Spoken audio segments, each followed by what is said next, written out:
Is this thing on?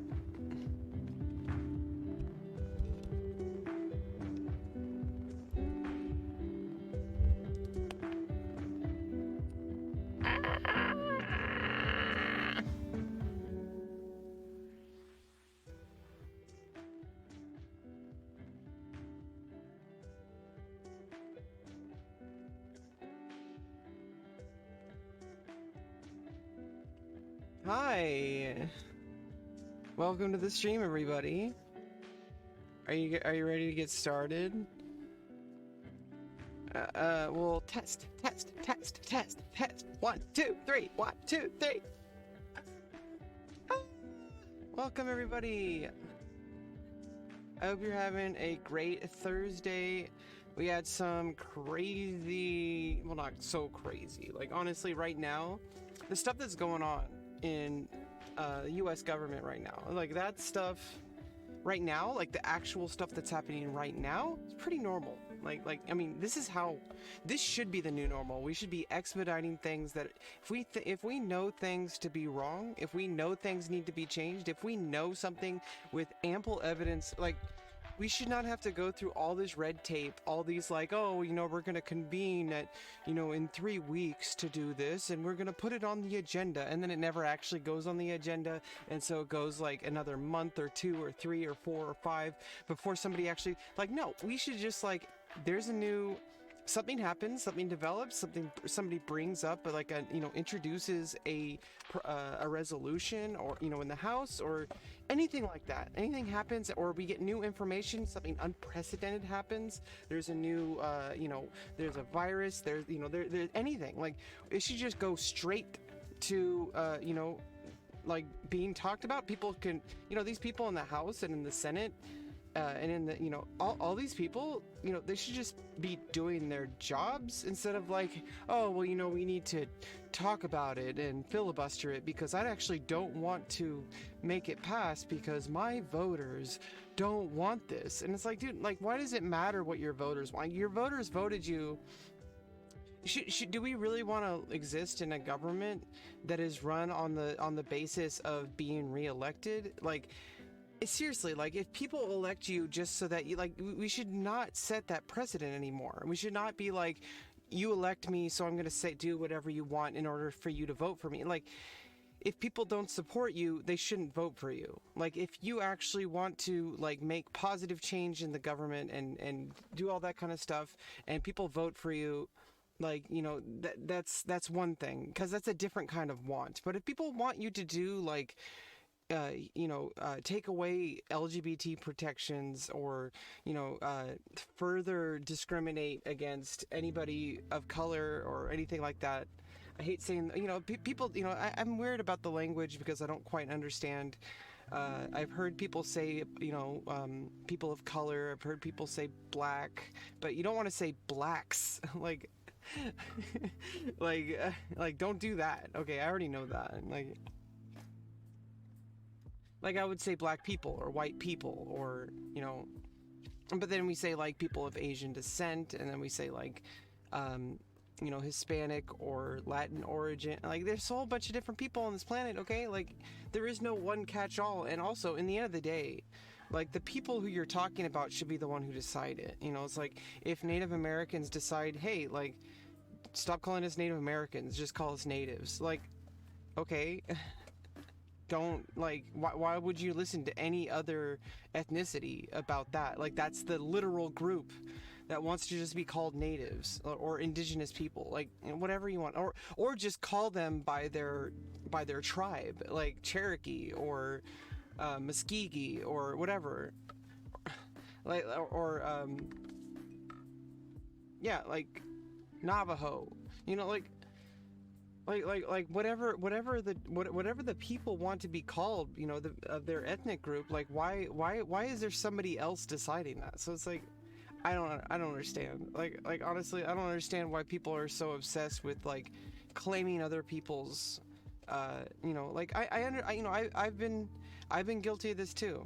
Well, first of all, I am Native American, but I'm not like a part of a tribe. So there's a difference. Like I have blood, but that doesn't make me Native American. Like I don't claim, I mean I could.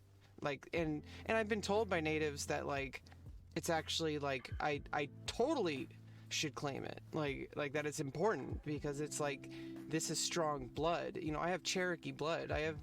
And I believe I have Muskegee blood. Like it's Oklahoma Creek Indians. Like that's you know, like every Native American I've talked to, see, you say Native American because you're actually saying it for white people. Like like you're not like because you know they want to be called Indians. Like they're just like, oh, we're American Indians. Like but then you say American Indian and people think, okay, well, what about people from India? So it's like you have to like factor that in because it's not just about natives. I don't know. I don't know the current discussion about that. I don't know the current meta. Okay, like the current discussion on that is like I'm behind on it. I'm not completely up to date with every single fact about the world. Okay, like it's funny when like you talk about something. If you like make a point, like if you talk strongly about something, people expect you to have like reams and reams of like evidence, whatever they call it, whatever they want to accept as evidence. Like people say, oh, where's your evidence? Where's your sources? And it's like, well, why do I need sources to just say something that seems to be common sense or like just, you know, like factors in like human compassion. Like why do I need sources to confirm something? You know, obviously I don't, like I said, I never claim to have all the facts. I never claim to be like this master of facts. You know, there's plenty of people on the internet ready to give you facts. Okay, I'm not one of them. Okay, you can find them on the internet. All you have to do is go to a forum and say, hey, does anybody have sources? You'll get like 300 replies. Like like there's people on the, okay, and then, you know, it's funny, people jokingly, like it's really fucked up that people talk about autistic people in such a negative way sometimes, but you know how many people on the internet are probably autistic? Like you go on the internet, you ask for sources, they're like seriously, like if that's not autism, like seriously, like speaking from a neuroatypical, okay, like neurodivergent, you know, I am on the autism spectrum, so it's like I understand, okay, like, but you know, there's different, you know, it's a spectrum for a reason. Everything that we live in is a spectrum. I wish people would just start using common sense, start thinking about like, you know, realistically, are the things that I'm saying like based in reality, or am I just making stuff up? You know, it's like when people say like, oh, you know, if you get rid of free speech, they're gonna slam you in the door and you're gonna go to prison. It's like, no, that's not gonna happen. Like, and also nobody is attacking free speech. What people are attacking is criminal incitement. That's what people are attacking, and nobody should be against that unless you're a criminal. So are you a criminal? Yeah, today we're just chatting. Pretty much every stream of mine is just chatting, so I might just like permanently stay in the chatting category, unless I'm doing a specific chess event. I'm not big enough to always be in chess chatting. You have to be a certain view count in order to start really making use of just chatting farming, I think. Basically, no matter what category I'm in, I'm going to be at the bottom. So, you know, may as well just stay in just chatting because it matches my stream most, you know? Like, most of my stream is like, I go off on tangents, okay? That should be my name, Tangent. You know, like, that's not my name. My name is Rebecca, okay? Just to be clear. You know, I go off on tangents. I go off on really, like, heartfelt tangents, because everything, if something is worth talking about, I mean, if something is important, it's worth talking about. Hi, Twitcher. Obviously not everything I talk about is like important, but like, there's different, like, it's a spectrum. It's funny how people always talk about like, oh, there's only two genders. It's like, dude, like literally everything about our human society is like on a spectrum. Like we have a light spectrum, we have a political spectrum, we have all, like, I don't know, I can't, like I said, I'm not a bringer of facts, okay? I do have facts, but like it's imperfect. Like I said, you want facts, go on the internet and ask somebody who really wants to give you facts, okay? Like that's never been my deal. I've never been that kind of person. Obviously I can write a college essay, I could cite sources, I could do all that, but I don't like that. I don't like that. And also I feel like I'm more effective with offering insights to the human element. I mean, that's really just called laziness. Because obviously you can be a lot more effective if you could include sources, but it's like, obviously I'm not writing an academic paper, I'm on Twitch, okay? Like, I'm like, let's be real here. Like, I'm just some lady who's just playing chess or chatting on Twitch. Like, I'm not like why do people have this, or Twitter? It's like, why do people have this like expectation that every time you send out a tweet, that you have to back your claims up with sources? It's like, okay, well, I'm not like trying to write an essay here. And obviously, there are sources. So it's like, why do you need me to get sources if I'm not, for me, my policy is that I don't say something unless I've actually read it in a credible source. So I'm not actually going to go find the source for you. You can use Google. What was your name before the transition? Yeah, don't ask people that. Please. No offense. That's just I just want to make things very clear, and timeouts are very clear. Yeah, that's not okay to ask anybody. Anybody. Like, not even just trans people. Like, if somebody changes their name, like why would you ask them what their name was? Like, there's a reason why somebody changed their name, right? Like why do you have to be constantly, like, when I get mail in my mailbox and it has my dead name on it, like, it hurts. Like, it physically hurts. Like, I'm like, the world still sees me as this other person that doesn't exist. That has nothing to do with my identity. And like, to constantly bring it up as if it has any bearing in the current reality, that I'm not trying to yell at you. I want you to be clear. I want to be clear, because I know that, like, a lot of times with trans people, when cisgender people, or anybody really, even other trans people, like, so I'm not perfect either, but anytime somebody says something, without like I get it. Like, this is like, people haven't really been talking about trans people until, like, even 10 years ago. 10 years ago, like, people barely talked about gender identity. And it's not that it's new, because but little side note, and this is why fascism is bad. Back during when Hitler was in power, he governments burned books, and there was actual, I could bring up sources for you. I read this on Wikipedia. There was an institute in Germany, or neighboring, place. I don't know where it was, but there was a place in Germany. I'm just going to say Germany, in Nazi Germany, that was an institute that was researching gender identity and trans identity. I don't think they called it, it was German, whatever they called being transgender, that's what they called it. Because people have been transgender since the beginning of time, across different cultures, multiple religions, even, even Judaism, which is, there's different schools of thought. Nowadays there's more progressive schools of thought. Yeah, like I said, I want you to understand, when somebody, and this is kind of where I was getting at, I went on a tangent, but there was an institute where people were actually, like, academically studying gender identity. This was in the 30s and 40s. And Hitler had it burned down. This is before the internet, so it was gone forever. Like it was snuffed out. Like people were, obviously that sends a clear message that if you study this, you're going to get snuffed out by a fascist regime. And that's why fascism is bad, because like, why shouldn't you be allowed to research something? Like and the evidence was clearly, from the, obviously there are people, some of it must have been saved, like obviously at least the records of it existing.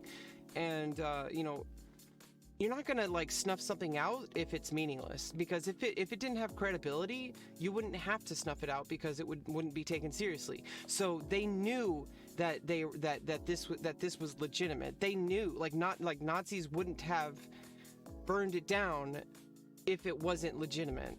That's how like because if they didn't, they'd be like, oh, that's just some fringe thing that nobody's going to take seriously. No, they knew that people would understand it, because it was serious academic study. Like but yeah, what I want to say is that, like, a lot of times, because this is such a new topic for a lot of people who don't really think critically about gender identity or identity in general, because it's so new, it's like people are like, oh, well, if you're telling me not to do something, that means that you're angry at me. It's like, no, I'm not angry at you. You would know, okay? Like, you would know if I'm angry at you. And I'm pretty sure if you want to be an ally, it's really difficult to make me angry. Like, to make me angry, you have to be outright transphobic and like purposely misgendering me, purposely calling me by my dead name.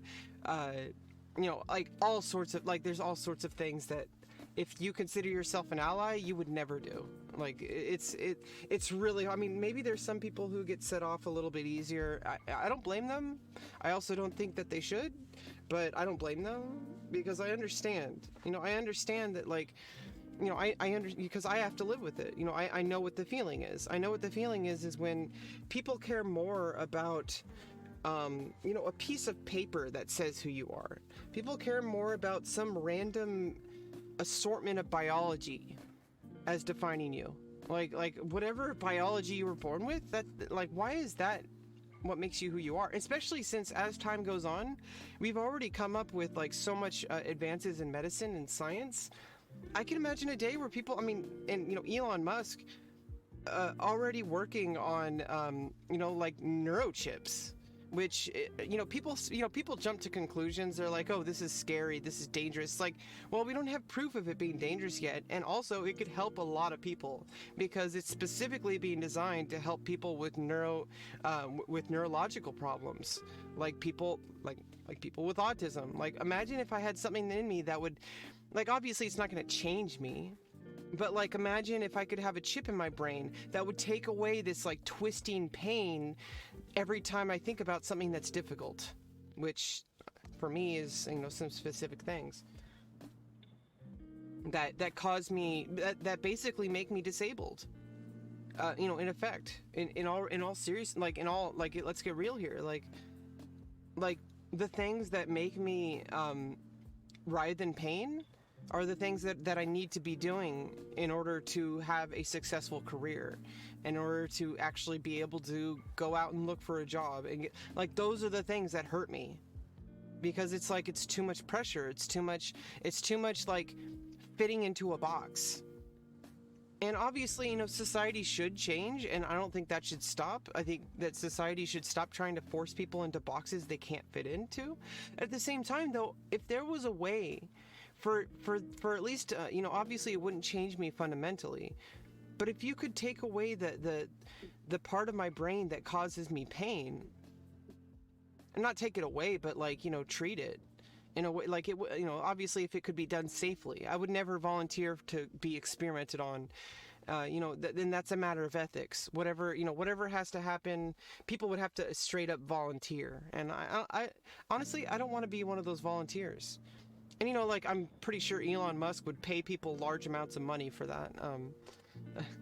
As much as that would be tempting, because finances would completely fix my life, I don't want to do so at the cost of, imagine if that would permanently cause brain damage. Like, I'm already struggling enough. I don't want any more damage. Obviously, if things were safe and it, people talk about, oh, well, what if, technology and putting chips in our brains causes all these problems and we're no longer human. It's like, well, like you're making stuff up at this point. Like you're not even looking at reality. Like we've done plenty of things in science that go against what we thought was normal. Like, and it's like, imagine being able to, if you've lost a limb or you have some kind of other physical disability or you're blind, we've already, there's what do they call them? Cochlea implants for deaf people, so that you can hear again. There's all sorts of things that like are amazing. And obviously you shouldn't. The thing is like you can have both. You can walk and chew gum at the same time. And what I'm talking about, what I'm referring to, because I said the thing before I referred to it. What I'm referring to is people say, oh well, shouldn't society learn to accept people? And obviously, that should not stop. But at the same time, there's a reality that we have to live with. We should also pursue like, hey, if I want to not be blind anymore, if I want to not be deaf anymore, if I want to have a working limb again, shouldn't you have that availability? Shouldn't you have that option? Obviously, some people in the deaf community, there's like a divide in the deaf community. There's people who like don't recognize people as part of the deaf community. I'm not part of that, so it's like, I mean, I do have hearing loss, or at least hearing damage. I can't, like in this ear, I was punched in the ear, and it broke my eardrum, and I can hear, but like I can't hear like certain frequencies. I don't know exactly which frequencies. I should have it like tested at some point, because maybe that could be fixed. I really wish it could, because if I cover this ear, like it's like muffled, like I still hear out of it. It's just like higher frequencies, like I don't hear like if I do this, oh no, I did the wrong ear. If I cover this ear, okay, so this ear, if I do this, oh, it's like a little teeny world's tiniest poly violin. If I do this in my ear, I hear like a like, I don't know if you can hear it. You can't. Now you know what it's like. If I do this, there's like a little sound. If I do it over here, I don't hear it at all. Like I hear like a little teeny tiny like hint of it, but it's like not as clear as it is over there. So that that's a problem. It could be fixed. I don't know if it should be. It's not a priority. One of my bigger priorities, obviously, my gender transition. That's number one priority, because that's if I don't have, I spent 14 years being denied that by myself, and obviously by financial concerns, but mostly by myself. I could have made it happen. I could have talked, really pressured, the doctors and clinics and made things happen. But I didn't, because I was too scared. And, obviously in the end, I know what the right decision is, because this is not something I can live without. This is not something I can live without. It's life-saving care. That's number one. Mental health is number one. Physical health, I'm taking care of my diabetes, especially since I need to manage my diabetes to make sure that I don't have any complications from surgery, which I need because that's number one. And so that makes diabetes also number one, obviously. And diabetes should have always been number one anyway, because it's my health. If you don't have your health, what do you have? You can have billions of dollars if you're not healthy, and you're gonna die. Or you're gonna have a really low quality of life. Obviously, there's a lot of things money can fucking buy. Okay, so, especially when it comes to health. If you have more money, you're more likely to be healthy. You're gonna have more access to, you can get a personal trainer, a dietitian. There's all sorts of things you can get with money. So it's I really wish people would stop saying money can't buy happiness, because it really can. Okay, and by that I mean it can't buy true happiness. True happiness is difficult no matter where you are in life. Okay, there's a game I play called Final Fantasy XI. It's an MMORPG. It came out around the same time as WoW. It was more popular in Japan, but it has a fringe following in elsewhere, in the United States and elsewhere.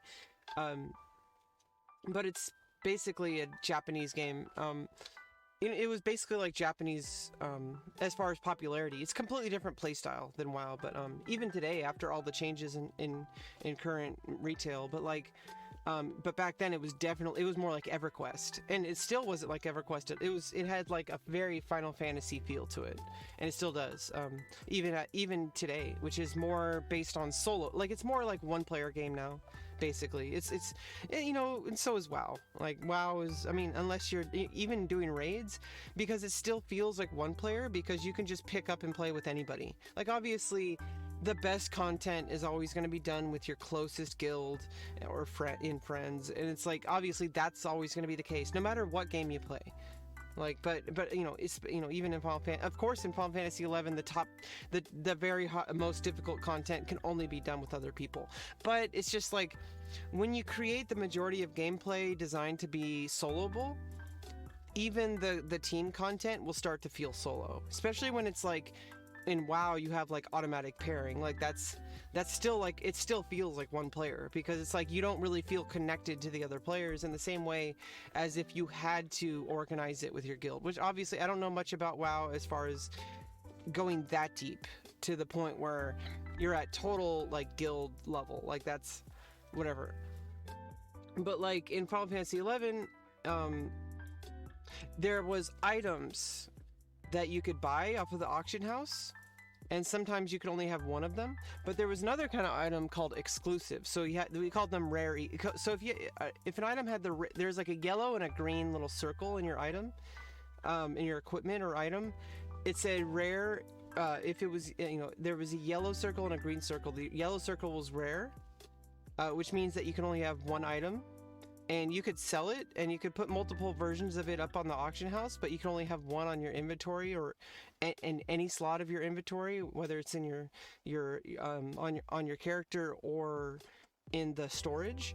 Like you can only have one at a time. And then there was exclusive, which if it was just exclusive, you could actually have multiple versions of. But most items that were also, most items that were exclusive were also rare. So you can only have one of them, and you can't buy it. Like you can't buy it off of another player. You have to find it off of a monster or a quest or a mission. Like you have to get it.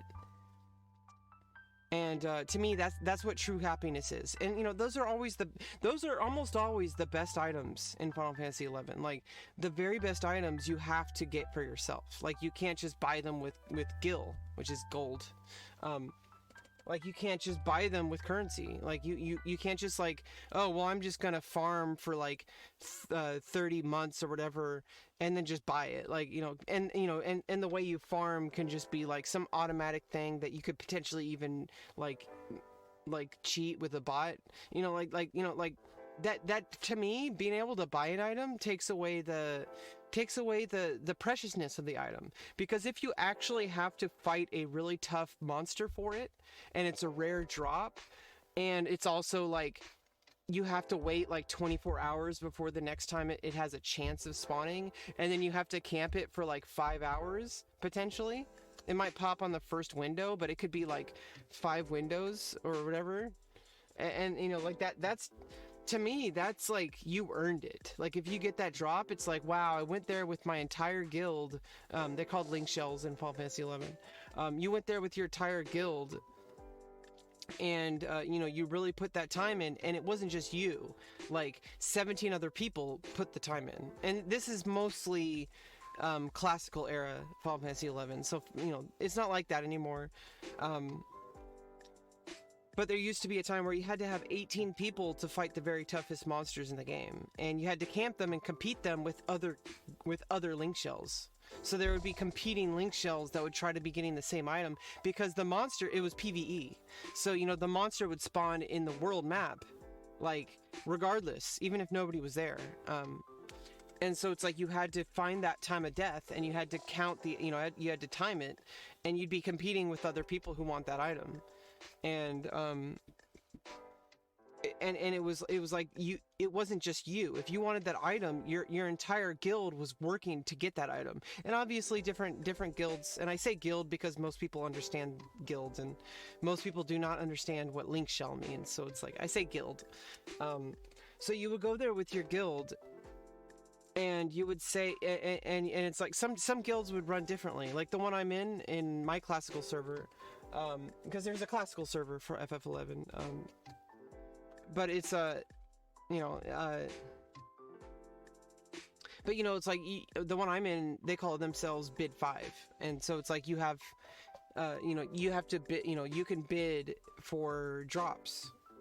You know, and it's a good system because it's based on attendance, and I haven't been attending for like years, so it's like, well, not years, but like I haven't like attended for like the whole year of 2020, like, and I'm back in the game kinda, but I'm kind of just fishing and leveling up Black Mage, and you know, and it's taking time because I want a lot of gil, and I'm just like, you know, just fishing, you know, it's really relaxing. And there, you know, I'm leveling up fishing the last 4 levels, and I'm exploring like different ways to make gil, because I could have already been fishing up, you know, the main way I make gil is by fishing up a certain item, and you know, a black soul. It's a fish. It NPCs, or you know, or vendors, for like 700 gil each, and it's like it's a really good way to make gil per hour, and like, I'm exploring alternatives, you know, and also it doesn't just depend on the gil per hour. You also have to factor in like is this something I can just like, you know, because sometimes I like to just like sit in the zone and not have to like go back, and like I like to be lazy, and so that's a factor. Like if I just want to be able to spend time in a zone, fishing without having to constantly warp back and sell everything, you know, like that's a factor. And so I'm gathering information. I'm figuring out how much gil I can make at the current fishing spot, because there is a chance to get like a 100k item, and that's definitely that's definitely something, because if I can, you know, if that actually sells, it seems to sell every like 2 to 3 days. If I can get in like the very first batch of fish that I turned in for that, which I had to do it was like not everybody has access to this. That's why I think it might be worth it, because there's not many people on the server willing to do that, to do that quest, and then also to level up fishing high enough, and then also to get there's 2 different rods. There's only 2 rods in the game that can catch this fish. And I just got the best rod in the game. It's Rare EX, like I said, and so it's rare exclusive. And I had to turn in like I had to turn in like whatever the day was. Like every single day, I had to turn in a different item to the guild. And this is why I say guild is different. Guild is different in FF11, because guild is literally the crafting guilds, or like fishing. And so I would turn it in for GP, guild points, and it took me 95,000 guild points, and you can only turn in about like 3 to 5k per day.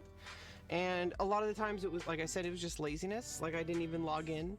You know, but then like, you know, the last like month of getting it, I would log in every day, and that was all I did. Like that, I was like, oh, I'm logging in for the day, just turn in the GP items, say hi to my link shell, and then log out. And then I got it. So it's unbreakable. It's the best rod in the game. It can catch any fish that's available in the game. It will, like obviously it won't break. So it's like that's because there's another rod that's allowed to catch legendary fish called Lu Shang's fishing rod, and the one I have is called Ebisu. But this one, there's another one called Lu Shang, which you can buy on the auction house. But in order to get it, you have to turn in like 25,000 of a certain fish. So that people do that. I don't know why people do that. Why don't they just get Ebisu? Like, I don't understand. And also, like, if you want to make gil, that's like, it's actually cheaper. It's actually better. It's better to just buy to fish up Black Soul, which obviously you have to level up fishing to that point. So, you know, it's not possible for everyone. You have to get to at least level 76 fishing to catch Black Soul. But you know, you should be wanting that, because Black Soul are the best gil in the game. And you know, for being able to just do it on your own, you know, without fighting monsters, like it's for gil per hour, that's like basically AFK.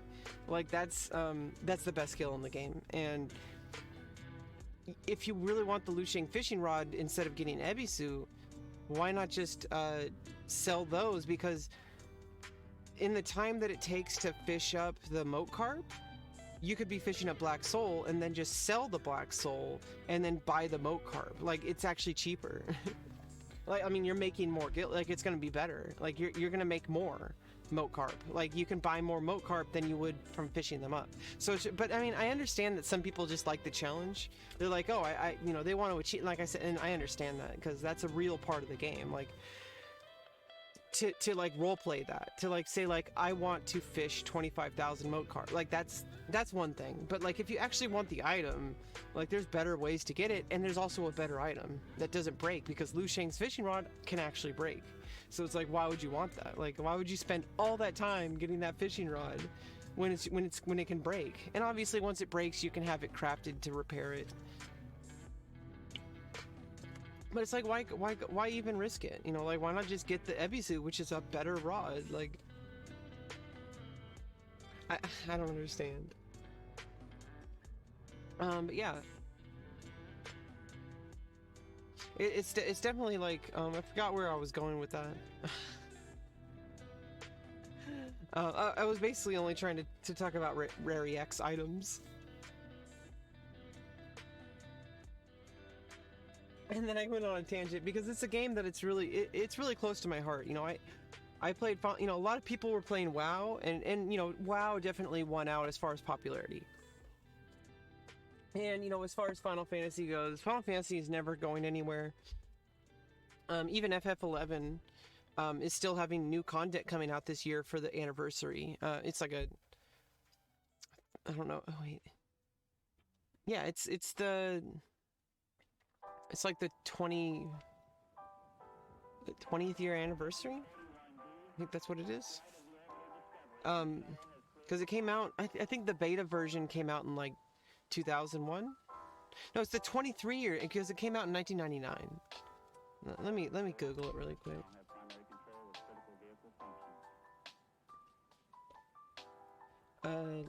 FF11 anniversary 2021. 19th year. Oh, because it came out 2002. Wait, FF11 beta version. When did that come out?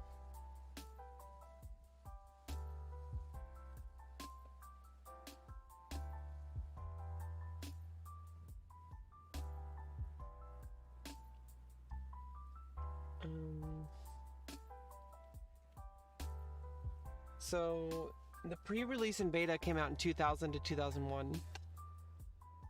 And the very first year, which was Japan only, was 2002. So 2003, that's when it came out to the United States. And it came with the Rise of Zelard expansion.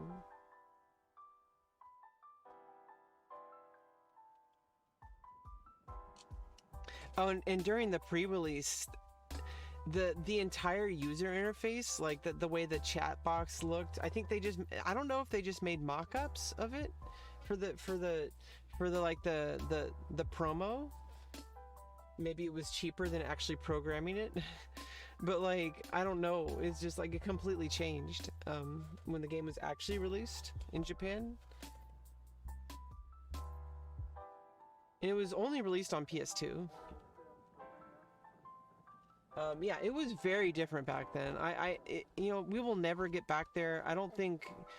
Maybe that might be what they're planning. I really am crossing my fingers.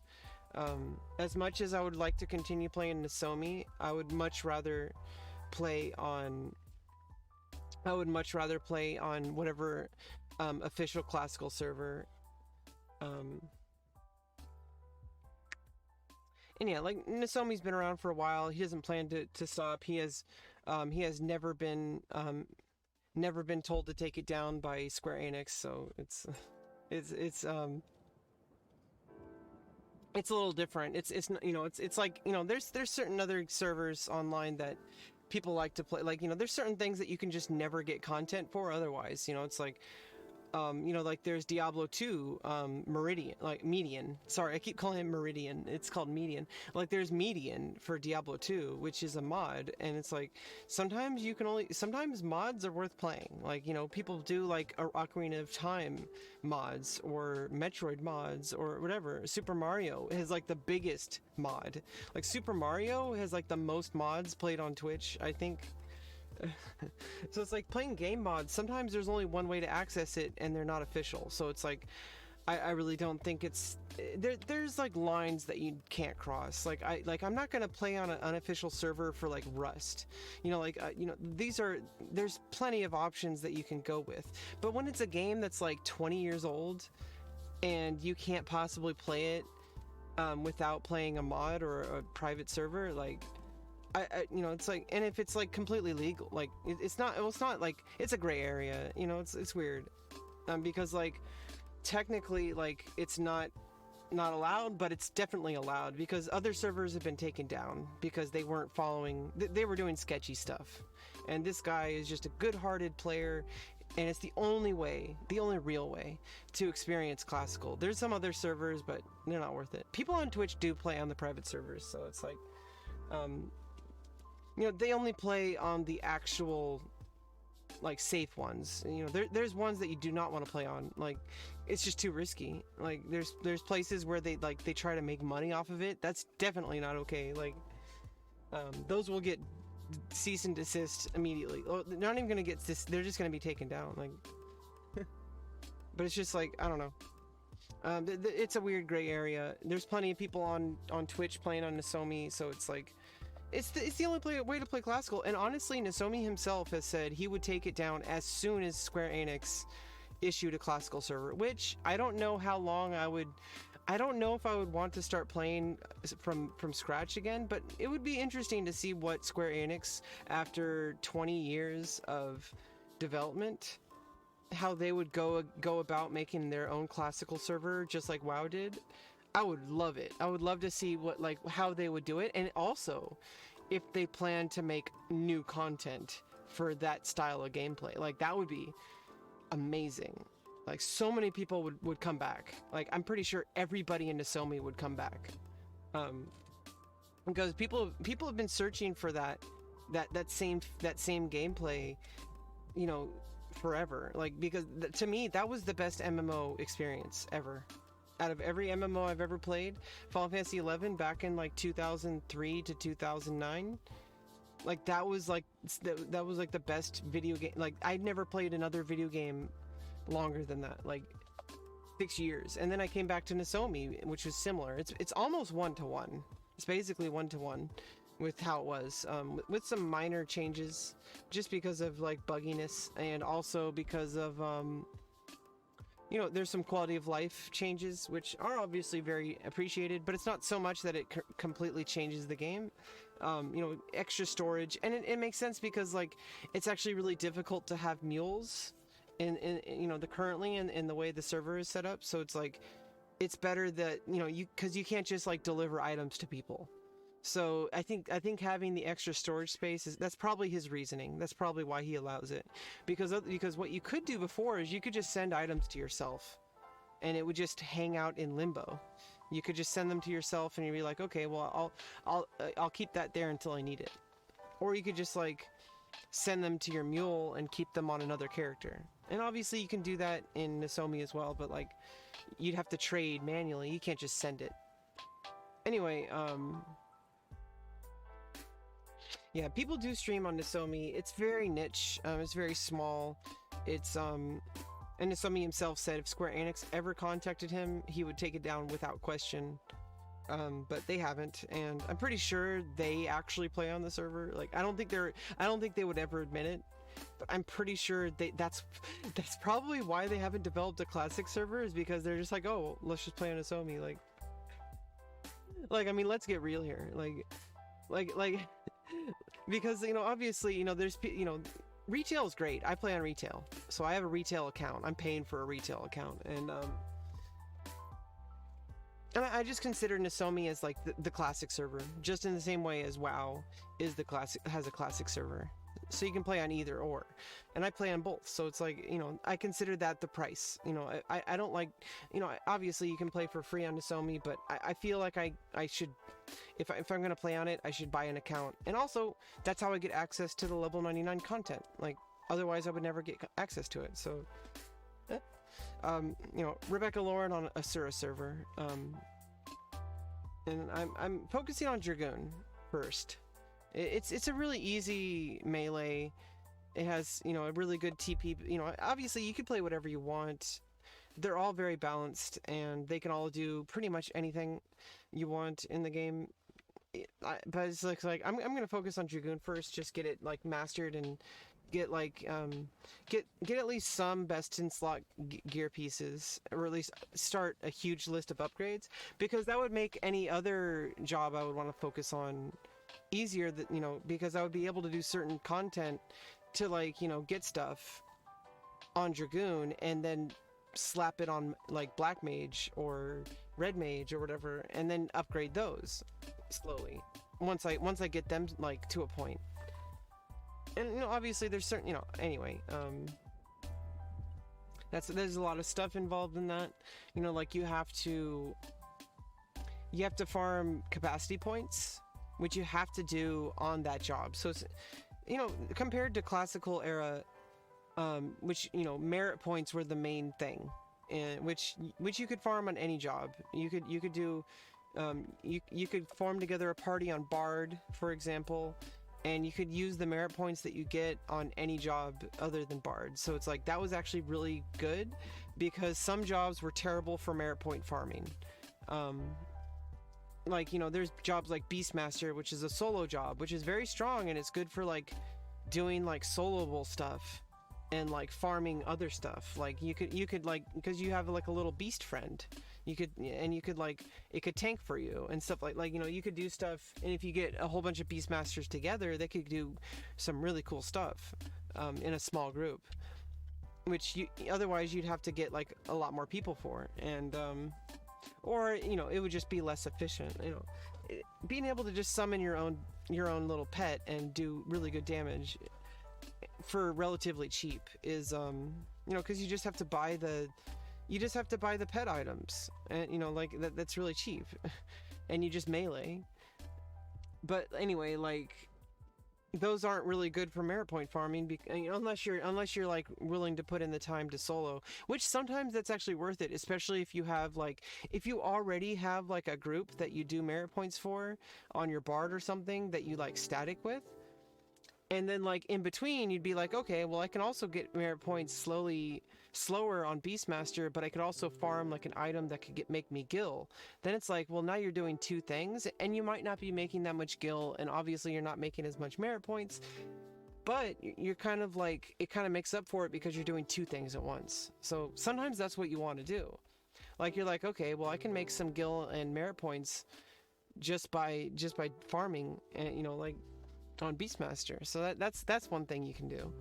And but, you know, that was the big part of Final Fantasy XI that made it different than WoW, which in WoW you had to roll an entire new character to do something, to do a different class. And, you know, and also that means that you couldn't have any access to, like, obviously you could send stuff between characters, but like anything that was like bound to your character,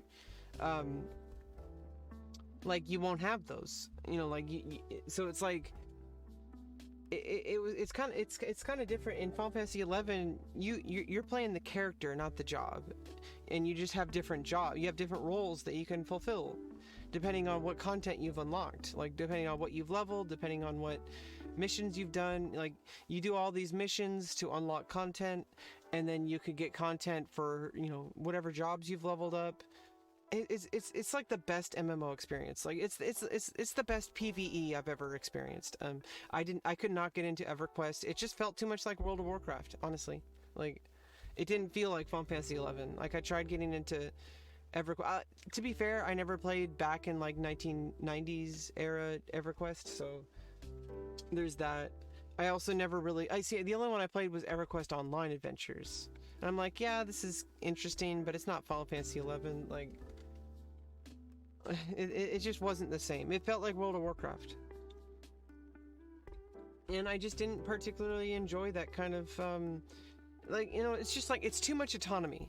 That's you know, in a video game, like obviously some games like you want to be able to just do stuff on your own, and some people really like that. But like if I'm playing an MMO, I like having that limitation where it's like you have to make friends. Like you have to have a friend, you know, that you can say, hey, like, want to go like farm this item? I can't do it alone. You know, like having like it gives you more parallels to real life. Like there's some things that you just can't do alone, and I feel like that's a good thing, because you don't want to be able to just like log on and do everything without talking to anybody. Like what's the point of being a MMO at all if you're just going to be doing everything like shouldn't it just be an offline game at that point? Like for real. But you know, different players are different, and obviously the whole online thing, the real reason, if you're gonna have like a one-player style stuff, is obviously you still have the option of pairing up with people, and also there is like, you know, PvE, that, you know, you actually still have to compete for certain things, and there's also things that you have to pair up with people. So it's like, it still works out. I think I haven't gotten to that level of content yet. I feel like a lot of people who hate current retail for Final Fantasy XI have never really put in the time to get to the endgame content. The point where I'm at right now is just where I've gotten to level 99 on multiple jobs, and I started getting gear, but there's a very huge uphill climb. You have to get like 10 or like I think like 200,000 capacity points total. Oh no, you have to get like, yeah, you have to get like 200,000 capacity points total to master the job with capacity points. Which 30,000 points is a single job point, and you can unlock like little bonuses. So it's like it makes your character stronger. But you know, not only that, you have to get and upgrade items, and you can customize items too. So it's like there's so much stuff. It's like there's a whole bunch of content that I feel like a lot of people who hate on current retail Final Fantasy XI, they haven't reached that point. They haven't gotten to the point where it's like, okay, well, yeah, you can get to level 99 in like a couple hours. Okay, that okay, like I'm kind of like, I think that's a good trade-off. Because if you had to spend, hey, thanks for the Lunar Key board head. Thanks for the follow. If you had to spend like years just getting to level 99, and then after that you have to spend like months and years to get the best in slot content, like items, that would just be unbearable. Like, so I think like being able to level up to level 99 as quick as possible, it's still like, you know, it'd be one thing if you just, because, you know, it's, you know, the only thing easier than that would just be to start from level 99. Like if there weren't levels at all, like if you just if you just started at the top level, and you didn't need to get experience, you just needed to get like upgrade points. Like that's basically what the game is, but it does give you a little bit of a barrier, because you can't just start off that way. You actually have to put in the time or pay somebody to help power level you. So there, you know, there is like a limitation to that. You can't just like go start off at the top. Like you still have to get to level 99, which can take a few hours. You know, it's not like it is easy, but like it's still like you have to put in the time. But you know, it's like it's still easy. But I think that's what, because when you in classical era Final Fantasy XI, the entire content was the grinding to the top level. Like once you get to the top, yeah, like there is a lot of stuff where it's like you want to get item upgrades and stuff like that, but that was more like a cherry on the top. That was like, if you want to be the best of the best, you have to put in like a significant amount of time and effort. Yeah, like you had to pair up with 17 other people and to do events and to farm the items you need to upgrade, and in between that you'd still have to make gil, you know, to buy parts of those upgrades, because your link shell most likely would not, depending on how your link shell runs, they're not going to be funding your upgrades. So it's like you have to get the items, but you also have to get other items that they're not going to get, that you know, you have to get on your own. So it's like that takes a significant amount of time and effort, and I'm nowhere near getting the best in slot items for my character. But you know, but to be completely honest, that's not even that fun. Like it feels like work, and you know, it's worth it if you really want the best items, and you can go at your own pace. You know, I'm in a good link. I'm in a link shell that really they haven't kicked me. If your link shell kicks you out just because you stop playing, like, I think there's a problem. Like, I'm not eligible to get points, and and if I wanted to start up again, I would have to go to, like, they have a good. I think they have a good system for me, because if I wanted to get back into it, I would be starting off from basically 0 points, and I'd have to go to at least 4 events.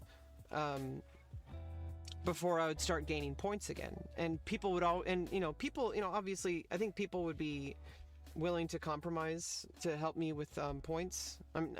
Like with certain, like if there's certain items I really needed, I feel like if I was willing to work with people and say, hey, like, can I get that next because I haven't played for a while? It'd be nice if you don't lot on that. I'd be willing to help, like, outside of events, like if you want to go farm something, or like that's stuff that you can do. And I don't, it's not guaranteed that people will do that, but I can at least put it on the table. It's worth asking.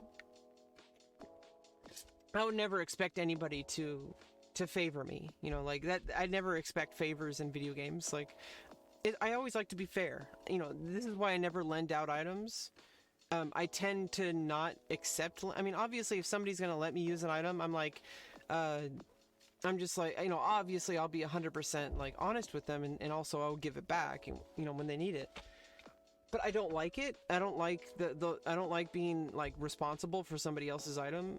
Some people are perfectly fine with it, but it's like, and obviously I'm not talking about, like, obviously there's always the chance that if you lend somebody their item, they're just going to completely screw you over. That's going to ruin their reputation in the game, though. But people do that, especially if they already have it. Like, if you get, like, a bunch of shitty people together that are perfectly fine with doing stuff like that, then they can get all the content they want on their own.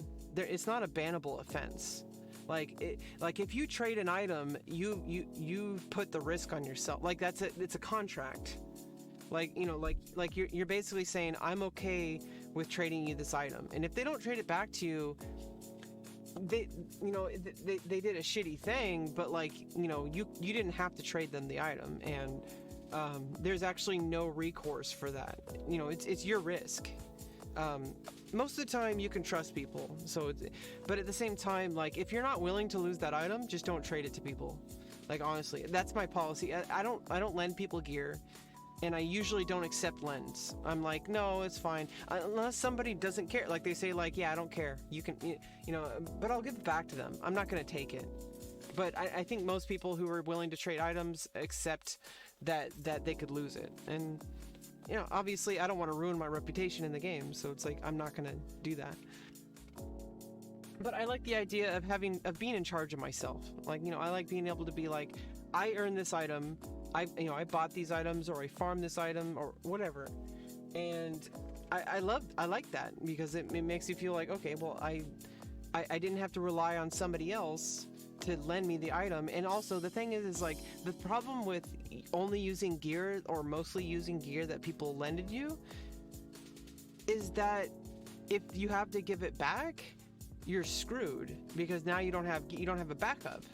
I mean, obviously if your backup is like some other item that's not as good, but like I like being able, like, obviously, if somebody really wants you to be like maxed out on damage or whatever, and they want you to have the item until you can get it yourself, but then it's like, then you have less incentive to get it yourself. And so I like the grind. I like being like, I earned that fishing rod that I got. It basically doesn't really do, it's basically a cherry on the top. It's basically just a prize. It's a trophy. Because, like, I spent like years playing the game, getting the items, and leveling up fishing, and doing all that. And so it's like, okay, well, now I'm approaching, and this is the only way I can really approach level 100, which is the cap, the top level of fishing. And if I can get, like, if I would like to have this as a prize. Like, I don't want to just be level 96. Like, I want to be level 100. It's a nice 3-digit number, like, it's the top. It's maxed out. Like, why would anybody want to settle for second best, when you can have first? Like, but I understand people just like they want to put time into other things. So I would never expect other people to do that. That's just my own personal my own personal philosophy on gaming. Like I want to be, I like things just for the sake of having them, even if they're not mathematically the best. Like some people are really into the numbers. They're like, I want to have the best in slot items that are, obviously, like everybody should want best in slot items.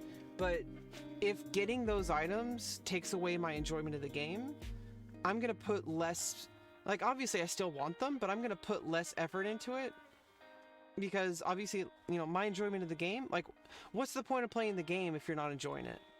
There's plenty of ways to enjoy the game, and you can still get those items in a way that's still enjoyable to you. Like if you're willing to, like, maybe you're not willing to work on that item like 5 days a week, but you can work on it 1 day a week with friends and actually like chat on Discord and stuff like, like that's enjoyable. Whereas you could just be grinding it for like 8 hours a day and then you get it, but at what cost?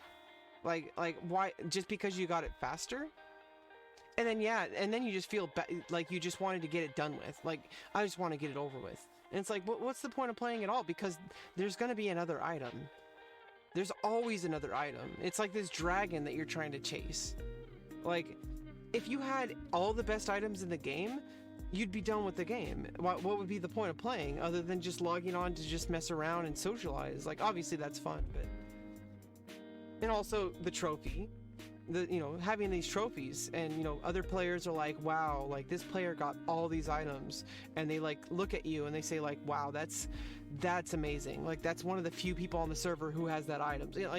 There's like a certain like reverie to that, but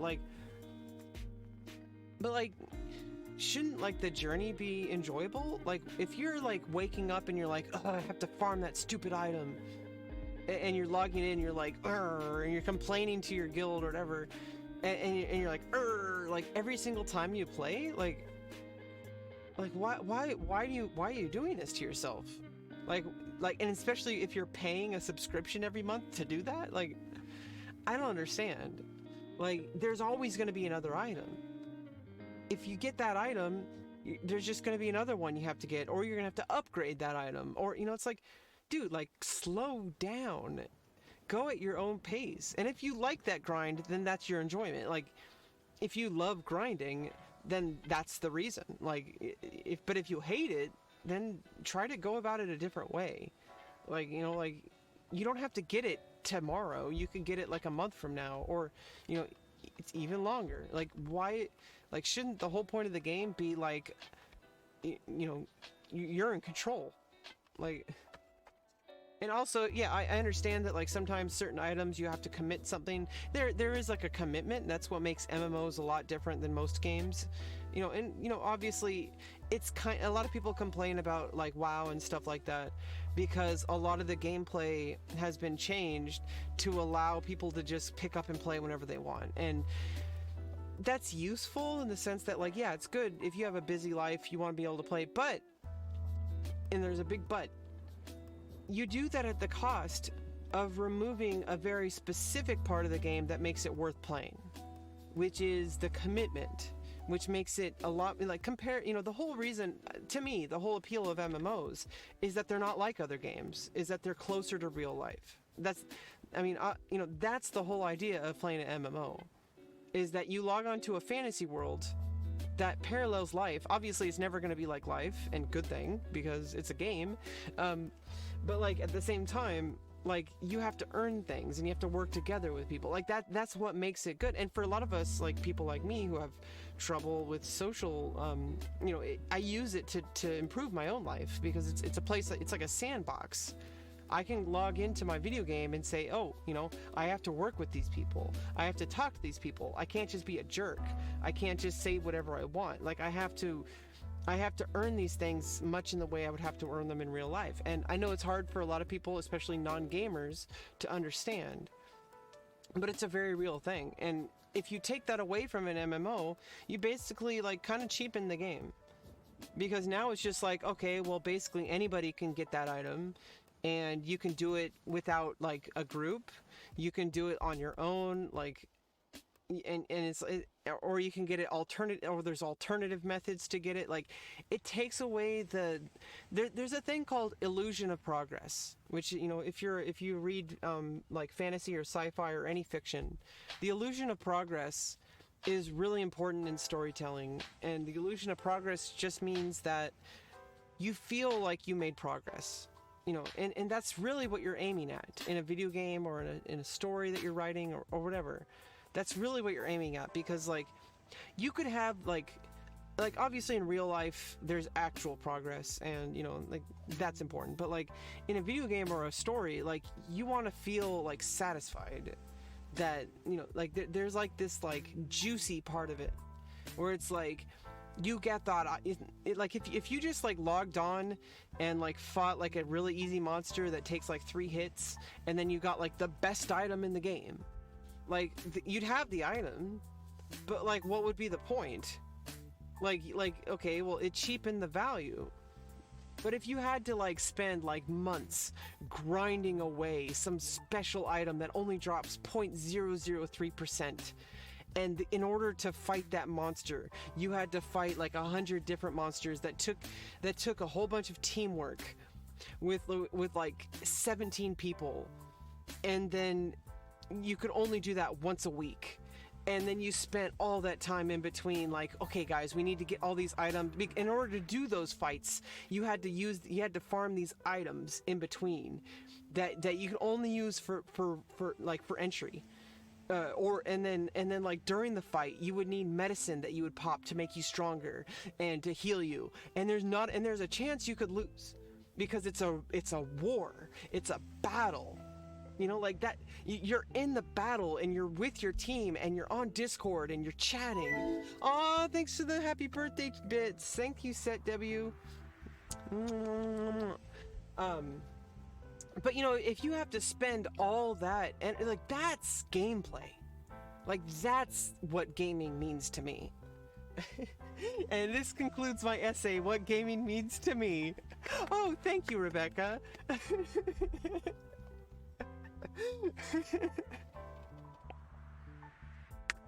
Yeah, I mean, like, if you could just kill like a stupid little skeleton monster that takes like 3 hits that you could beat at level 1, like to get like the absolute best sword in the game, and it dropped 100% of the time, like what would be the point of logging in? Like like you're like, okay, I got the best item in the game, goodbye. Like, you literally just make an account, you log in, and it's not even that far away from where you start out. Like, it's just like you have to run like a couple of feet. like it's literally the only part of the game. Like you just start out the game with the absolute best item. Like, that's like, what's the point? Like then that's just like your new bottom. Like, it's not even a top. Like, you have to earn the top. That's what makes it the top. Like, like, if like the whole point of, like, for me, of like spending all that time preparing for a giant fight, and then when you're there, your heart's pumping, and you're on Discord and people are like, heal, heal, heal, heal, heal, and then somebody else is like, get to the left flank. And they're like, oh, pop a potion, and they're like, oh yeah, okay, we need to time the skill chain. You need to hit the weapon skill, and then afterwards you need a magic burst, and like, there's this whole like teamwork element to it, where like you could actually lose, and it's like that's like, why else would you play the game? But nowadays the video games like WoW and stuff, they're basically turning into grinds, where it's just like, if you put in the time, you get the item.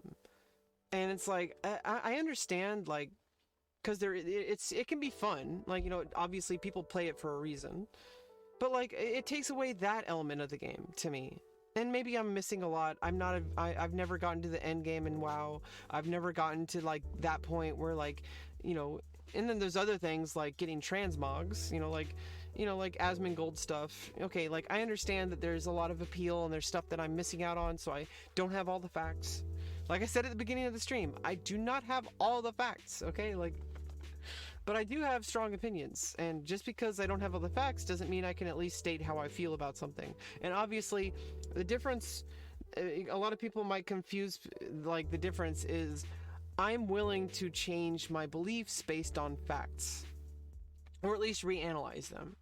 And I think that's the big difference, because if you have a belief like games should never allow one playable stuff, like if I was just sitting here and saying it's terrible what they're doing and they're ruined games and we should boycott the game, like, without actually experiencing it, like, I don't have the, like, there are people who do have the right to criticize it in that way, like people who've been playing for, like, since the beginning of the game, like people like Asmongold, who literally have a huge say in the game. Like he got early access to Shadowlands, like he could test it and give feedback to Blizzard. Like he's at a level where he's basically one of the developers, like, honestly, if you really want to look at it, like, seriously, like, he's basically a developer at this point. So it's like he's still like a player, but like he's intrinsically involved in World of Warcraft, like he's intrinsically linked to the game, like, at this point. I remember playing WoW, was really fun. Yeah, Asmongold's really cool. I mean, I think that sometimes, like, the way I think he doesn't always he, like I said, you know, like I said, I don't know all the facts. I think sometimes he reacts to things without knowing all the facts, but he's generally like a really wholesome person, and he's really not, like, he's just a really nice person. I like his streams. I like his attitude. He obviously has a certain style to the way he talks. You know, he's very, like, you know, like locked up in the basement kind of personality, and that's who he is. And I think he understands that. And and obviously, I'm not saying that in a negative way. I'm just saying, like, that's who he is. Like, he's very intelligent, of course, and he's not a jerk. But, you know, obviously, I think everybody has their, like, not so great moments, and, you know, like, nobody can be exempt. Nobody's exempt from that. And also, like, the whole thing, you know, a lot of people reacted really negatively. I'm going to talk about Ferociously Steph. A lot of people hate her, and I don't think she deserves it. She's a very wholesome streamer. If you go to her streams, it's always enjoyable. She loves everybody, and she has a very nice vibe. And everything that was clipped and blown out of proportion was based on a very specific context that was not conveyed in the clips. And she admitted herself that she could have gone about all this better, but and she admitted that, like, you know, she didn't say things as clearly as she should have. But, like, you know, people make mistakes. You know, people forgive people for committing crimes. You know, like there's people on Twitch that had, like, huge allegations against them, and people, like, rushed to defend them. But when Ferociously Steph, like, said some things that were a bit out of context that maybe she should have said better, and also, like, because when she said she had power, she was talking about her channel. Like, she was talking about, like, she can ban people, and she had literal Nazis who were part of a hate group that were specifically targeting her and raiding her channel. And she was talking about all the people in her channel. But yeah, he saw that clip, which was out of context, and yeah, he reacted to it negatively. He's like, you can't just call everybody Nazis, like, or white supremacists, like. And obviously that's a logical reaction, but the thing is it's not based on the context. It's not based on, and I don't know how if he ever, like, revisited it. I don't know if he might just still think that about Steph, and yeah, like, and you know, she's a bit of a weird personality too, where I think she's willing to say things and do things in a trolling way that I would never want to do. Like, I would never want to say the things that Steph, and not to say that it's wrong. Like, there's plenty of people on Twitch that say really edgy things. Like, and if you want to make it really real, this is, I mean, first of all, misogyny is fucked up. But this is definitely gender affirming when trans people are treated the same way cisgender women are online. like let's be real here. If she was a man, a cisgendered man, then this would have not have happened. like people don't want to admit that. People are like, no, it's not because she's trans, and I'm like, yeah, but you say that, and I'm not even saying that you're lying, because it's actually worse, because you believe it. You don't believe that you have a bias because she's trans, and that I made a whole video on it called Toxic Bias, and I don't think I explained it perfectly, but basically, we have subconscious biases when we judge people, and we may not see them. Like we're like, and we might actually be saying, oh, I don't have prejudice against her because she's trans.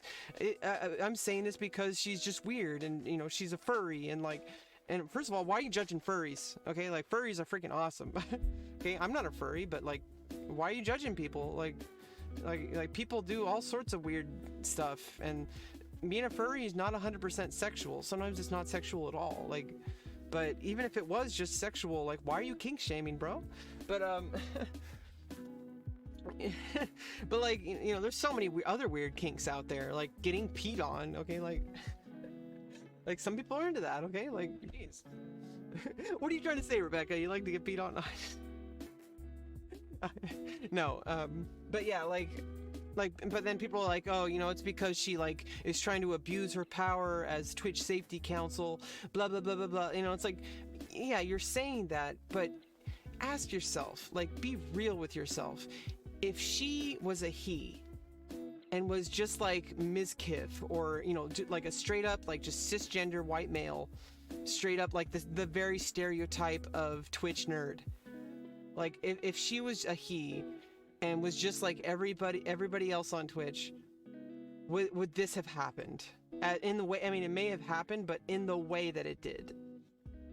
I understand what you mean. I think what the person will get into trouble anyway, because of what was said, and the person was supposed to be yeah, well, yeah, like I said, it was but like, yeah, like if you get put into a place where you're expected to be a consultant in something, and she admitted this, and also, first of all, the things she said were taken, like, people put words into her mouth, because she never said that she wanted to get rid of voice chat.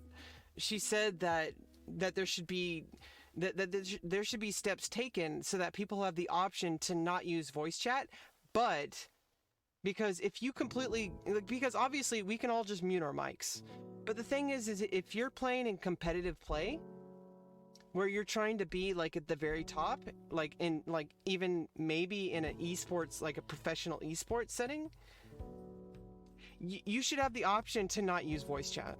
Like, you should be able to do and effectively. Like I think that more developers should put that into the equation, because what about people who might be deaf? What about people who, like, that's what she was talking about. She wasn't talking to get rid of voice chat or to ban people for being rude on voice chat. Like, that's not what, like, you can't do that. Like you need voice chat. Like, but like, you know, you should be able, like, it depends, you know, it's a really difficult problem because not every game is built the same. And, you know, but I really do think developers should make more of an effort. I do support her on that. I really do think developers should make more of an effort. It should be a very, very important part of the development process, where there should be options for people who don't want to use voice chat, where people can just, like, you know, like, there's already stuff like this in games where you can, like, ping parts of the map. You can do, like, you know, pre-written, like, you know, pings, but obviously those aren't perfect and they could be better. And I think that's what she was saying. To be honest, Rebecca, I don't like voice chat myself. I think it's good in some games. Yeah, but what I'm talking about is like in the top level, like in a competitive level. Because what happens if you have a voice that doesn't sound like what people expect, like people that, you know, because if you're trans, or if you're black, or if you're of another ethnicity or anything like that, if you have you know, physical disabilities with your voice, if you can't talk in a way that people expect, like, there's a normalcy. It's weird that people, it sucks that people expect a normal, but that's the reality. And if you do, you're going to have less opportunity to succeed, because people are going to exclude you from joining teams and from joining, you know, obviously there are inclusive teams, but it's just like, I think it's a step to take in the right direction, because until we get to the point where people are more accepting as people as a society, at least we can have the alternative option of just not even using voice chat. And so you can, you know, you could be useful to the team, but not have to respond with your voice, where you could just listen to their, and you know, because, you know, like, ideally, you know, like, as long as you're getting the information across, why does it matter how you get that information? Like,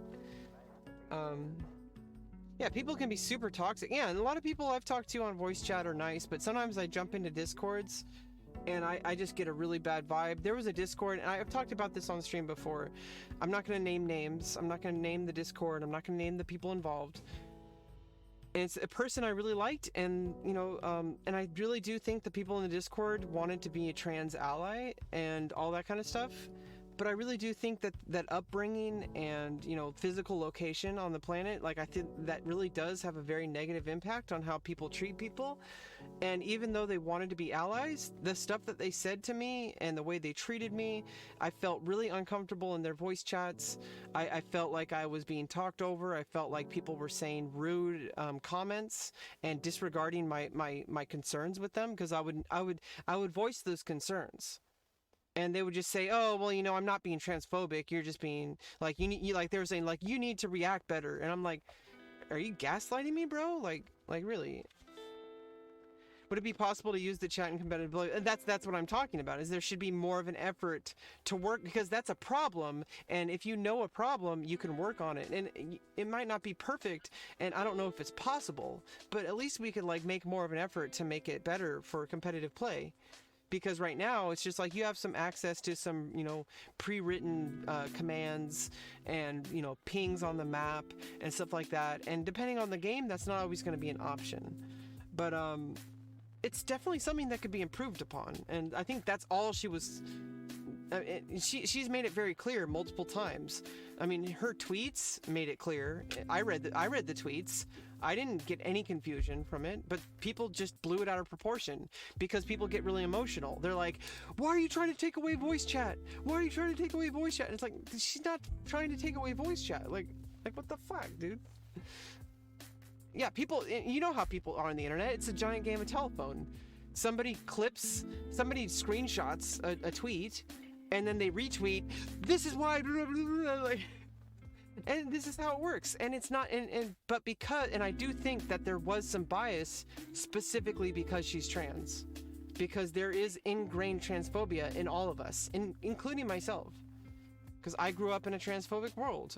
I grew up being gendered as male, and so I have residual male privilege even in my mind, which doesn't exist anymore. but there's a weird clash, because my male privilege is gone, but I live in my mind where I experienced a lot of male privilege growing up. So it's like, and let's just be real. Like, I didn't grow up as a cisgender woman. I grew up, I didn't grow up as a cisgender male either. I grew up as a trans woman. So it's like, but I didn't know I was trans, and especially other people didn't, because like obviously it took me a lot of effort to get to the point where I'm openly trans, and where at this point I'm visibly trans. Like I don't know, it sucks. I wish dysphoria wasn't a thing, and I wish people wouldn't like judge people based on appearance. But like there is a look, like a transitioning look. Like I'm gonna be very real. I know, like, I don't, like, people don't want to admit it, but like I hate that it exists, but there is a look to like being in transition. And then after time, as time goes on, that look becomes more closer to looking as who I really am. And I know that I have to believe that. Okay, like, and I've seen plenty of obviously all trans people are beautiful no matter where they're at. Okay, I would like to believe that too. I'm beautiful. Okay, see, but it's only been like a year and almost like a year and 3 months basically that I've been on hormones, and that's nowhere near like it's going to be 2 to 3 or 4 years before all the feminization changes happen.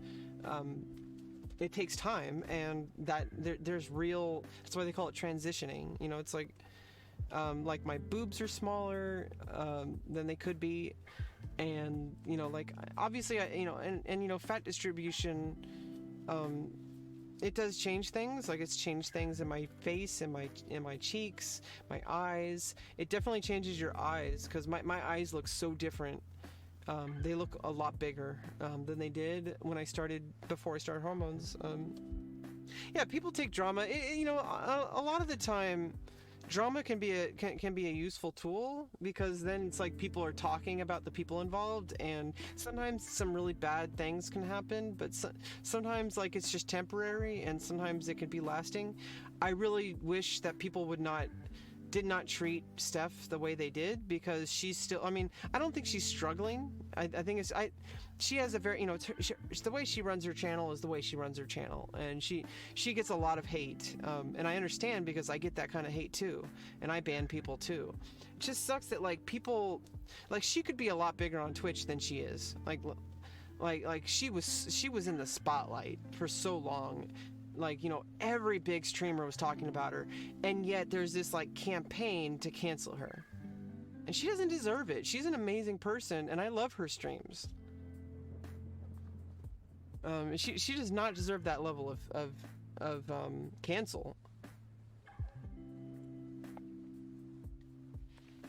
And obviously I have to believe that she could that things could be better for her too, because obviously I'm in the same boat. I'm a trans person who's a streamer. There are other trans streamers. There's some very successful trans streamers. There's trans women in esports. Well, there's trans people in general, but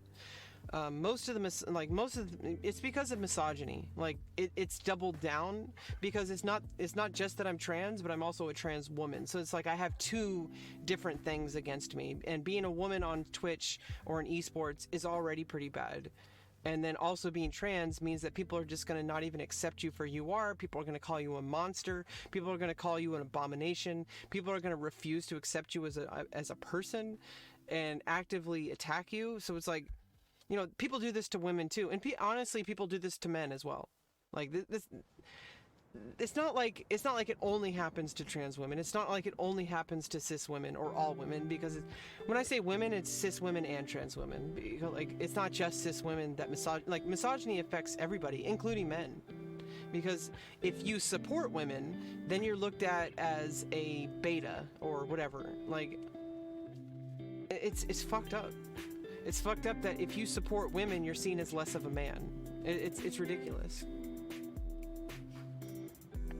And also the fact that people are misogynistic in the first place, that's taking a toll on men.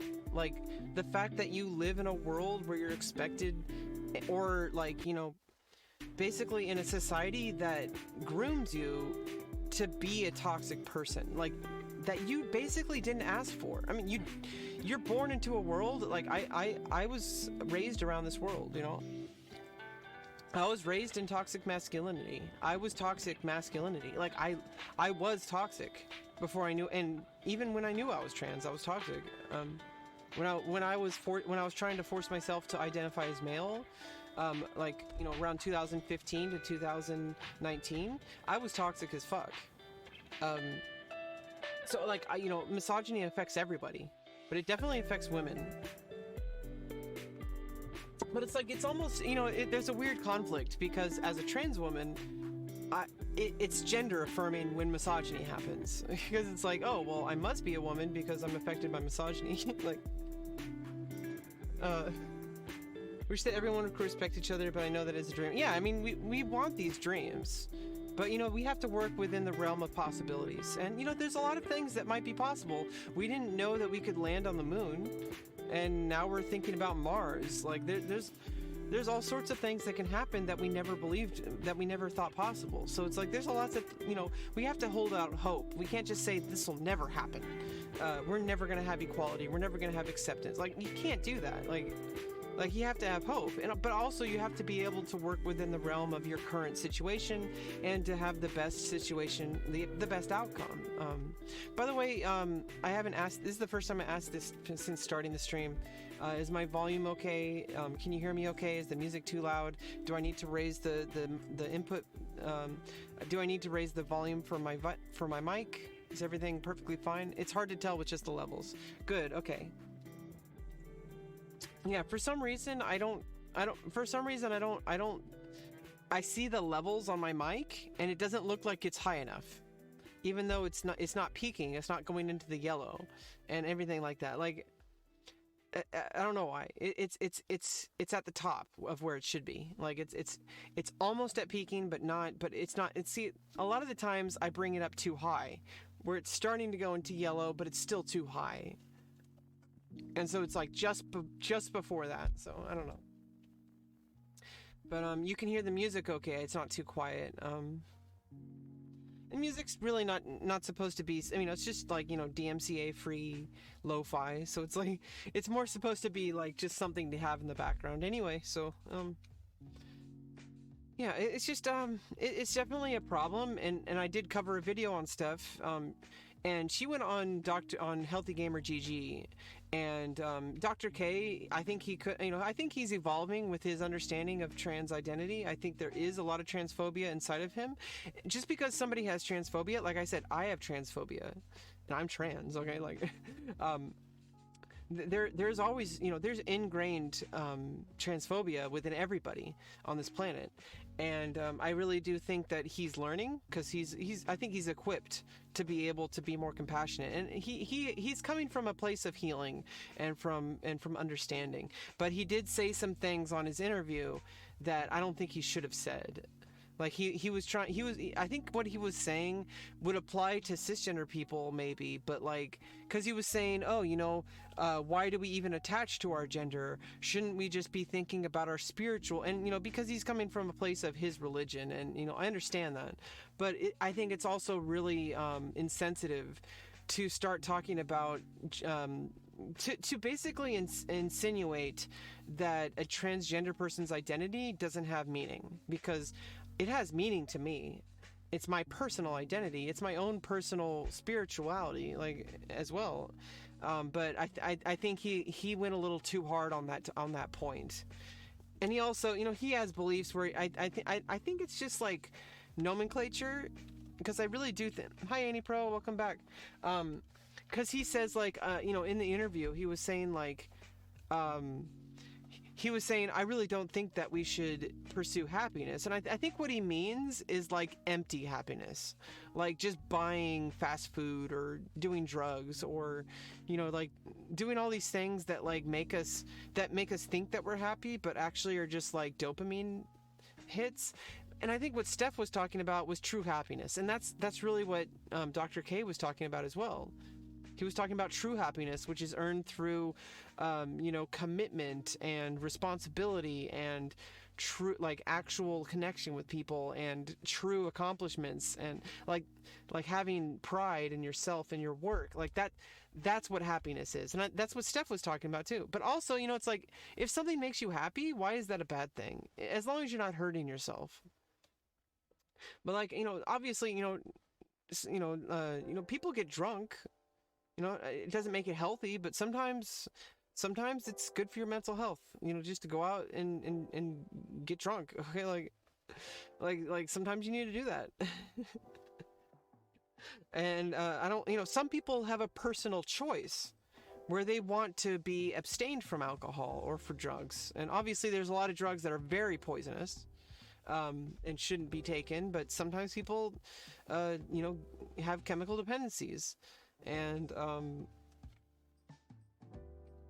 that's a bad thing, because like, they might enjoy the moment, but they're damaging their bodies, and they're creating all these problems. And but some people don't want to escape from that. But I really do think at people's core, they don't want that. Like, as long as you control over it, it is bad if you get addicted. Yeah. I mean, like, obviously, doing like a harmful illegal drug is damaging on multiple levels. But at the same time, people are talking about, like, why are we criminalizing drug use?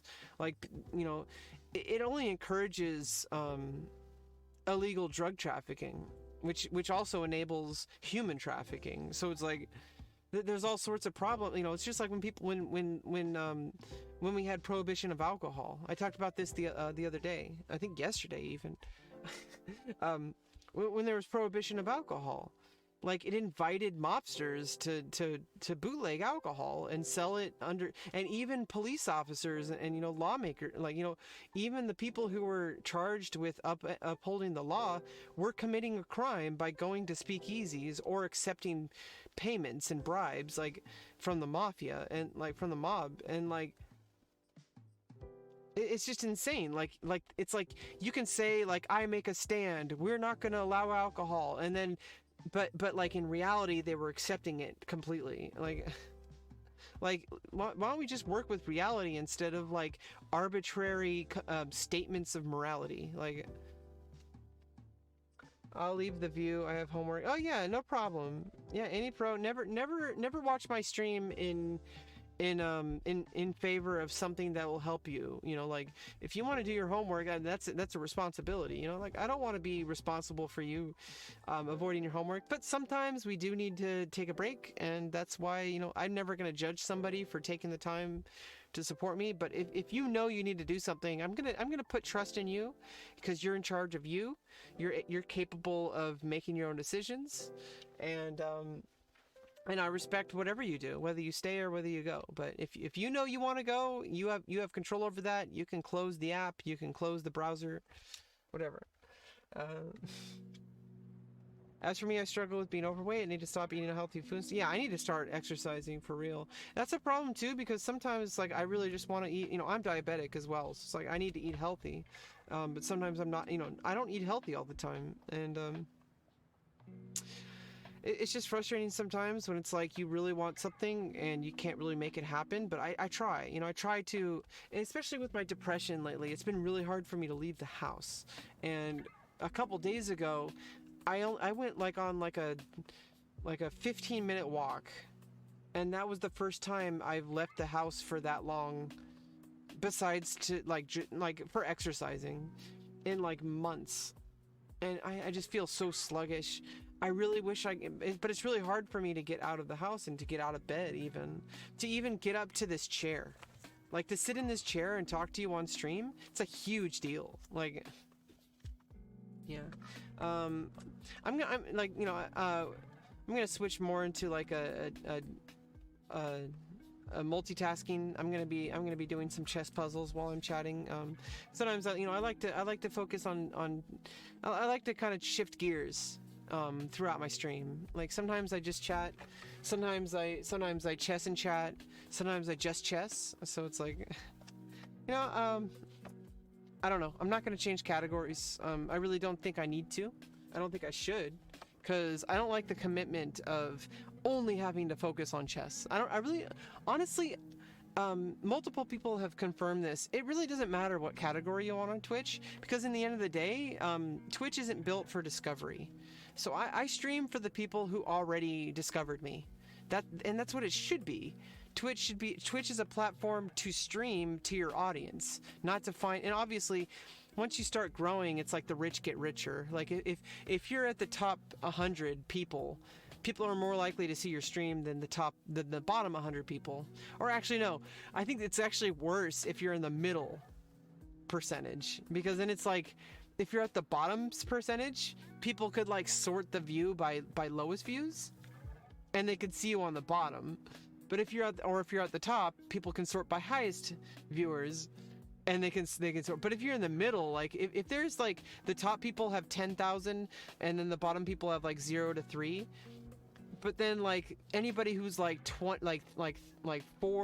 to like 1,000 are gonna be like lost in a sea. So it's like those people are actually gonna be less. I don't know. The more people you have, the more likely to be discovered. So it's like the rich get richer on Twitch. And you know, that's just how it works. That's how the market works. I really don't think, I think Twitch could do more, and they have done a few things to help people discover. They do have like recommended streams. Like you can just like click on a category and it'll show like a bunch of different people from different ranges, which I think that's a good deal. And they could be doing more with clips.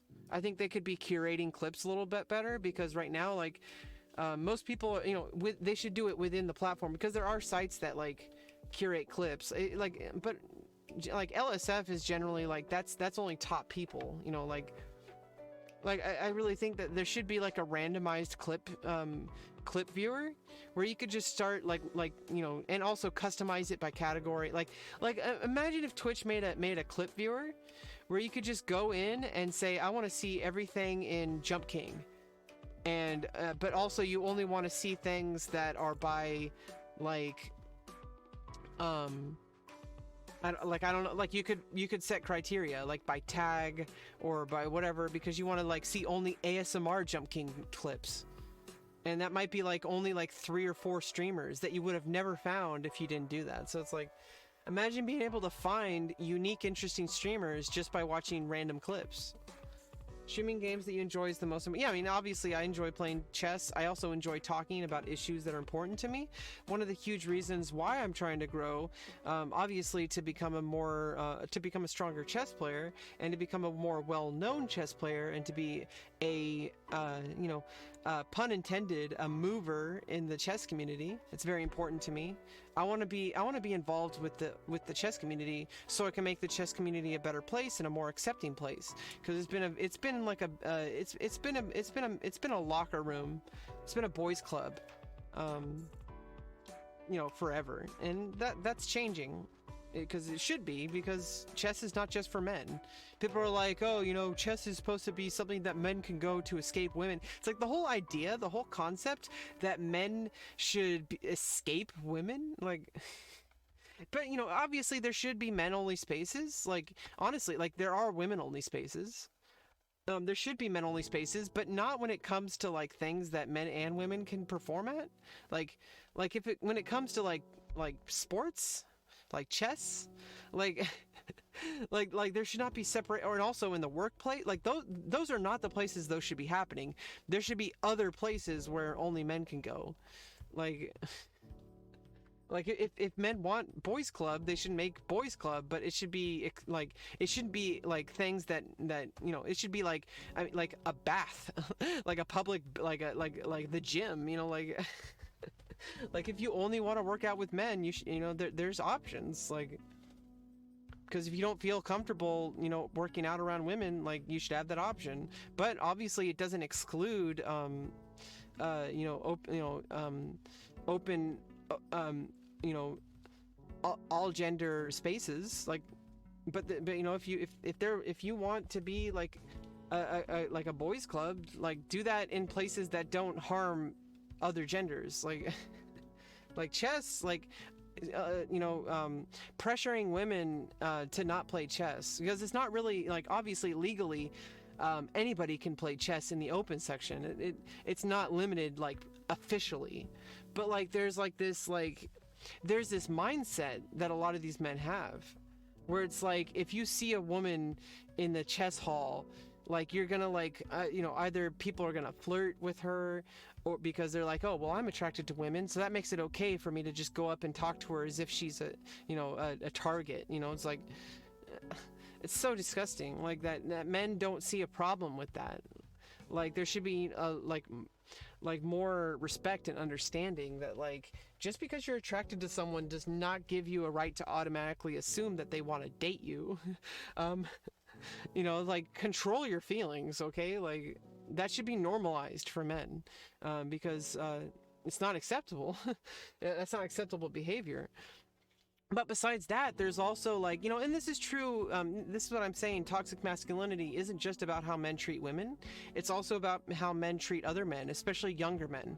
Because this is the same reason why it's a problem for men, is that, like, if men who are, like, really toxic, it's not even just toxic people. Like, there's a lot of ways to be toxic. You could be complicit in it without even trying, and this is why we need to be, like, not just men, but women, and not just cisgender people, not just trans people. Like, everybody should be more cognizant of, like, their behavior, and but especially, like, with men towards women in chess communities, like if you see a woman, you're like, oh, well, she doesn't belong here, and there's this that already sets in your mind that like, this person should not be taken as seriously, like, that in your, like, from that alone. But then all your behavior stems from that, and so that's what I'm saying, is there's, like, it's called toxic bias. It's where you're not even aware that you have these things are affecting your actions. And you're not even intending to. It just happens.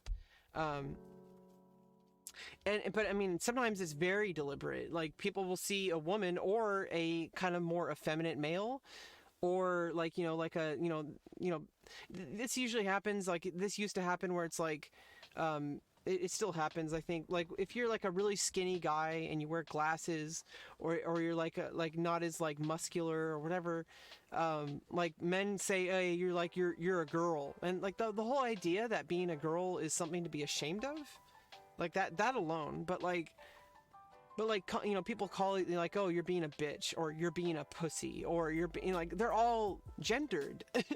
Like those are all gendered terms. And then, yeah, obviously, people nitpick. They're like, oh, but I thought men could also have a vagina too. But like, yeah, okay, men can have vaginas, but that when you call somebody a pussy, it's not about a vagina. It's about like you're attaching that word to femininity, and it's like that's, I know, everyone knows that.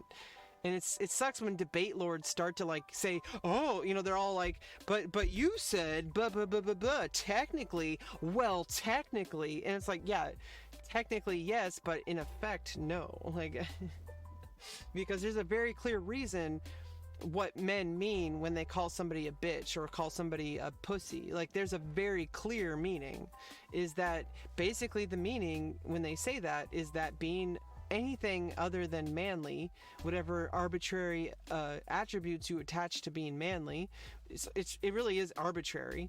There's no reason why being skinny and long hair and even wearing makeup or women's clothes or traditionally women's clothes would make you like we could completely flip it. Back in the ancient Egyptian days, having like very effeminate, like it was actually considered very masculine to wear makeup and all that kind of stuff, like to have like eyeshadow and all that kind of stuff. Like that's what people did. That was the fashion, because it was a sign of power, because if you had money you had power, and so it's like that was seen as masculine. And so it's like our definition of masculinity can change, just like femininity can change.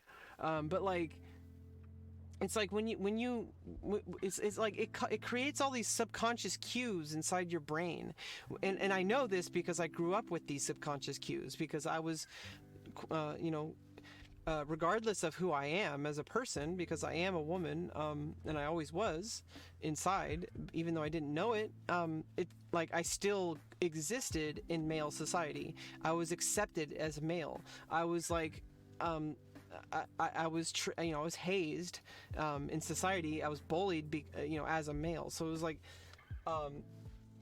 because it's a societal construction. There is like personal identity, but there's also like there's also like a societal there's a societal structure where it's like it doesn't matter what your identity is, people will see you as a certain way. And that's kind of the big fight right now, is because people refuse to accept trans people as the gender we say we are, because they're like, oh, but I don't accept it. I don't see you as female. You look like a man, and blah blah blah blah blah. And it's like, that's just fucked up, and that needs to stop. That's discrimination.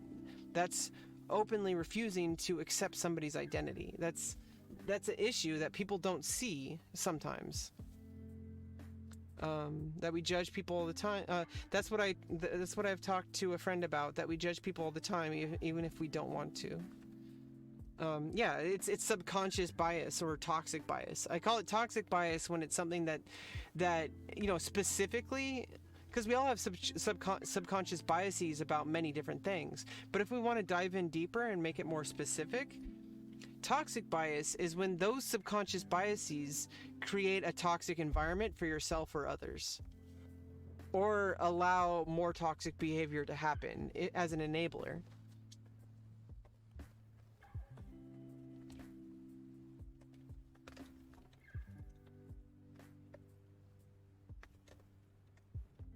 Yeah, I just need to get some air in here.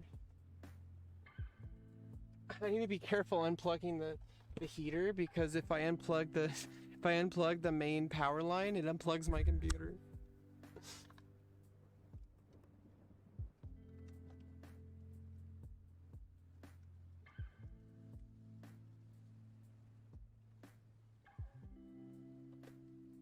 I can turn the fan. Get some air in here, jeez. You're right, I cussed out a lot of bigots who couldn't accept Elliot Page. Yeah, exactly. especially like people like Ben Shapiro, who are just like building his entire career on being a bigot. Um, it's like, why are you doing this? Like, it's one thing if you accidentally misgender somebody. I'm not gonna blame it, and this is actually what started this whole this whole conversation over the past 2 hours. um, this whole chain of conversation started with this, Dale, is that people, cisgender allies sometimes don't understand that when we correct you about our pronouns, it's not because we're mad at you, okay? Like, you would know if we're mad at you. You would definitely know.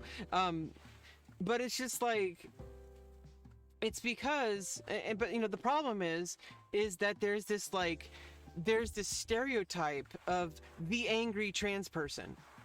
Is that if a trans person corrects you, they're immediately labeled as angry and PC and I don't know why people do posture check, father of your children. I hate to break it to you, but I can't have biological kids ever.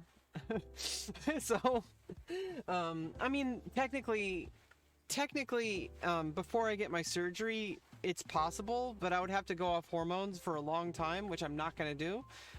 And even then, it's only a small chance. So I'm sorry, you can't have my children. You literally can't.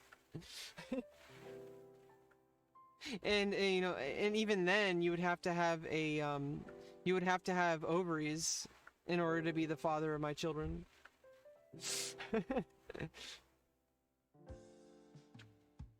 And even after surgery, I won't have ovaries, so I can't have anybody's children, and I can't give anybody my children, so it's not gonna happen. Sorry. I'm not sorry about it. I'm fucking happy about it. Jeez.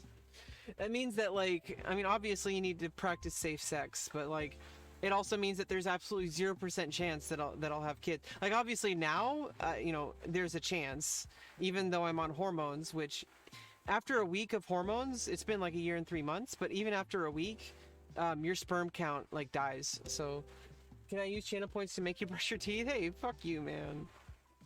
Don't be rude.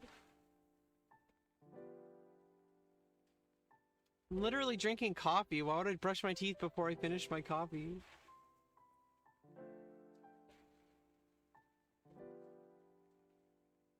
It's kind of rude, dude. Why are you being rude, bruh? Why are you being rude? Yeah, sorry, short timeout. And it's a good litmus test for people. I don't know if litmus test is the right word. But if people can't handle a short timeout, then that tells me that they're unwilling to think about their actions, which means that, like, if they leave, well, good riddance. It doesn't mean I have less viewers, but like, which sucks because I would like to grow as a streamer, and sometimes you have to put up with toxic people, but I also want to make a stand. Like, I don't just allow any kind of conversation in my chat. Like there's, like, I got rules, okay? Like don't be a dick. like seriously. You need boundaries, yeah, and that's how you foster, and that's the way that you create the kind of environment that you want. Because if I just allowed like XQC style spamming, then that's what I'm gonna get. But if I set a standard that, like, hey, we're all adults, we should be respectful of each other, and certain jokes are problematic, and if I set that expectation, then that's the kind of people I'm going to attract, and I'm going to get that kind of audience, and I'm going to get that kind of community. And frankly, the people who join that kind of community would not want, like, people who are inconsiderate of other people, and like, like, it would get people who have similar expectations. So it's like,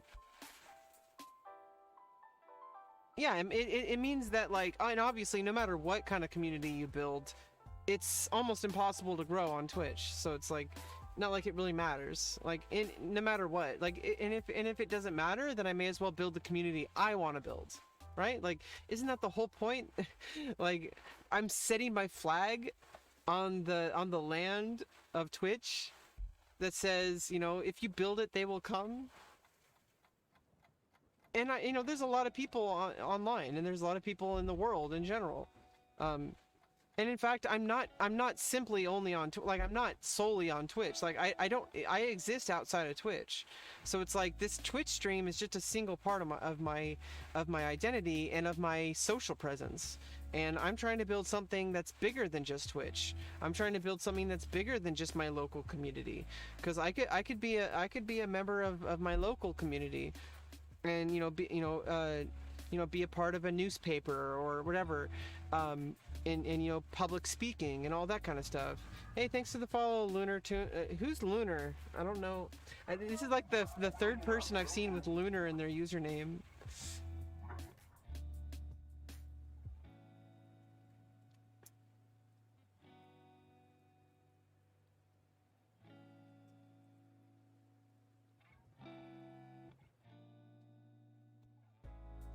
No.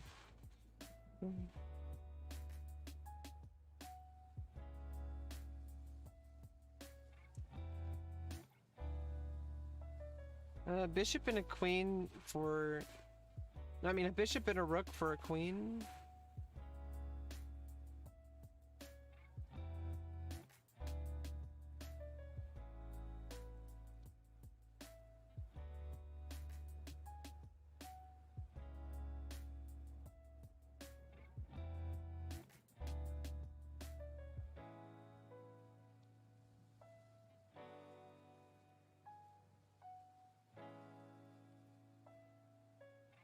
I guess so.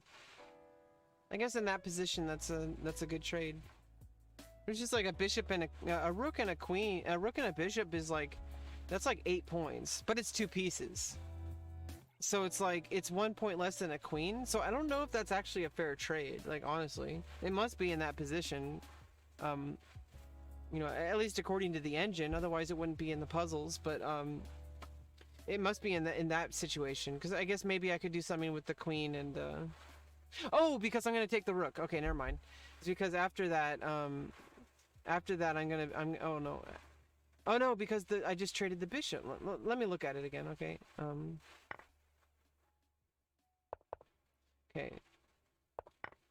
Okay, so it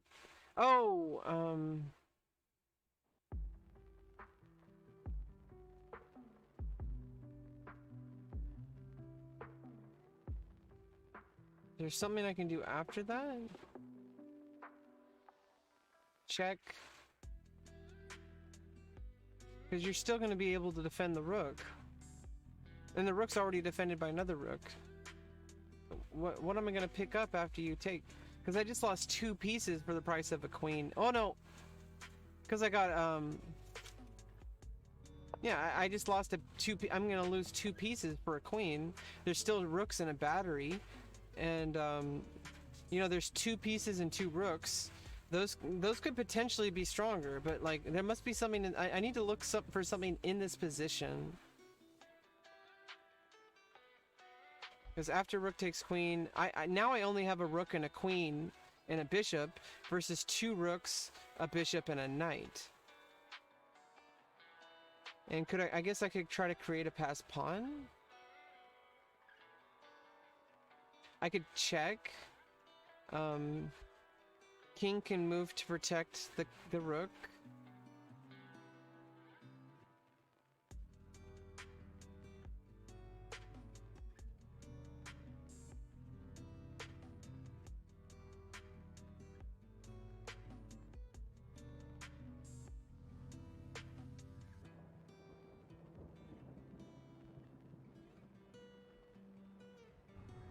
Hey, thanks for the follow, Ziffy.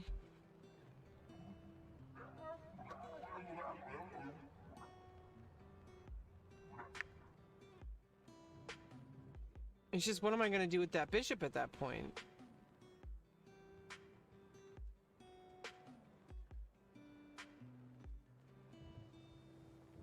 I need to... Wait, oh, I think I have to... Oh. I think I need to finish it to analyze... No. Okay, let me... I need to go I want to go into the analysis board on that one because I need to actually look at if that's worth it. I mean, it should be according to the engine, but like just because the engine says it doesn't mean it's automatically. I need to actually see it for myself. So it's like, it just doesn't seem to be a fair, a completely winning trade. How do I see it in the analyzer?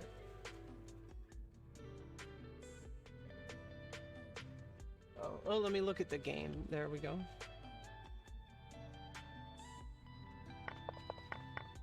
Oh. That actually wasn't what was played, it seems. Oh.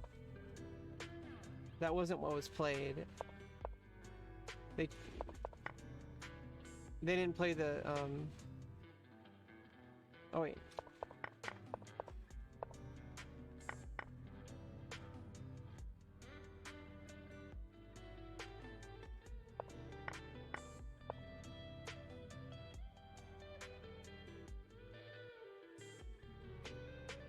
Wait, that's really weird.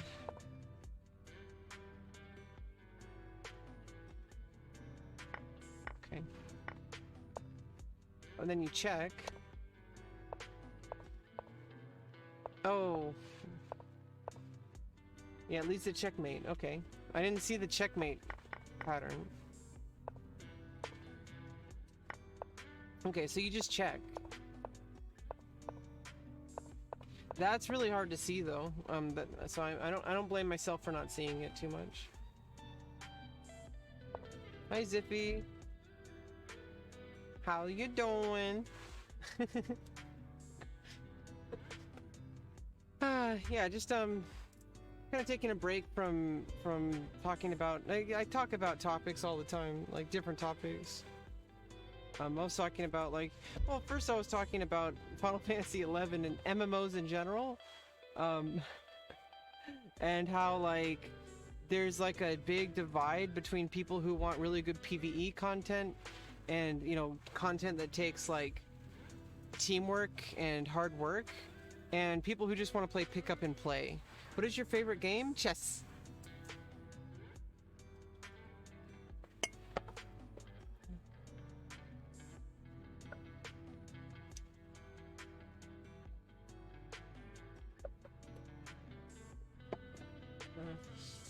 I'm gonna mouthwash it first. I need to brush my teeth a little bit, but I just finished the coffee. Generally, like, what I've read, like, it's not good to brush your teeth right after a meal or right after something, because then it's like the acidic parts of whatever you ate, or, you know, like coffee or anything, like it actually, like, you need to wait for your, like, for your saliva to break it down a little bit before you brush it.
I should be good. I'll brush my teeth later, don't worry, okay?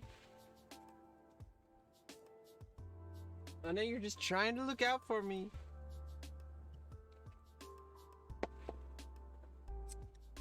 I do need, that's one of the things that I really need to do. I need to go see the dentist. It's just really hard. Like, COVID is like making things even harder than they already were for me. Like, it was already really hard for me to like schedule doctor's appointments, and the only reason I was making a lot of progress with my doctors, because like I had like before I went 2 years without going to see my doctor, other than chess. Final Fantasy 11. Besides that, see, I don't really like specific games. Usually I like just game series, like Mega Man games, Mario games, Mario Kart, like, you know, FPS games, like Counter-Strike, or, you know, I like a lot of different games. I'll try new games out. You know, I don't really consider myself locked into a single game. I mean, besides chess. Yeah, Counter-Strike's an amazing game. It's probably the best FPS ever made, and all versions of Counter-Strike. So Counter-Strike 1.6, Counter-Strike Condition Zero, which are pretty much similar to. It's basically the same thing as 1.6, honestly. But what is your rank, bro? Don't call me bro, please. Only warning. Um. You But what is your CS:GO rank? I'm not even ranked. That's like I think it's like the lowest rank. Okay, I suck. Okay, I suck in CS:GO. I suck in Counter Strike 1.6. I suck at everything. Okay, I don't understand. You know, people need to give more.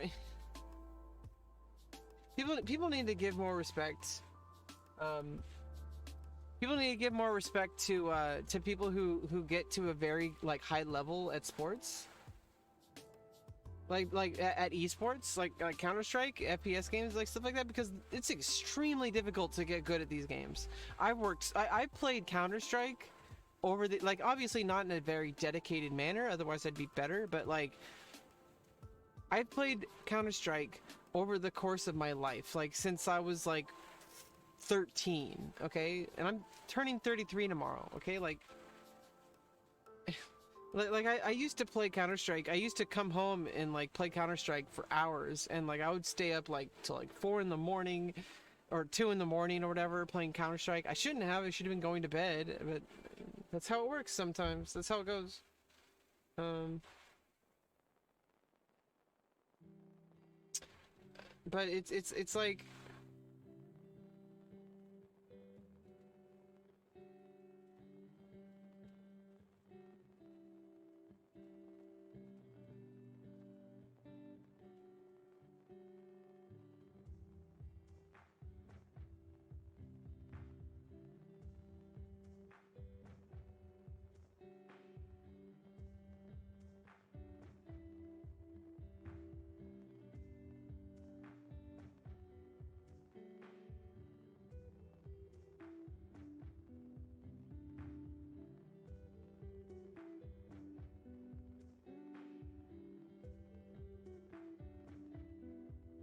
sorry, I gotta respond to a tweet. It's like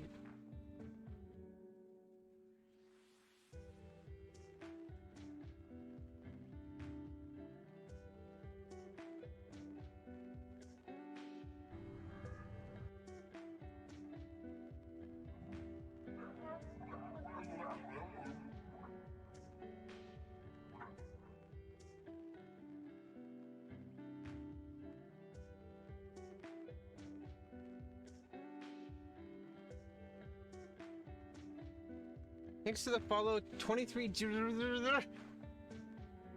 just gonna call you 23JR, okay?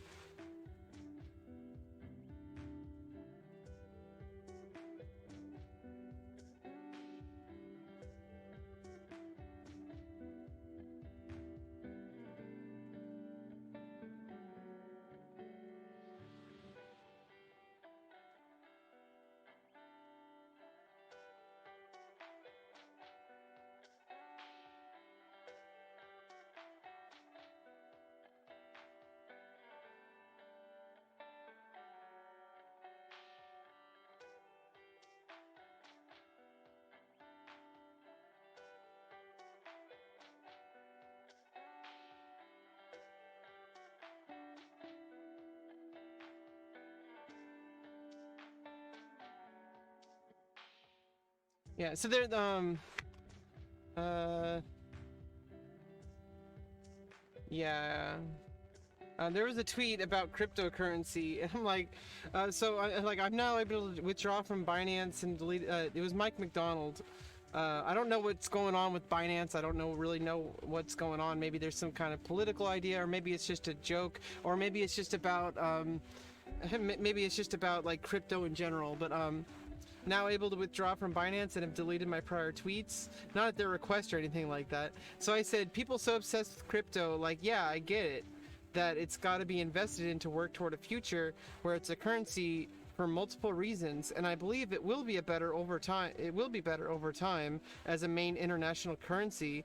But yeah, if you want stable returns on investment, stonks. Are you invest in Cardano? I don't know what Cardano is.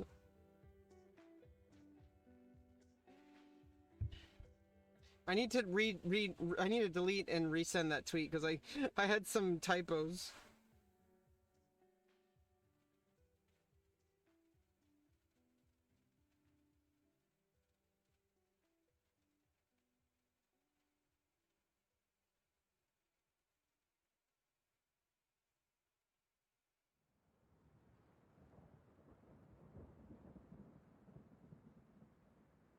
I forgot a T in investment. I'm also obsessed with crypto. Like, yeah, I get it. That it's got to be invested in to work toward the future, but it's a currency for multiple reasons. I believe it will be better over time as a main international currency. But yeah, if you want people stable returns on investment, stonks.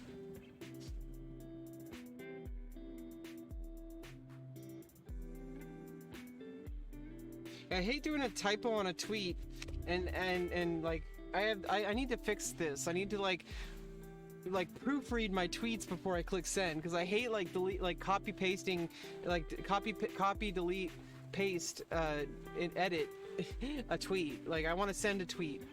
It's top 10 cryptocurrency. How much donors are you getting? I'm not investing. I have like $20 in Bitcoin. I don't consider myself an investor. I don't have enough capital to actually invest. Investing takes you don't really start to get real returns on investment unless you have like $10,000 of capital, of investable capital. So it's at least $10,000. Like it really starts to scale. Like, investing starts to scale the more money you put into it. So it's and then even then it's something that you do over time. People will do freaking day trading. That's so freaking stupid. That's gambling. Real investing is looking at trends and following businesses and making educated guesses based on business decisions, based on previous outcomes. Obviously, you're never going to be 100% right, but you're looking at minor gains and minor dips over years. That's why it's you need to be investing tens of thousands of dollars in order to see real returns on it, because otherwise you're not going to be making much return for time involved. Sell chair for crypto? Why would I sell my chair? It's a good chair. Gee.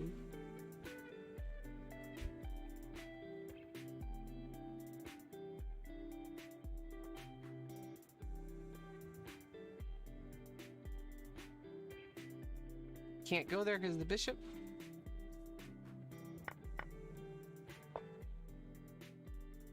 Oh.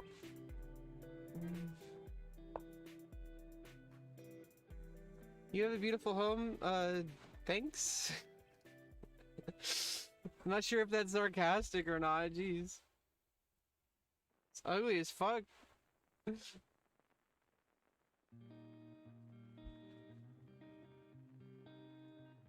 You like my blanket? The red one? This was actually given to me. It's like a quilt. I'm not gonna remove it. I'm using it as a sheet cover.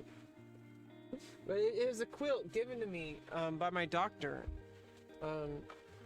She had a patient who gave her a quilt for Christmas in 2019. And was told to give it to a patient that she thought really that she thought really needed it, and so she gave me a quilt.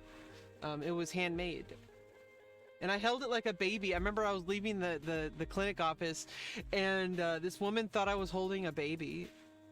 Because, I mean, it felt special. Like, somebody made me a quilt. And they didn't make me specifically a quilt. Like, you are friends with Doctor? Yeah, my friends, my they're not friends, but I don't hang out with my doctors. That would be a breach of, well, it wouldn't be a breach, but like, you know, that's a line that you can't cross with professional. Like, you don't become like actual friends, but like, you know, my doctors care about me and they work with me to help make my life life better. You know, that they're very compassionate, and you work with trans people and you have to be compassionate. Like, you know, they're very trans progressive and gender expansive progressive, so it's like, you have some condition. I'm diabetic, and I'm also transitioning my gender, so it's like I'm male to female transgender. So I'm taking hormones and gonna get surgery. So it's like there's a lot of stuff I have to, you know, continually work on. I'm also getting therapy, so it's like it's a team of doctors. Like they're all connected to the same clinic, and they all work together. They all communicate. They're a part of my team. You know, it's not just like, oh, I have this doctor for this, I have this doctor for this.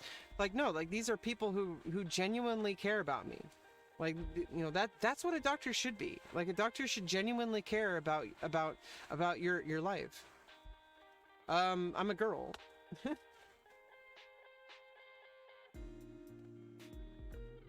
I'm a girl. I'm like I'm a trans woman. That's how it works. I'm gonna like kind of remind you, and like I said earlier, this is kind of what started this whole 2-hour conversation about stuff that went on tangents and went on completely unrelated topics. But basically the main thing I've been trying to say is like a lot of I forgive people for not knowing exactly the like etiquette for talking to trans people and not knowing all the possible things. At some point there's going to be no excuse, because there's a lot of knowledge now about what it means to be trans and how to speak with trans people and all that kind of stuff, but that's not widespread right now, and so I understand, and I'm not mad at you, and I don't want you to feel like I'm angry at you or, you know, whatever, because it's very realistic that you you don't know everything. So it's like I want you to understand that, but at the same time, like, the way it works is you are the gender you say you are. So and the whole idea of having a sex change or changing genders, it's like I'm not changing anything, because I was always female. I didn't know I was female until I was 18. Some people know a lot younger, but I didn't know. Okay, but but the way I felt about my own identity, the way I've always felt in my mind, like, that was always female, even though I didn't know it. So it's like I'm not changing anything. The only thing I'm changing are the physical characteristics of my body, because that's how I'm transitioning. Not everybody transitions the same way. I am changing my privates. It's funny. It's just I'm sorry for laughing. It's just like when people call them privates, it's like. It's like, yeah, I understand. Like, I mean, that's a normal thing to say. It's just, I'm sorry. It just made me laugh. Like changing your privates. Like, sorry, I don't know why it's funny. It just is. Yeah, I am getting lower surgery, so I'm gonna have, you know, gender confirmation surgery. But like I'm saying, it's not like that's not what makes me a woman. Being on hormones is not what makes me a woman. Like, I already am a woman. Like, that's what I'm trying to say. It's hella poggers. I know, right? So poggers. It's scary as fuck, but it's poggers. Okay, like that's like, okay. Who else in the world? I mean, I don't want to like. I need to be proud of this, because who else in the world, ironically, have the balls to have a surgery to completely change, reconstruct your genitals? Okay, like who? Like ironically, I say ironically, who has the balls? You know, so it's like, because I'm not gonna have those anymore. Yeah. Yeah. Please be a little bit more respectful, Ziffy. You're being a little bit crude. You know, that's why I'm like giving you a little bit of a warning. I don't know if English is your first language. Ah, okay. Yeah. So it's like sometimes people don't understand things. It might be, I've actually like been trying to think lately, like, not everybody, like sometimes like you need to put things in perspective. Like you see people like we tend to like judge our experience on Twitch based on like, oh, people hate me in my Twitch chat, but like there's what's called a 10-10-80 rule where like 10% of people in your chat or who follow you or watch you are positive 10 and support you, and 10% hate you and want to see you fail. But then 80% of people are just somewhere in between, where there's just like people, most of the people, the vast majority of people who watch people on Twitch just like don't even chat.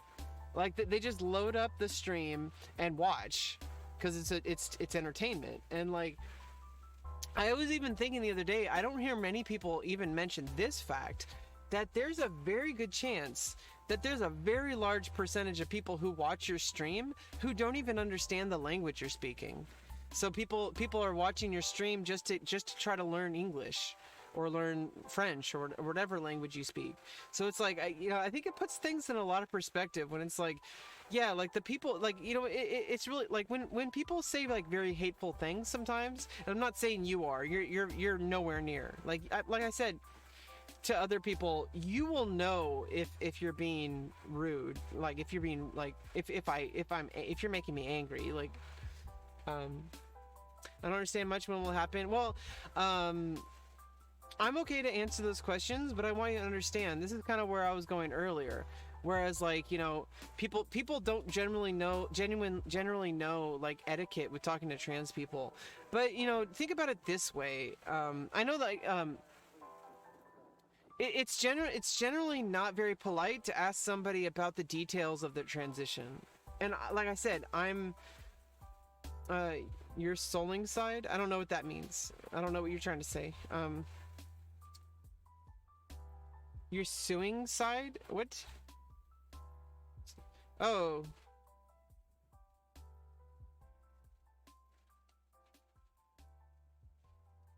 Yeah.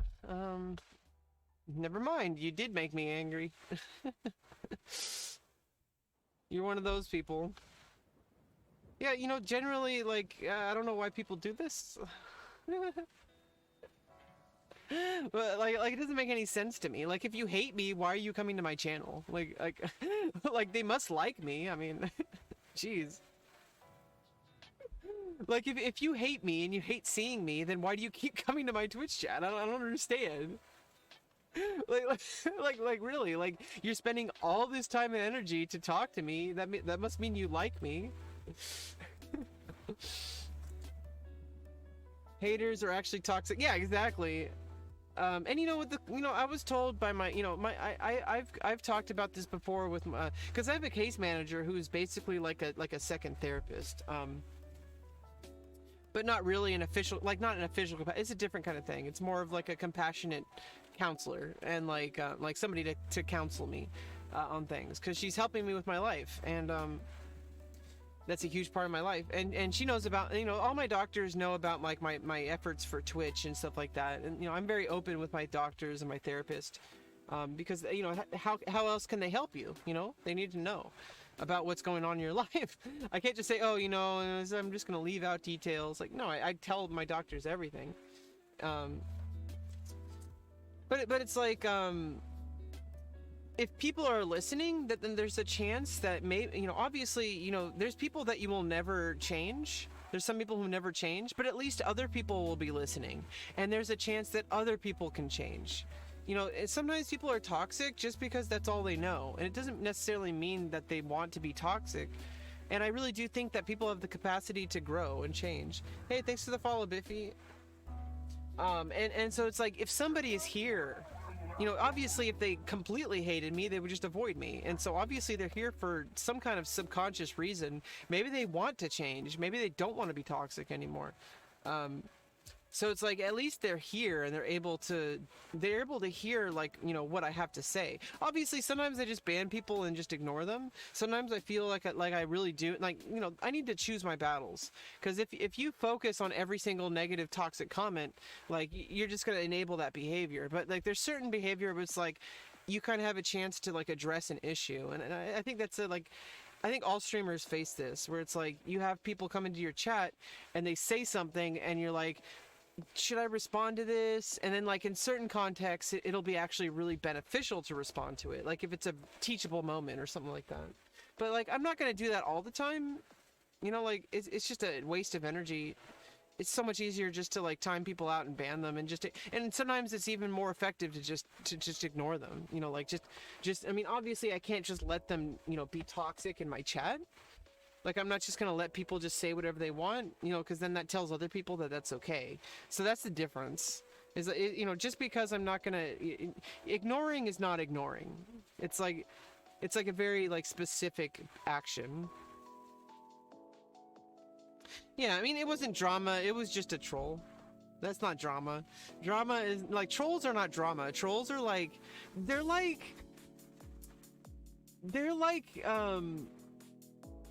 if you're playing a video game and you have like really like stupid enemies, but there's a lot of them and you have to slay them, but then, you know, that's not drama. That's just something that just gets in your way a little bit, but they're so easy to kill in a game. Like you can just hit them with a sword and they just go away.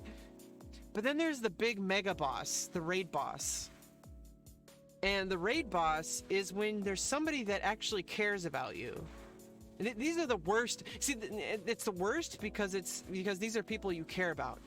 When you actually work with somebody for a very long time, and they do something that is that completely goes against everything that you thought they were, and then you realize they're actually a really terrible person because they were hiding something from you, a part of themselves that you never saw.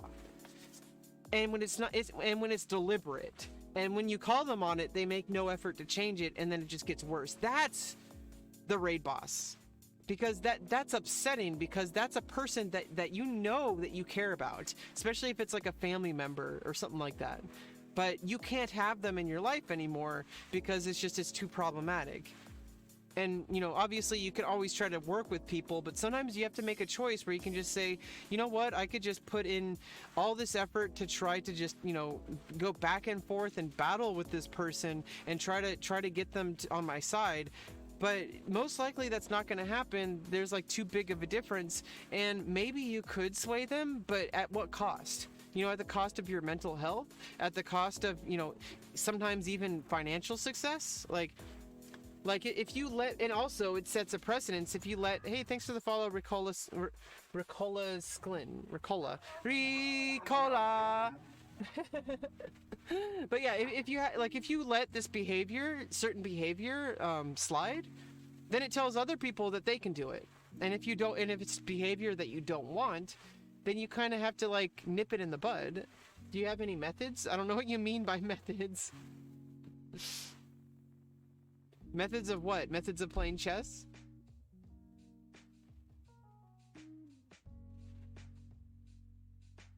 Girthy hog method? What?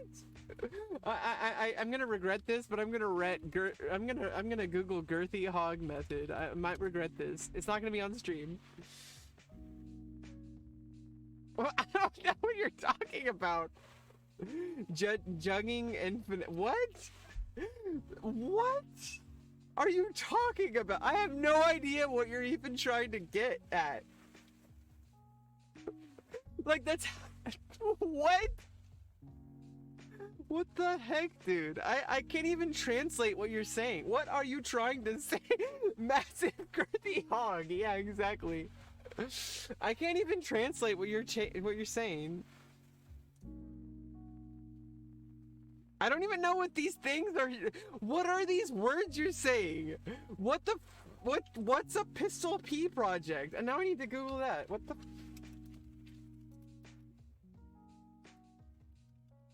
Hey, Ricola Sklin, just a heads up, I don't like gendered language. You know, don't call me man, don't call me bro. Try not to call me dude. I understand that people might use that and as a genderless term, but for me specifically, and I don't want to put words into other trans people's mouths, but it means something very different to trans people. Like when you say, "Hey, what's up, man?" or "What's up, bro?" Like, unless they're trans male and it's affirming, but if we're trans woman and you say "man" or "bro," it means something different. Okay, like to us personally, and I'm just asking you respectfully. So regardless of what you feel about it, I'm asking you respectfully not to call me man or bro or anything. So. Uh,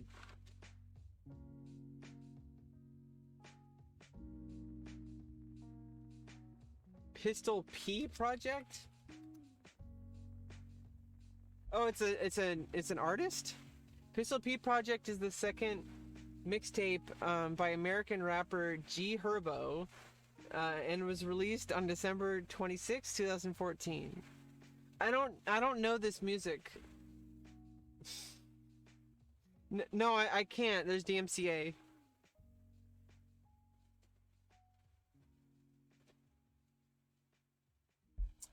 Sorry.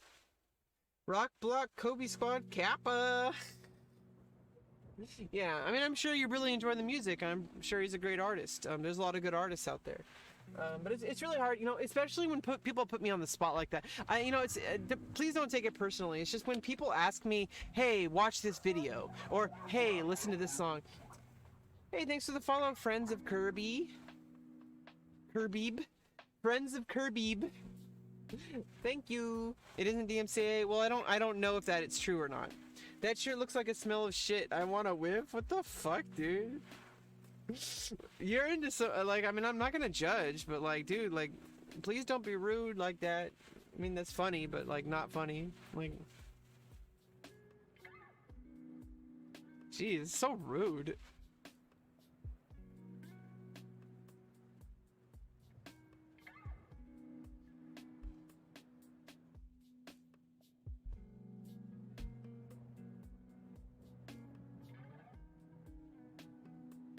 This is an endgame problem. I'm trying to think, like, I need to prevent these from promoting, but I also need to take this pawn at some point. I can't checkmate with just a king and a bishop. Hey, thanks for the follow, Walshy.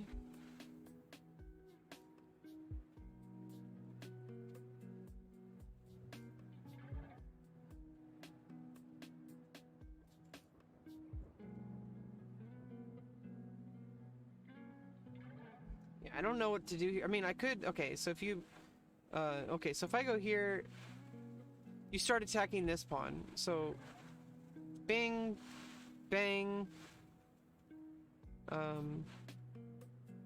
bling, bang, boom, boom, bing, bang.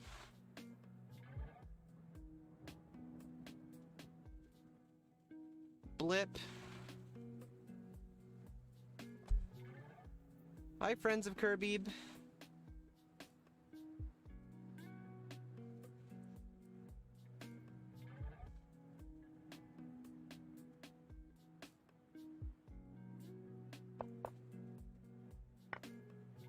That was a weird puzzle because that wasn't really like obvious.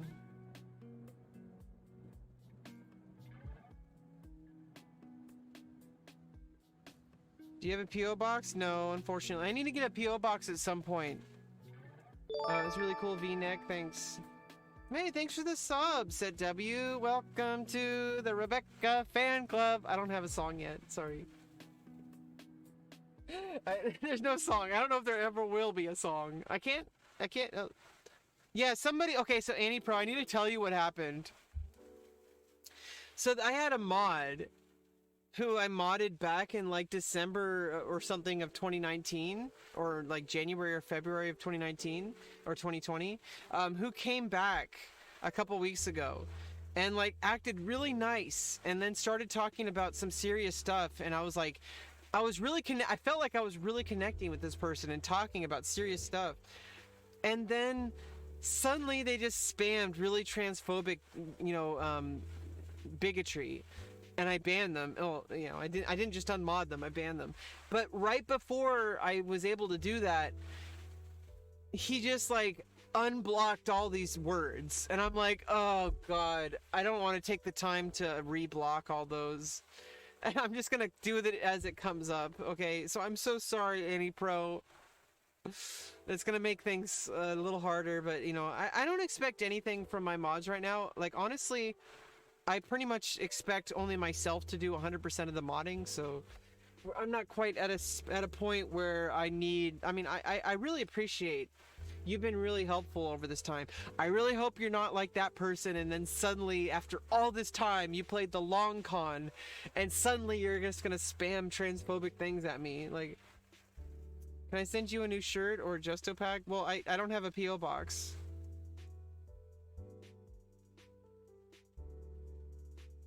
And honestly, I don't think I ever should.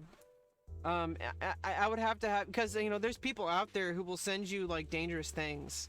And so it's like, I would have to, like, I don't know. I don't even know how top streamers do it. They probably have somebody who, like, checks the safety. Like, you need, like, a freaking bomb squad to check your P.O. box.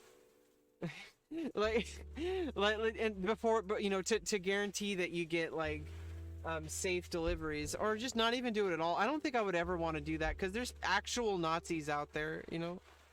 I think that shirt looks just fun. I mean, it's just a freaking shirt. I mean, like, I have another shirt I wanted to wear for stream, but it had some spots on it from, like, oil that I spilled on it. So I, like, washed them out a little bit, but it's still drying. Yeah, people can send a lot of weird stuff. I don't want anyone sending me, like, fucking anthrax, dude. Like...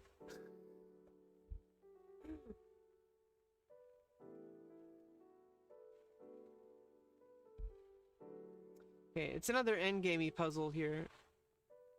Okay, well, I can take this, and if you take it, I can promote. But if you don't take it, if you keep the rook here, I take here.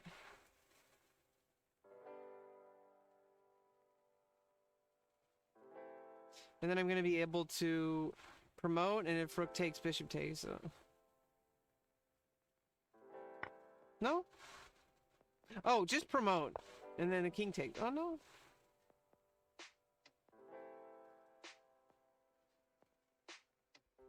Some Quintana? I don't know what that is. What the frick?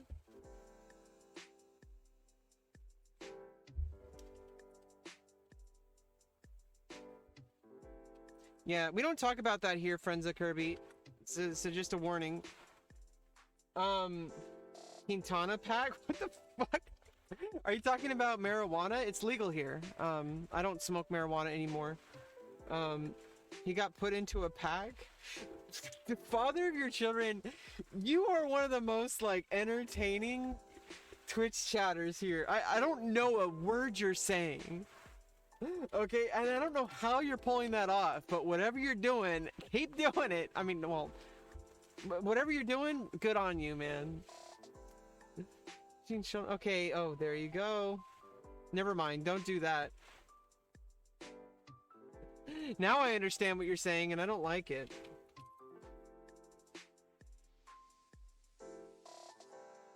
Oh, Quintana, it's pizza? Oh, no.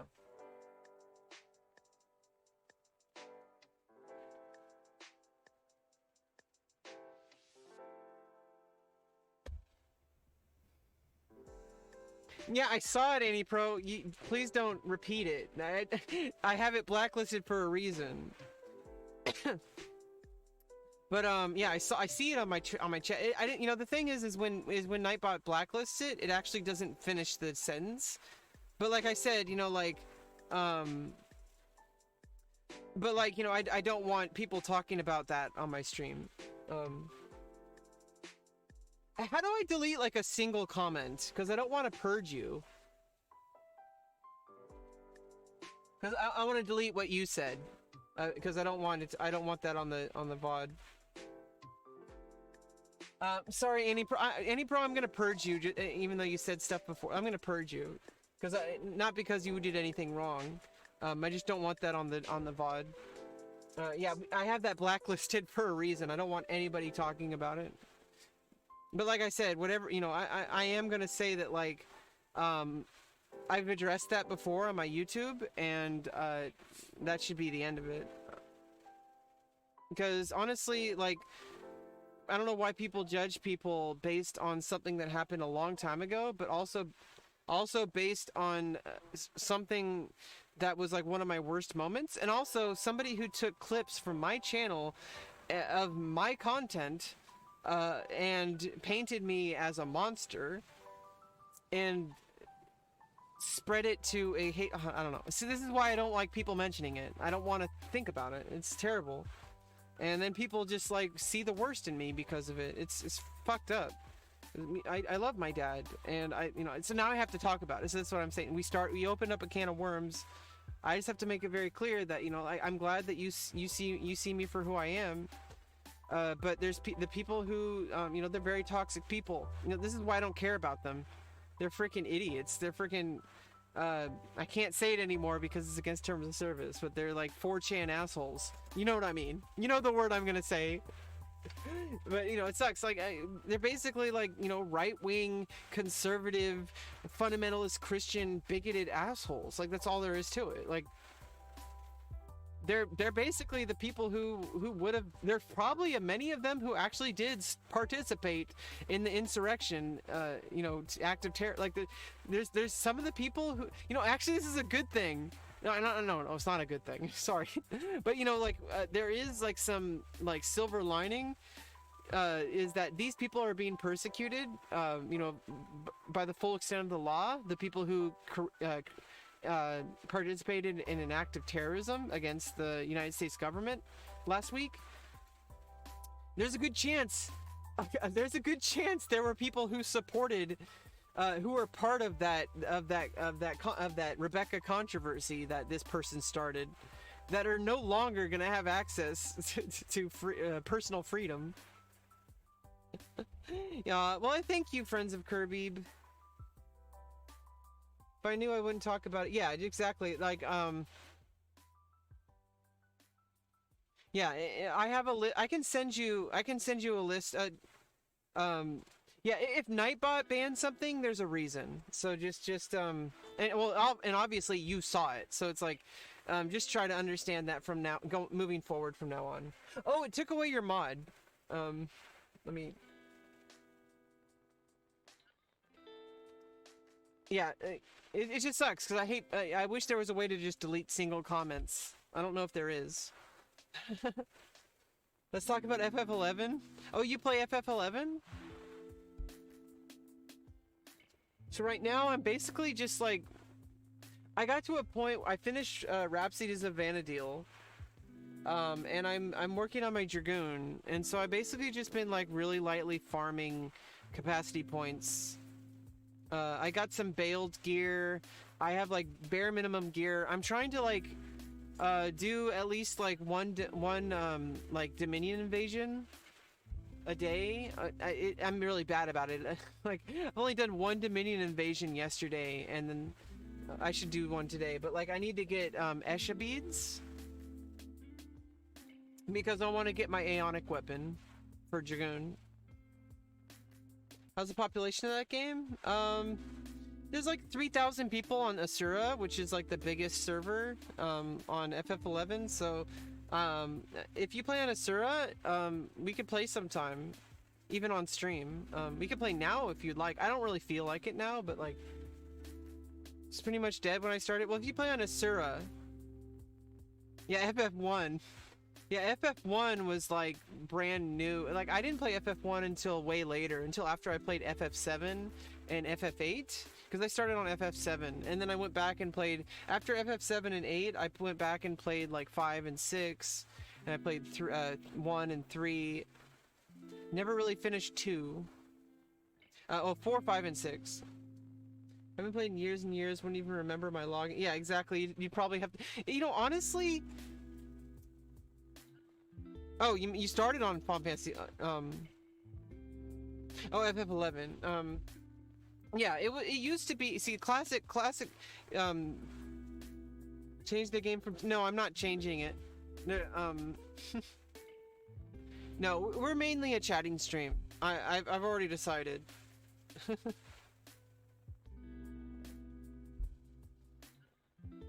Cause it's like I bring in people not just for my chess. Like I bring in people, like the people who stick around don't just come here for chess. Like they come here for, you know, the stuff I talk about.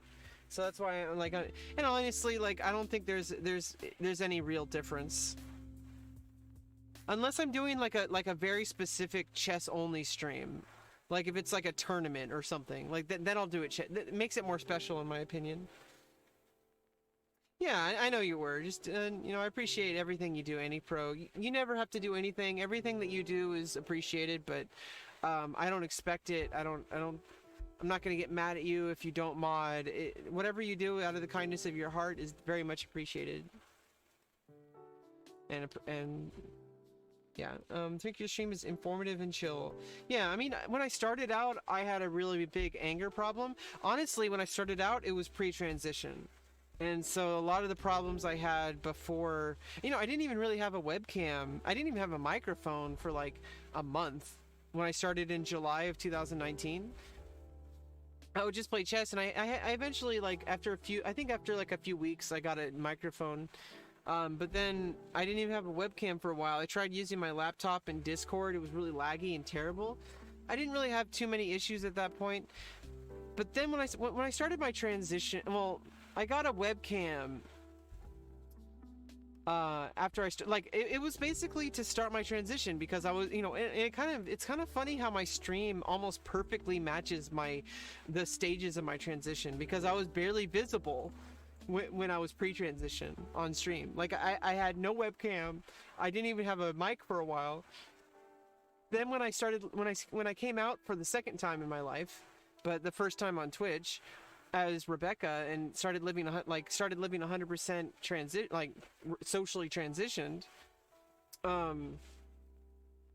came out on Twitch, and like I got a webcam to celebrate that, because it was that day that I came out to my friends and family, that I was saying, hey, like, I know that you knew that I was trans and that you thought that I wasn't going to transition, but I'm going to transition. And I made that click in my brain, and I started it, and now I'm here. And I could have never imagined this happening. Starting hormones, and now I'm working towards surgery. It's only been 1 year and 3 months. It feels like it's been like 20 fucking years. But I'm actually going at a really good pace. You know, I'm heading towards surgery, which some people can have to wait like years and years and years to get surgery. And it's possible I can get surgery this year. My case manager keeps saying it's a very high possibility. But, you know, it's still not set in stone. There's a lot of, you know, red tape we have to go through because of insurance and stuff like that. Insurance covers it. I could have never imagined in a million years being able to afford it if I had to pay for it. So I'm really glad that things are changing, and that I can actually start to, you know, expect surgery to happen in the near future. Like a very, very realistic chance of it happening in 2021. That's badass. Yeah, my insurance covers it because I'm poor as fuck. And Medi-Cal partnership covers 100% of my transition. Funny enough, though, it covers laser hair removal for face and chest. Face, neck, and chest, but like, in order to get the hair removal for my groin area, I have to have a confirmed date for surgery, which is weird because in order to confirm the date, you know, honestly, I was actually doing some research. My doctor is like really up to date with research, so, you know, I'm gonna trust her. But like, she you know, I think it's safe to get hair removal before surgery, but apparently people have even, you know, the problems that might arise from not getting hair removal happen sometimes even in people who have gotten hair removal. So it's like, it's really rare that people have issues related to hair growth in that area. But, you know, better safe than sorry. Yeah, I mean, you know, it's, in the end, it's your decision whether you want to get a vasectomy or not. So, you know, it's a personal decision. It's your body, your choice. Right? You know, people always talk, you know, a little bit of controversial topic here. People talk about abortion, and it's like, I don't think it's controversial at all. I think if it's your body, there's a human being growing in your body, that it's still in your body. And there is, you know, it sucks no matter how you look at it, because it means that you are snuffing out a potential life. But at the other end of the coin, like there's also the human life of the mother. who would be forced to come to term with a baby and forced to either give up the baby for adoption, which is very traumatic. I'll never know this feeling. I'm not capable of giving birth, but from what I've noticed, is that, there's a what do they call it? Postpartum depression. Or once you give birth to a baby, like you've had that baby inside of you for, I can understand it, like empathically, like I can understand, like you have a baby inside of you for 9 months, and then you give birth to it, and then you hold that baby in your arms, and then you have to give that baby away. Like that's a real trauma. And to force somebody to go through that, and then, not to mention the social stigma, especially if you're like 16 or whatever in high school, and you have to be pregnant for 9 months, and then you have to give that baby up for adoption, which means that you have to hold that baby in your arm, have it ripped out of you and taken away, which is traumatic, because it's very real. And then permanent changes from the hormone fluctuations from being pregnant, and also just body changes that are basically permanent, permanent body changes that these people who are anti-choice are trying to force on people. It's like, it's her freaking body. Her choice whether or not she should bring a life into the world. And if, there is, it's already been decided in Roe v. Wade that there is an ethical time to and then after you've reached that point, well, it's too late. Unfortunately, some people don't, are out of their mind. Some people are out of their mind and they're like, I want to have a baby. And then they're like regretting it. It's funny that these same people are adamantly against trans people taking hormone blockers before 16, even though it's known to be 100% safe and 100% reversible, because, they're making permanent changes to their body and they might regret it later, blah, blah, blah, blah. But these same people are like adamantly supporting forcing women to give birth, to go through a pregnancy and give birth when it's their body and they don't want to, they might regret getting pregnant. Like it doesn't make sense to me. Like, there's a lot of sad stories. I feel bad for the children. Yeah, exactly. See, things I can never know. Like, well, not never. Like, I don't think I'm ever gonna work in an adoption agency, but like, not the most loveliest circumstances for preventative, but a kid needs a good home. Yeah, exactly. But abortion, not abortion, but if you do come to term, if that's your choice, if you want to go through with a pregnancy and then give up your baby for adoption because you know that you can't give the baby a loving home, and it's very depressing, because like you give birth to a baby and you're like, you have to make that decision whether or not to raise that baby or to give it up for adoption. And that's trauma. That's real trauma that you're putting somebody through because you believe that they shouldn't. Like, it's her body.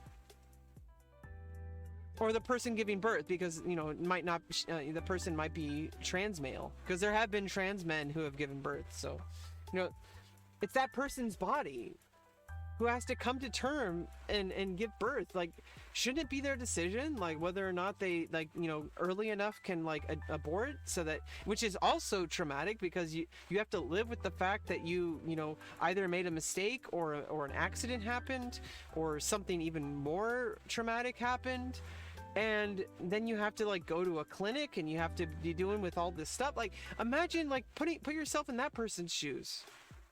And it's just like, these people are so adamant about oh yeah, hey Cola Chill, yeah, let me make a link so that we can play.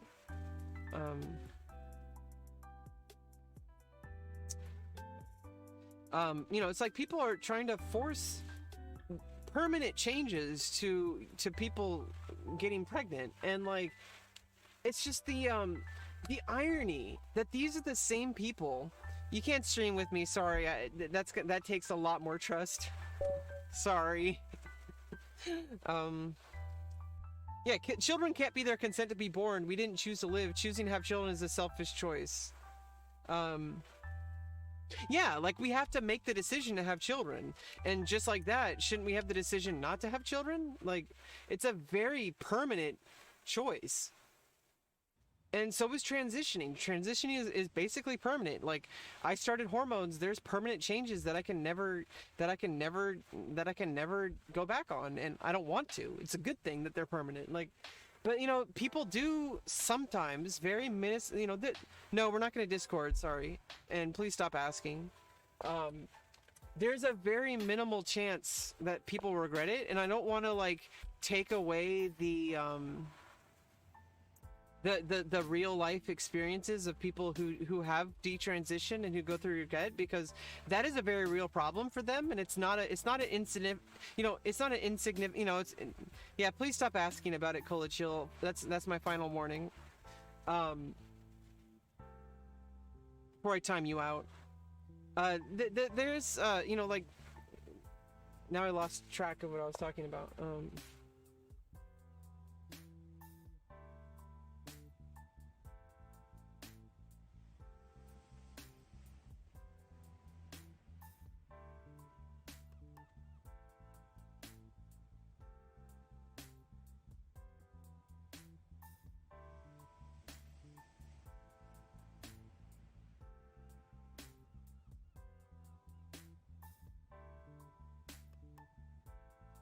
Yeah, I don't know.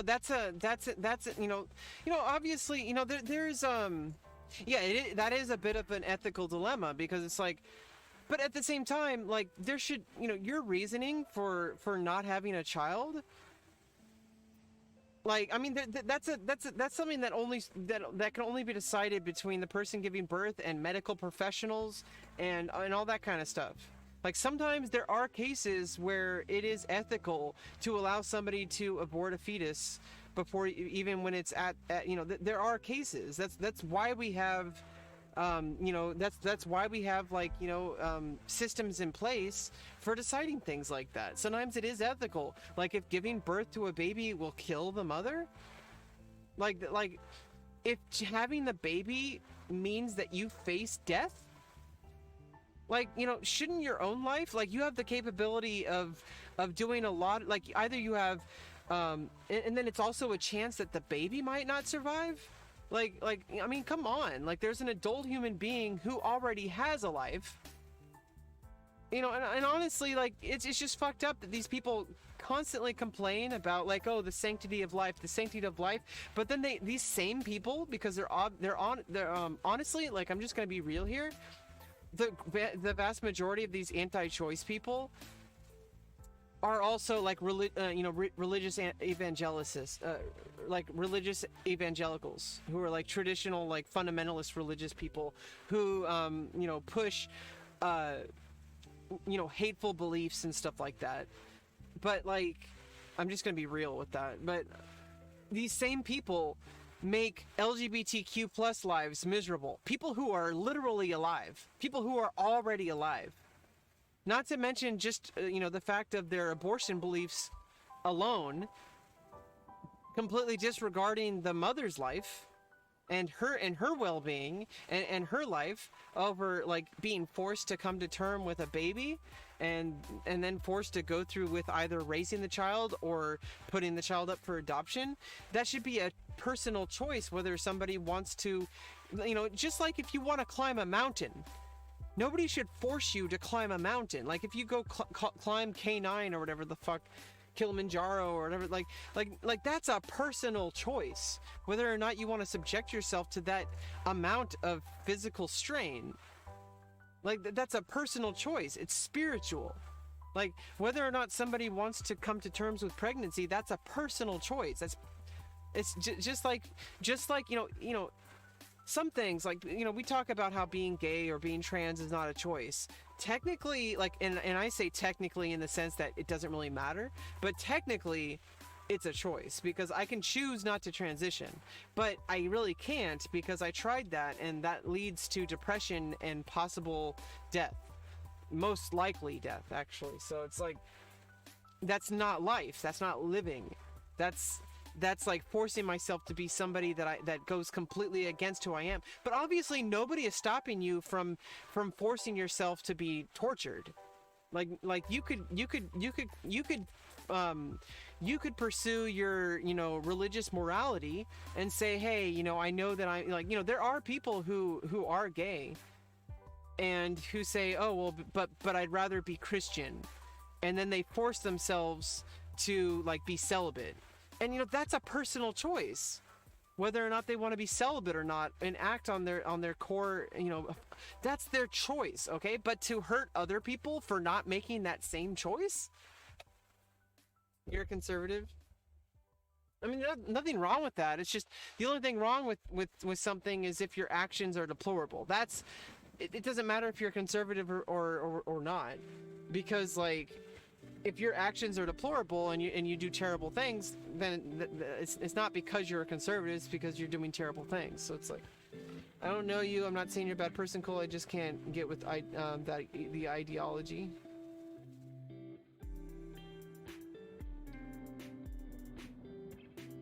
Is Cola DMing you?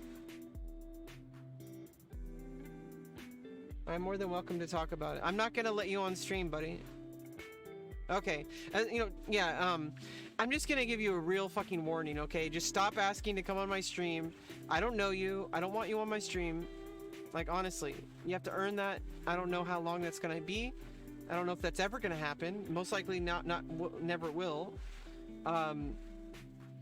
If I ever find out you're like harassing my other chat members, then, but if I beat you, no, it's not about that. Like, there's people out there who hate me and want me to be banned. So if I let you on my stream and you just start spamming the N-word,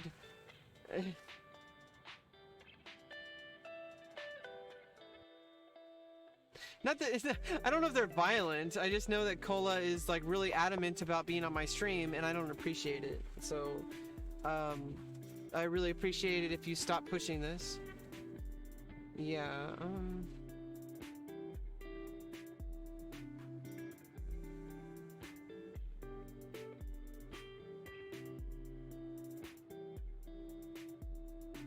I mean, I'm happy to play you chess, but like, you know, there's certain things that, you know, I mean, like, I don't need to let you on my stream, okay? Like,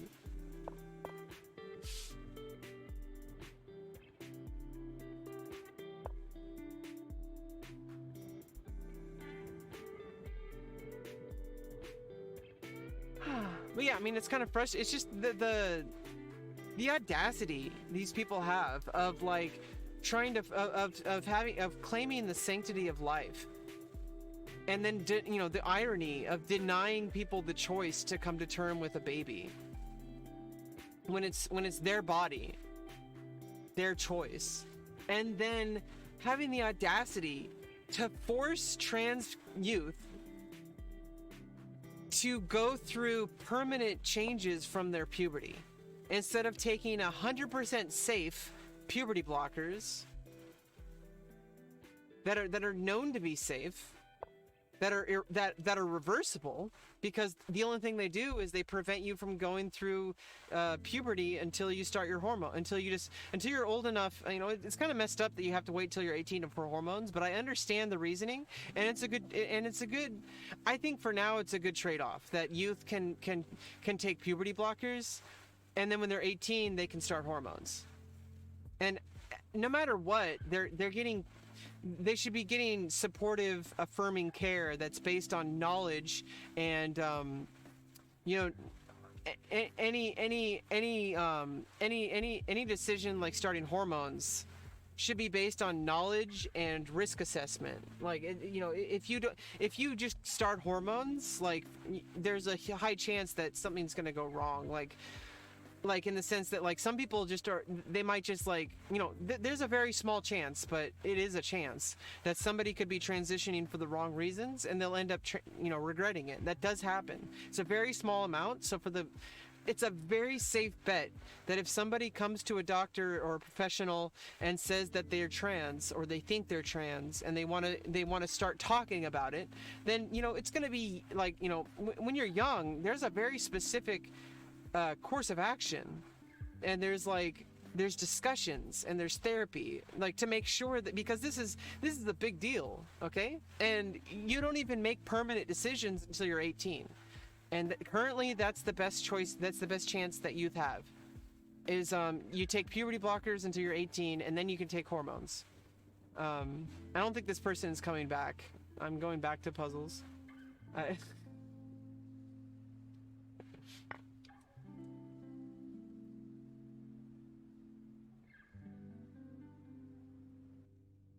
Yeah, I don't know what that person was on about. Really, like, it's kind of fishy. If somebody wants to be on my stream on Discord that bad, it's kind of fishy, honestly. I don't think anybody who actually, like, would be, you know, the irony, like, anybody who would actually be, like, allowable on stream would, I don't think they would ask for it. Like, ah, boy, right. Yeah, exactly. I see a bright future. It's all the way out. Trump destroyed the Jew. Yeah, I mean, there's going to be a lot of stuff, but, you know, I think there's a lot of good that Biden can do within the first 90 days of his presidency. Like, there's a lot he can undo. And especially since I think Republicans who are Trump supporters kind of see the reality now. And even 10 Republicans in the House, which, like, voted to impeach. Which is, like, unheard of, because that's his party. Like, that's like insane. And, like, and also, like, the reason, you know, obviously, you know, in the end, their vote is their vote, no matter what reasons they voiced. I watched, you know, I did a stream yesterday covering the entire impeachment process. If you want to see it, it was like a 9-hour stream. Yeah, he sank his own battleship. He does have some diehard supporters, like Jim Jordan and whatever. I don't know all the names of people who are, like, I'm not like Hassan, you know, I don't know all this stuff, but I am somewhat aware of the stuff that's been going on. I've been, you know, following the politics of all this, and it's not politics at this point. I don't think people understand that this stuff that's going on with Trump is not politics. This is crime, okay? Like, this is a different kind of thing going on. These are like human rights violations. This is not politics. Politics is like, yes, so in Resolution 76A, Article 3, you know, line B or whatever, you know, I really do think that we should debate whether or not to change that, and that I think that we could, you know, that's not a good spending of government money, and I think that we could alter it in order to find a common ground, and like that's politics, okay? Do people not understand that that's politics? That's literally what their job is to discuss, like, the minutia of policy change, because it's literally in the word politics, policy. All this other stuff is like just like insanity. And so that's what people mean when they say I don't follow politics. They don't like drama. But at the same time, hey John, good to see you back on stream. I know you've been really I really enjoy seeing you on my Twitter and stuff, so I really appreciate all the retweets and all the comments that you've added. It's, Twitter's a crazy place. It's like, it's fucking crazy. I'll try my hand at chess if you want. Yeah, let me make a link. I like playing Untimed when I play with viewers on chat, because, like I said, I'm mainly a just chatting stream. Like I'm playing chess, but like I go off on tangents, okay? Like, and I'm just gonna make an untimed game, because that means that we don't have to worry about losing on time. That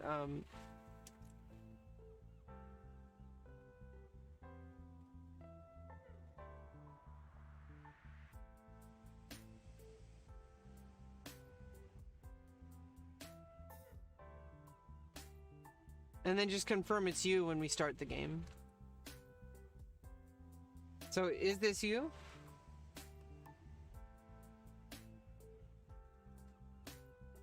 Okay. Good luck, have fun.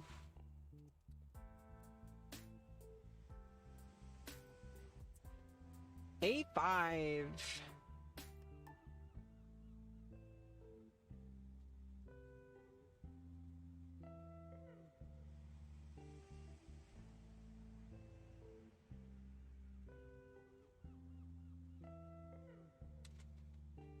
You're going to school? Me, I don't know anything. Well, it's all good. You have to start somewhere. I mean, the only thing, the way to learn chess is to play chess, and obviously everybody has different goals.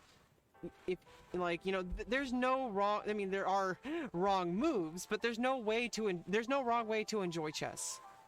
If you're enjoying the game, like it doesn't matter. Doesn't matter what your level is. Just try to do your best. And my biggest advice is to play the move that you want to play. Just play the move you want to play. Try to think.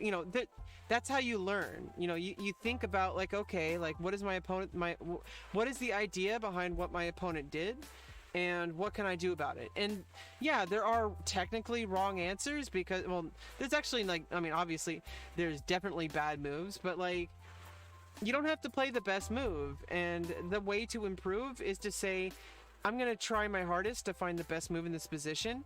Doesn't mean you're going to find the best move. You most likely won't. But, you're not a computer engine. Those like are superhuman. Not even the best players in the world can beat those. So it's like, you're not going to find the best move. But what you can do is you can work your own brain.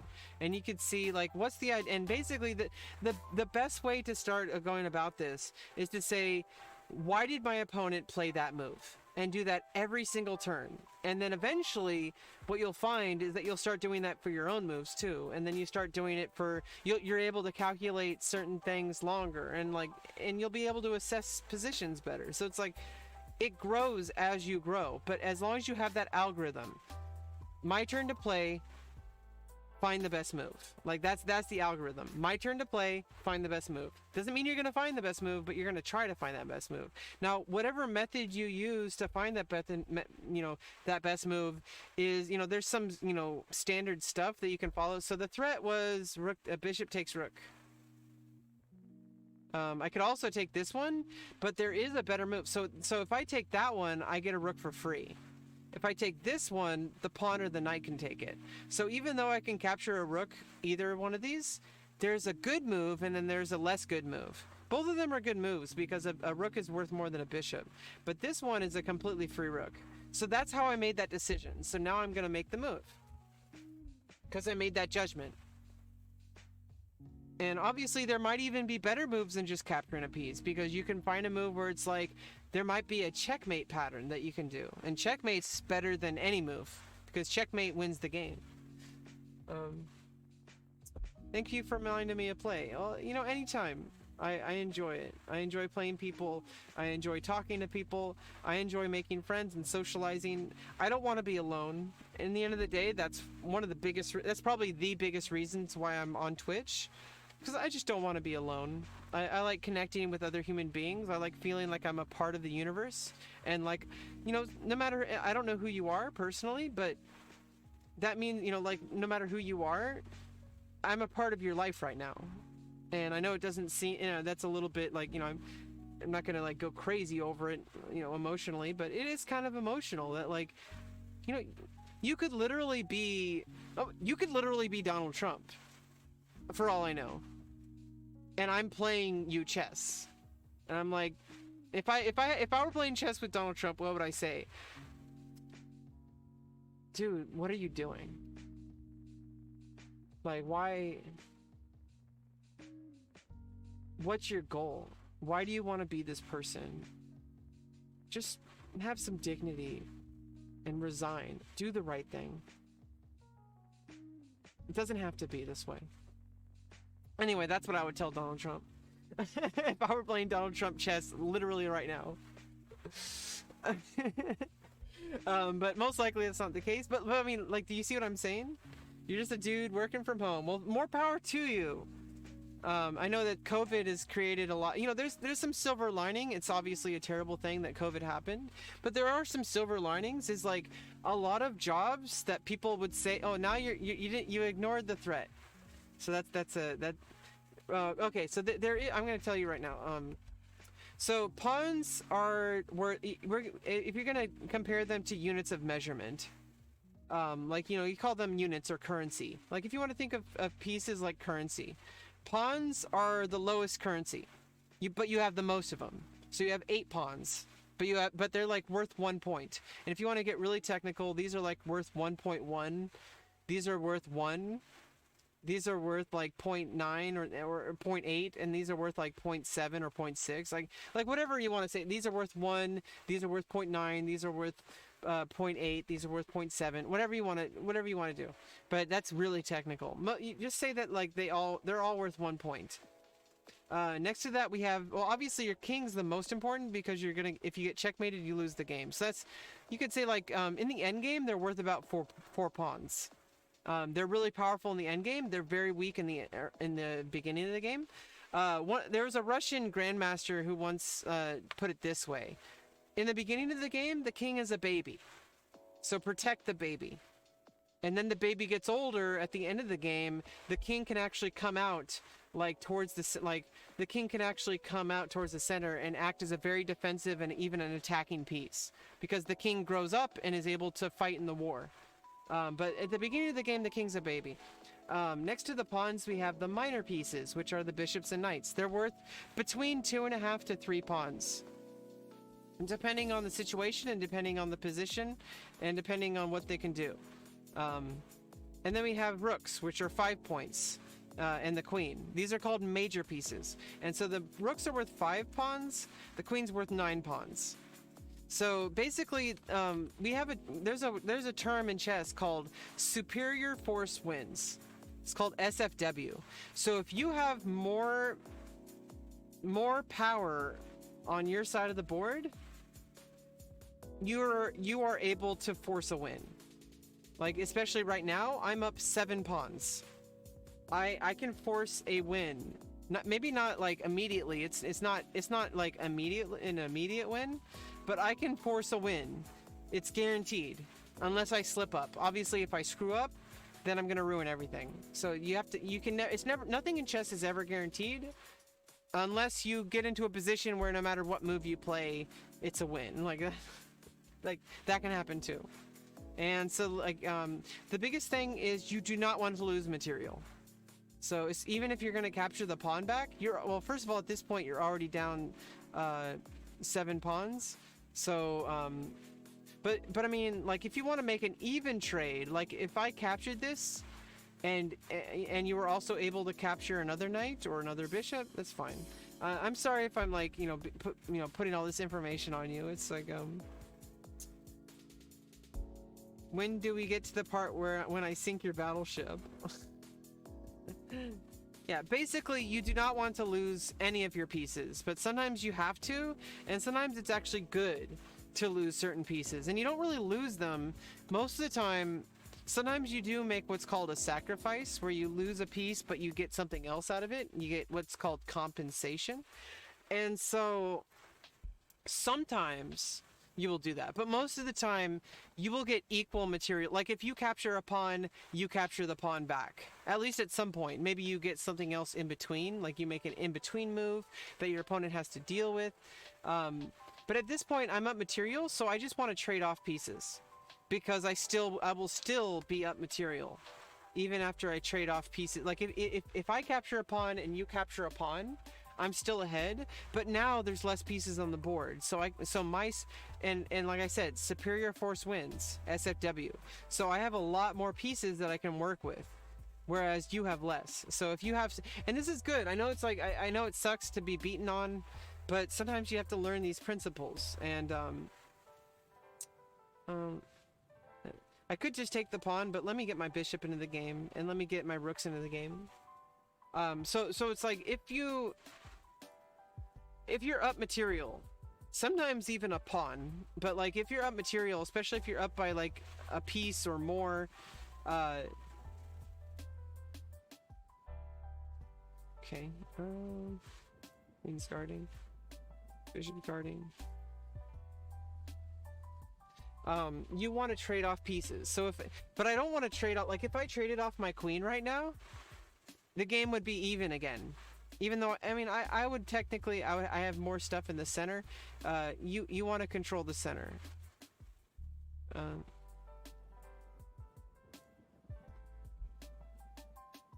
But if you're up material, that's like actually like, this can be useful for you in your future games. that it can actually make it can make a huge difference. If you're up material, like if you're up at like a pawn or two or even 3 or 4 or more, like start trading off pieces, but trade off as evenly as you can if you're up material, or just take pieces. If see, you're just throwing pieces at me at this point. It's okay though, don't worry.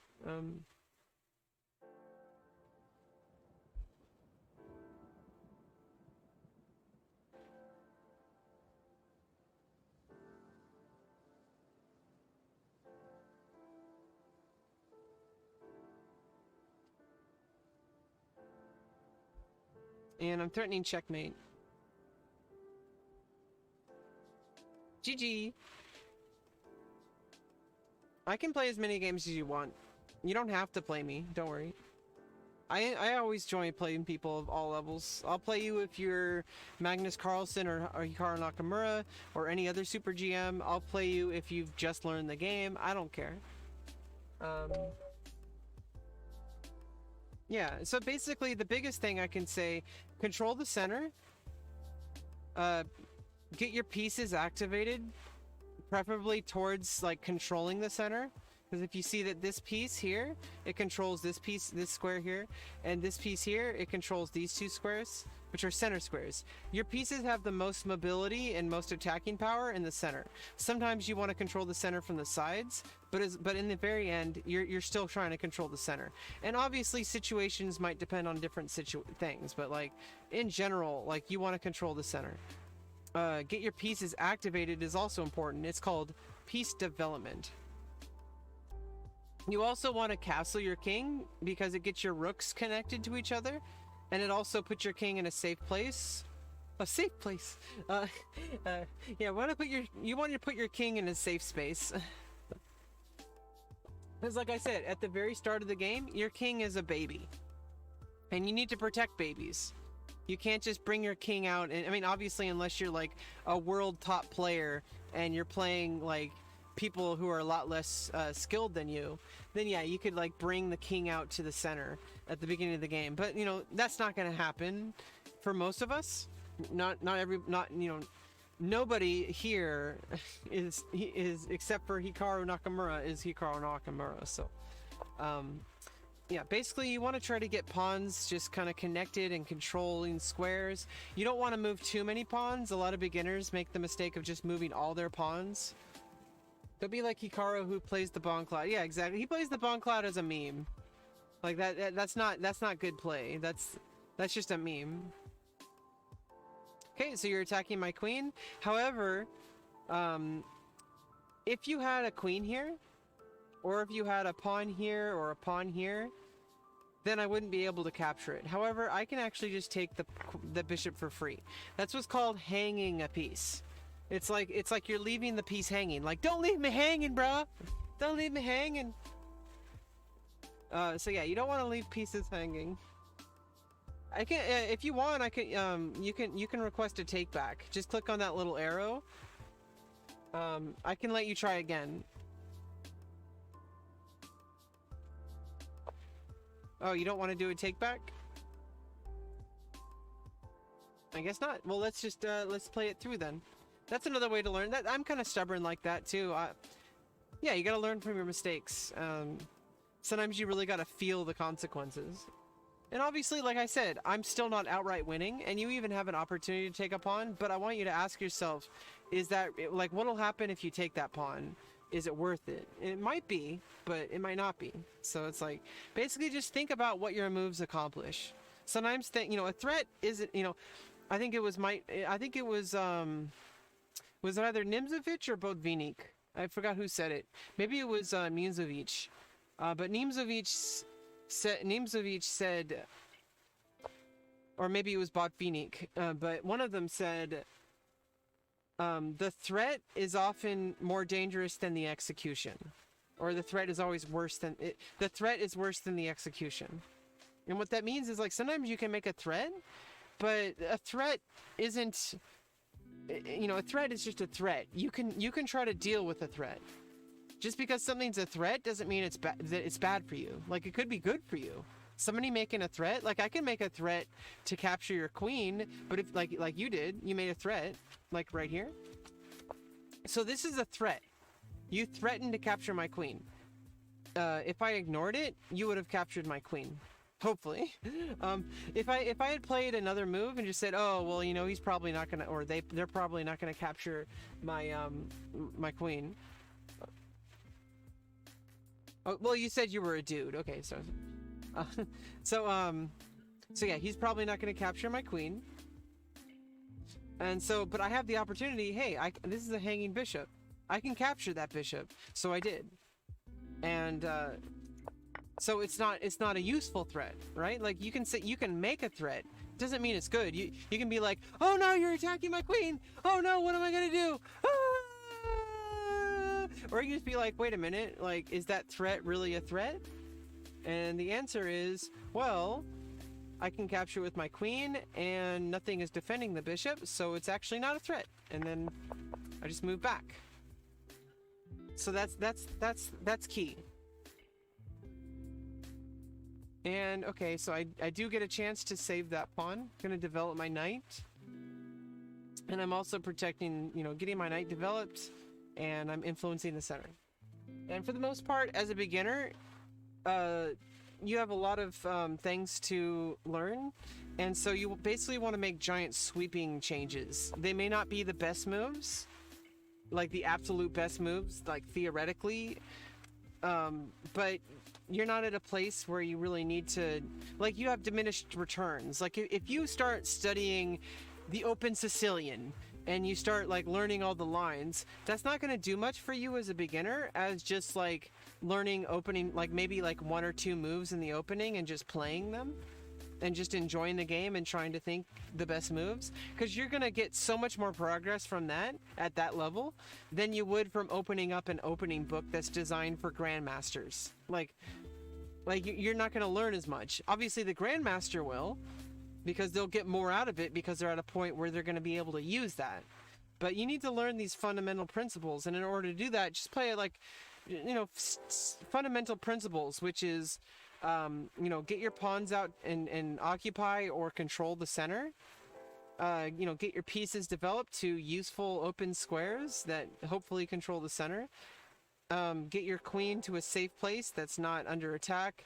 And well, that's after you get castled. You know, castle on either king side or queen side to connect your rooks and to protect your king, and then get your rooks connected and find the files that you want your rook to be on. Like you might want your rooks on these files.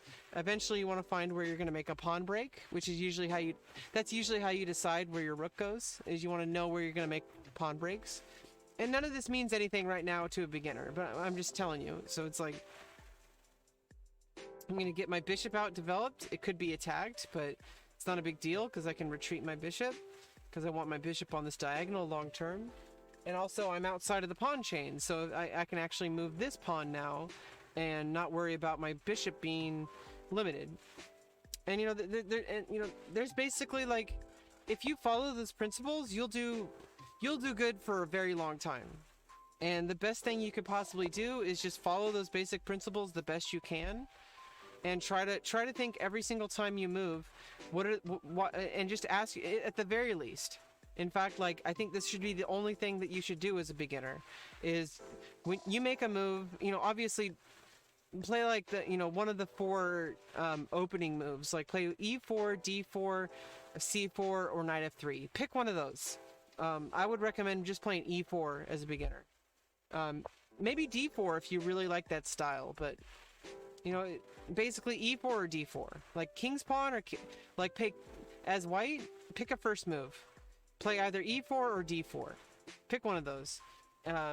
I kind of recommend E4 because it gives you a lot more variety, because when you play E4, most of the time as a beginner, people are going to play E5, they might play C5, they might play C6, they might play they might play E6, they might play G6, they might play Knight F. Like, there's a whole bunch of different options that black can do, so it actually teaches you a huge variety of opening styles as a beginner. Hello again. Welcome back, Father of Seven. Hero request? Yeah, which piece do you want to be?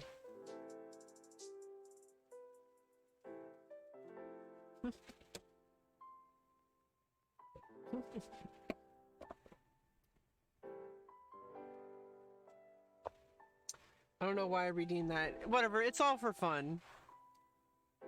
See? Okay, so look, so, and this is where I go, like, calm down, like, wait a couple seconds until I explain something before you make a move. So, ask yourself every single time it's your turn to move. I mean, obviously make that first move, E4 or D4, but I recommend E4 as your first move for white. Make that move, or if you're playing black, you know, just, whether, every single time it's your move, ask yourself, why did my opponent make that move? And if you do that, you'll get very far in chess. In fact, you can do that your whole entire life that you play chess. Every single time it's your turn to move, why did my opponent make that move? Ask yourself, what are the ideas? What is that threatening? Is it making a threat? Like, there's all sorts of things you could be asking, but just figure that out as you go. Like, ask yourself, why did my opponent make that move? What is it? What is the reasoning behind it? There might be multiple reasons. In fact, it's a good move if it makes multiple, if there's multiple ideas, because it's accomplishing multiple things. You want to have like efficiency of moves. Just got home from work. Oh, well, I'm glad that you're home. I hope I already know, since you're here, that you're gonna have an amazing time off of work. You're home. You're relaxed. Maybe you got some nachos. You know, like you got some good stuff ahead of you. You're gonna have a good time, okay? So yeah. So the idea behind this move, and I'm gonna change the I'm gonna flip the board so you can see it from your point of view. The idea behind the move D6, what, you know, so you made the move Bishop H3. I made the move D6, and so what that move does is it opens up the bishop to attack your bishop that you just developed. And so you have to ask yourself, why did my opponent make that move? Because now I'm threatening to capture your bishop. Doesn't mean I'm gonna, and like I said, the threat is often worse than the execution. So that means that you do not have to let me capture this, just because it's your turn. You could either capture the bishop yourself, which I would probably take with the rook, or maybe with the queen, I don't know. That would be my choice.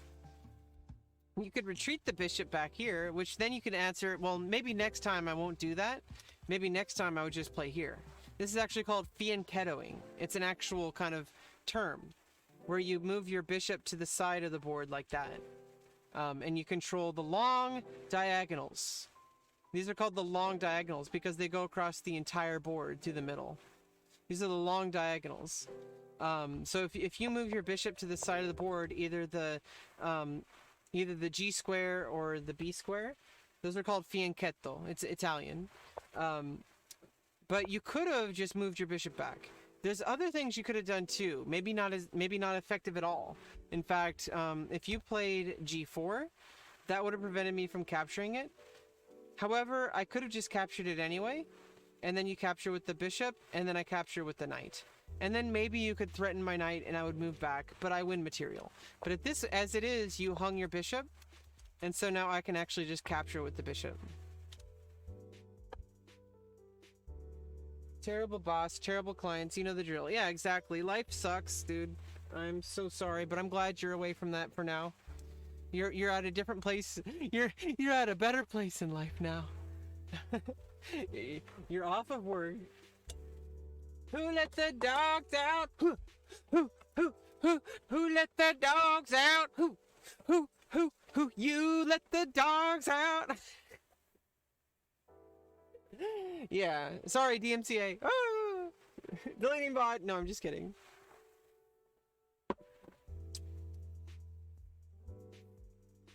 So now you have to ask, okay, so now you have to ask, remember, ask yourself, why did my opponent make that move? And then within that question, say, what is that move able to do? Like, what are all the pieces? Like, look at the entire board. I'm gonna switch to your point of view again. So I made this move. I already won a piece, but look at every single piece on the board. Specifically, you should probably look at the piece that just moved first, because that's the one that changes the board most. But you also have to look what moving that piece accomplished, because sometimes moving the piece, the threat is actually not by the piece, but by another piece. There's a tactic in chess called, or an idea. Tactics are basically just patterns or ideas in chess. So there is a tactic in chess called reveal attack. So if I move a piece, and by moving that piece, no matter where that piece goes, it opens up a door for another piece to attack and make a threat. So you didn't actually move the piece that causes the threat, but by moving the piece, you created a threat. But the best thing to do is to say, what does that move accomplish? And then ask yourself, like, in this position, what threats is my opponent making? And, you know, obviously you can look at the most recent move, which is capturing that bishop. And if you ask yourself, what is this bishop threatening? Well, it's threatening to capture this rook on f1. And remember I told you, Superior's for, you know, I'm already up a lot of material now. But superior force wins. So if you're up material, you wanna keep trading off pieces evenly, because you'll still be up material at the end and you'll have a stronger attack force. But I want you to get in the habit of not just looking at the move that your opponent made, because what happens is every single time you make a move, you've changed every single square and every single piece on the board. Not just your own, but you've also changed what your pieces can, like what your opponent's pieces can do. You've changed the entire board every single time you make a move. And so you want to look at each 64 square as a whole, and you want to see what activity can happen from both sides. You don't want to just look like at your pieces and what you're trying to do. You want to look at the whole board as a puzzle. That when I make a move, it allows different opportunities. And so when I make a move here, I have if you were able to pass your move, if you could just keep your position exactly the same as it is, what would black do? And the answer is I would just capture the rook. Because even though you can capture it back somehow, like with the queen or the knight or the king, even though you have that capability, I still win material, because a rook is worth more than a bishop. So remember, if I look at material again from the beginning of the game, pawns are worth 1 point, but there's 8 of them, so you have a lot of them. Major pieces are the rooks and the queen, the rook's worth 5 and the queen worth 9. Minor pieces are the knights and bishops, and they're worth about 3 points. And then the king is the most important piece, because if you get checkmated, that's the end of the game and you lose. But as an attacking or defending piece, in the end game, the piece is worth about 4 pawns. In the beginning of the game, it's worth about 0. So, you know, you have to make these decisions. So yeah, you're threatening to capture my bishop. However, I can actually just capture your rook. If you capture the bishop, I can save my bishop. And so then I actually, I actually win the rook for a bishop. You could capture the bishop this way.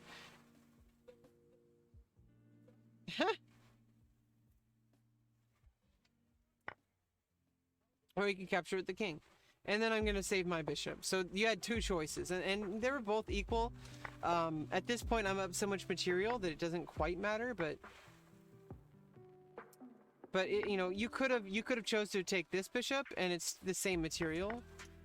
If you took here, I would save this one somehow, and but if you took this one, I saved this one. So okay, you move the rook.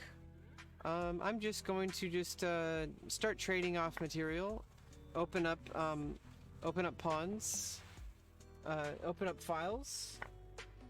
Okay, and okay, I'm gonna move the rook here. and kind of take control of the e-file. And so now I'm kind of in a cleanup stage. When you're up material, like I said, you have to start thinking about simplifying the position, because once more pieces are off the board, your advantage of material.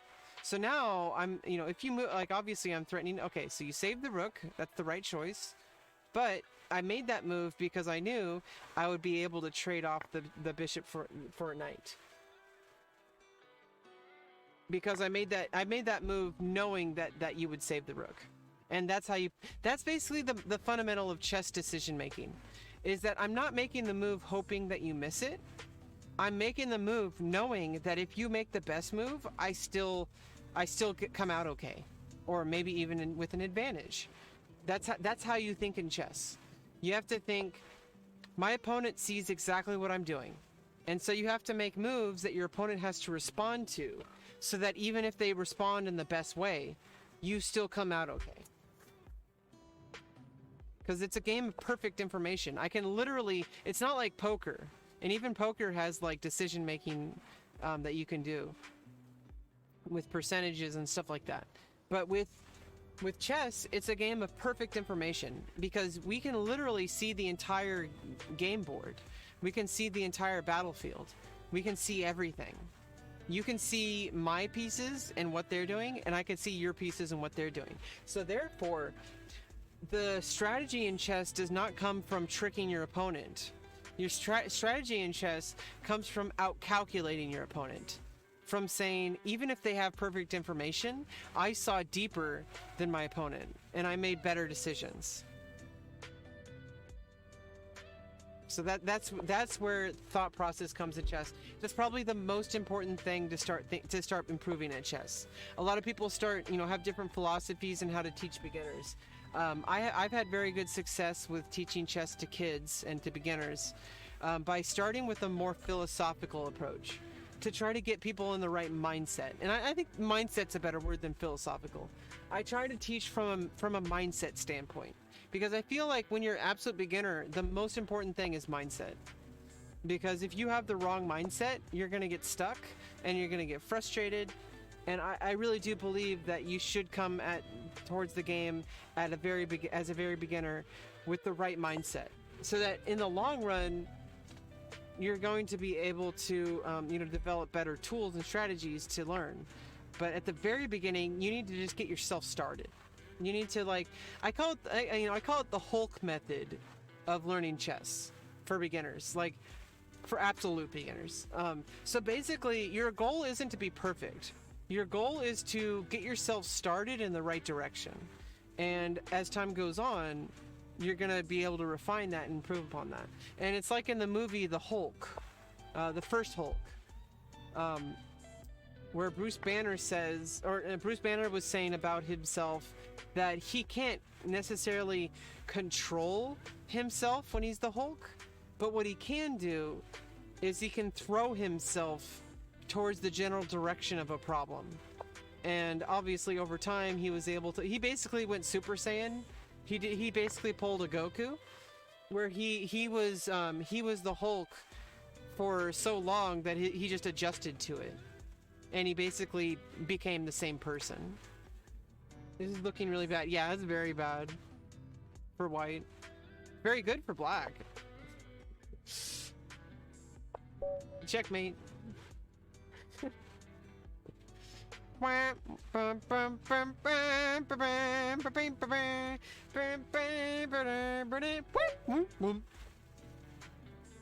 Okay, I'm gonna play e4. It controls the d5 square. It opens up the queen along this diagonal, and it opens up the bishop along this diagonal. Okay, you play e5. It does a similar thing. It blockades my pawn, and it controls the e5, the d4 square, and it opens up the bishop and the queen along those diagonals. So I'm going to make a pretty standard move, pretty well-known move, knight f3. It is threatening to capture the pawn on e5. It is a direct threat. In addition to that, it is developing my piece, which is clearing a space for my king to castle. One less piece in the way. Okay, and you defend the pawn. So that's a very strong move. I could make a couple decisions. I could challenge the pawn. I think this is called the Scotch. I'm not sure. I can move the bishop here. This is actually called the Italian game. Practically a pro at this point. Exactly. You're playing pro moves right now. This is theory. These are theoretically good moves. But you are putting pawns on dark squares. Which is black. I mean, that's known to not be that great. Well, in this situation is fine. In fact, although it would have been better if you had this knight here. But you know, this is kind of like it's in the family of the Italian game, because I played the bishop. The key part of the Italian game is that you play the bishop to c4, and I'm looking towards the f7 square. The bishop is looking towards it. I'm just gonna challenge that bishop, see what you're gonna do, whether you're gonna retreat or whether you're gonna trade. Okay, and then okay, so basically what happened here, you kind of wasted a move here because you went back to where you started, and I was able to get this pawn out. Retreat, yeah, I mean, but you know, it's obviously not a bad move because you don't want to lose the bishop.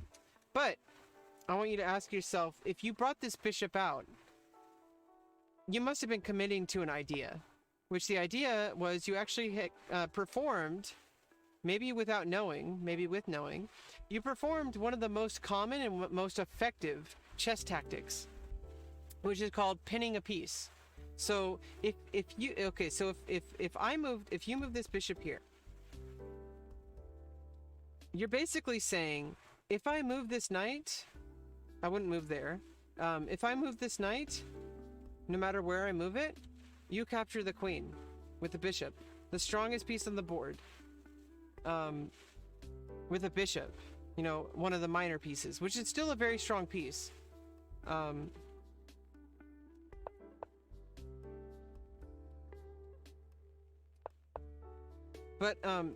if you do that, so if I move the knight, but you created a pin, so I challenged the bishop by playing h3, and so that means either you were committed to already trading that bishop off for the knight, or you wanted to keep pressure on this diagonal, which at this point, since it's on the king side, I probably would, you know, because there's situations by moving that pawn, I'm starting to weaken my king, and that means that I probably would have to try to castle queenside. But if I want to castle kingside, I probably would not want to keep attacking that bishop, because then you would start, you basically, by moving this bishop here, either you wanted to trade off for the knight, or you really wanted your bishop either here or here.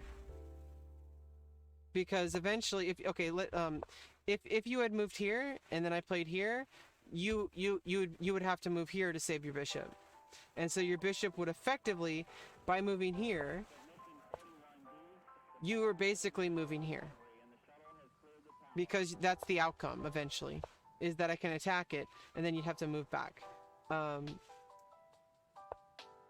So you move backwards. That's obviously saving the bishop, which is really important, but you kind of wasted a move, and that's it. That, you know, obviously it's not a big deal right now. Don't worry about it. But like, I messed up. I was trying to castle and I accidentally clicked on the wrong square. Oh well, it's okay though. You know, I'm still defending these pawns, and maybe now I do want to advance these pawns. Who knows? But I'm gonna have to live with that because I made the move.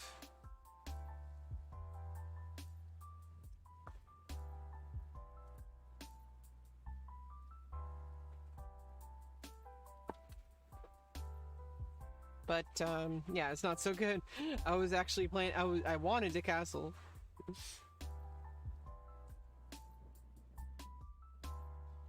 And like I said, you know, it's up to you how much you want to invest into chess.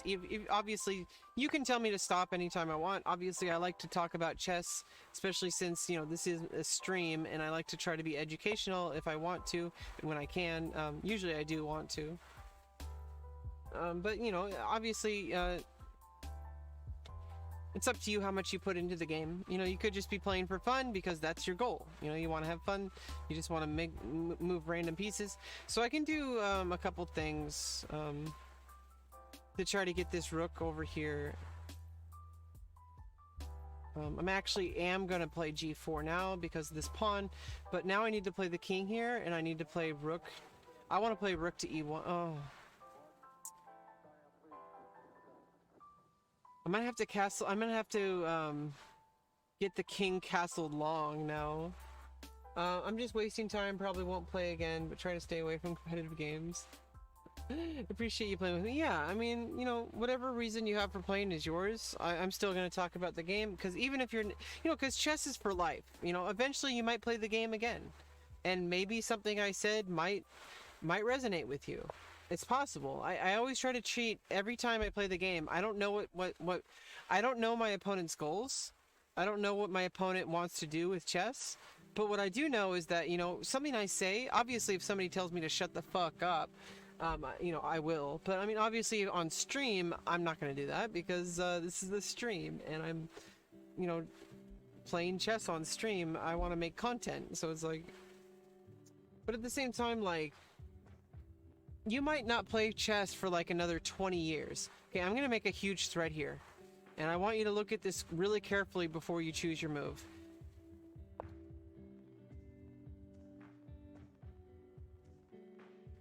And this is actually not a good move that I made. But I want you to find the right move. Because I made a huge mistake here. But I'm making a big threat. Remember what I said. If nothing else, remember this. That a threat is often worse than the execution. If nothing else. If there's nothing else you learn from our games together. Maybe you're going to play chess in like 20 years. And you're going to remember the game with Rebecca. On Twitch. Hey, I played chess with that Twitch girl. 20 years ago. And I remember her saying that, like, you know, this whole like concept of threats. And then you're more equipped to be a better chess player at that point. Well, what do you think? What's going to happen if you don't take that knight? What's going to happen if you take the knight? What's going to happen if you don't take the knight? Ask yourself, what am I threatening? What is this move threatening?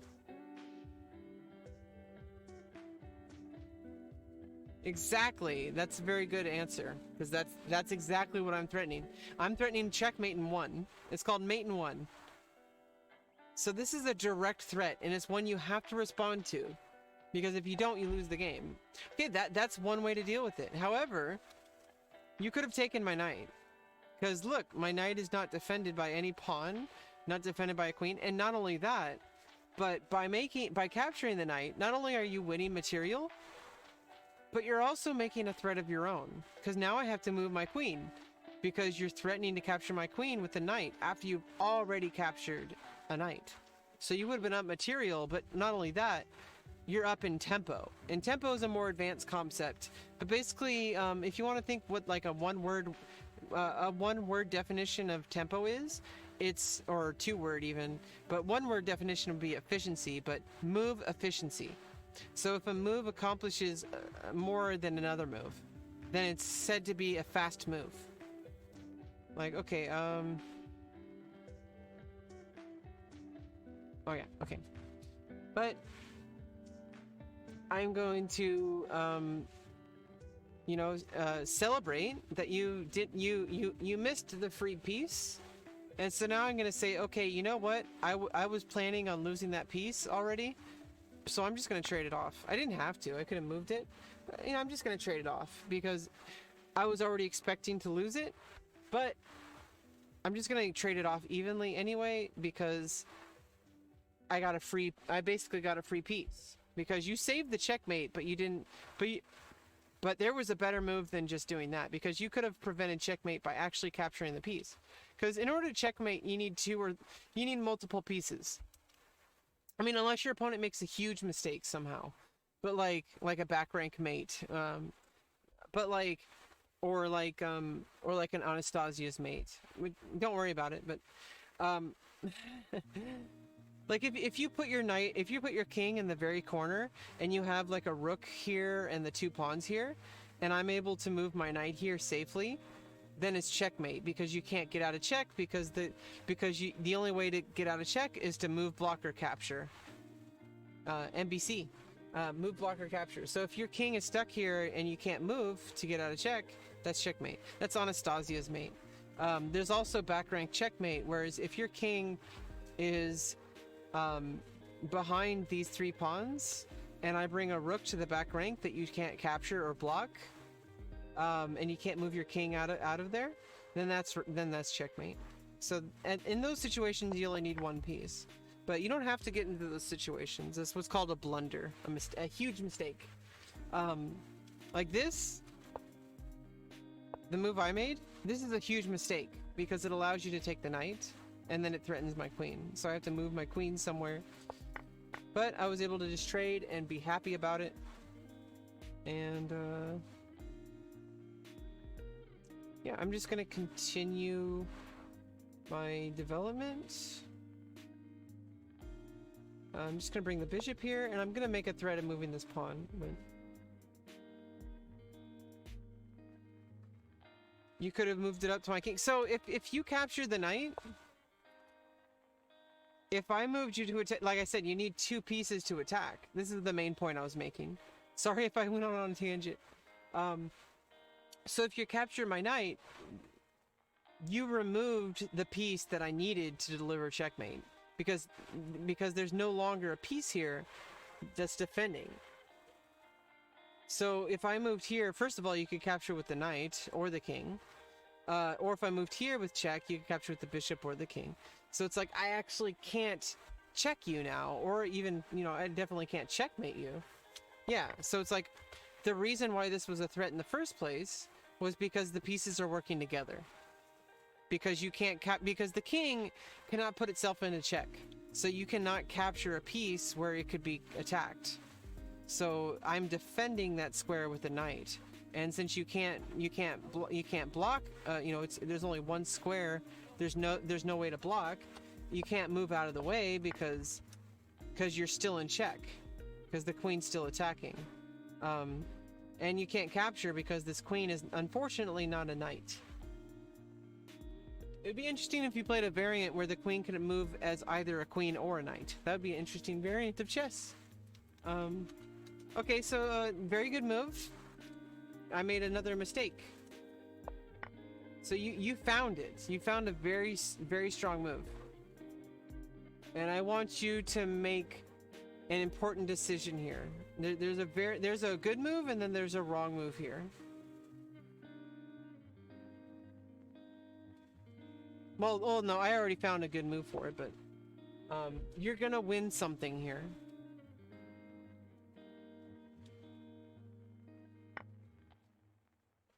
Yeah, good. You win the rook. But now I kind of blocked your, you know, I kind of like made up for it a little bit, because now your bishop's basically out of the game. However, for the time being, my knight's out of the game, because I'm defending that pawn. My knight's too busy. So you're up a lot of material here. You're up an entire rook. So you're capable of winning the game now.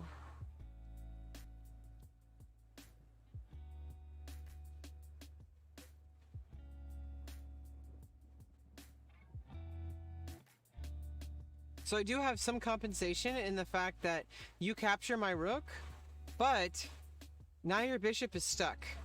Because if you capture that, I just capture it. You could just capture it. You're up so much material that if you really want to, you could just capture that pawn. And I would, but then you would help me develop my knight, and it would give me chances to come back into the game. Too much pressure. You could, yeah, you can't really. There's a couple things you can do to save that bishop, but it's going to take a lot of turns. And at some point, I could actually attack your bishop. So.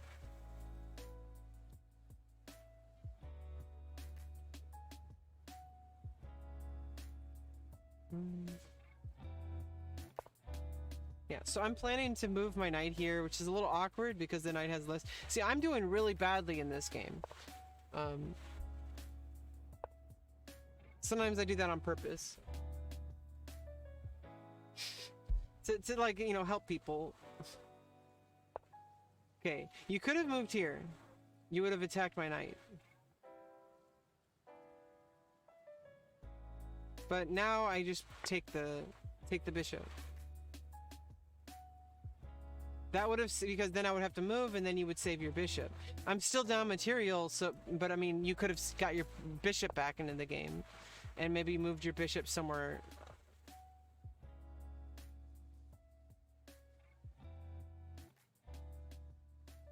Okay.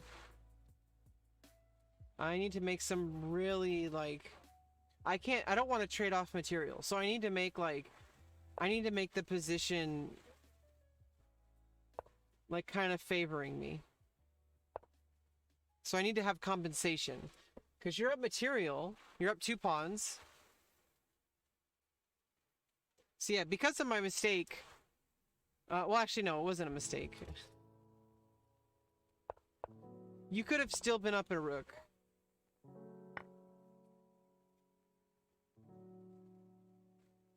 Well, no, you would have gotten your bishop to, it would have been really complicated. It would have been a really long-term strategy. You could have got your bishop back into the game somehow.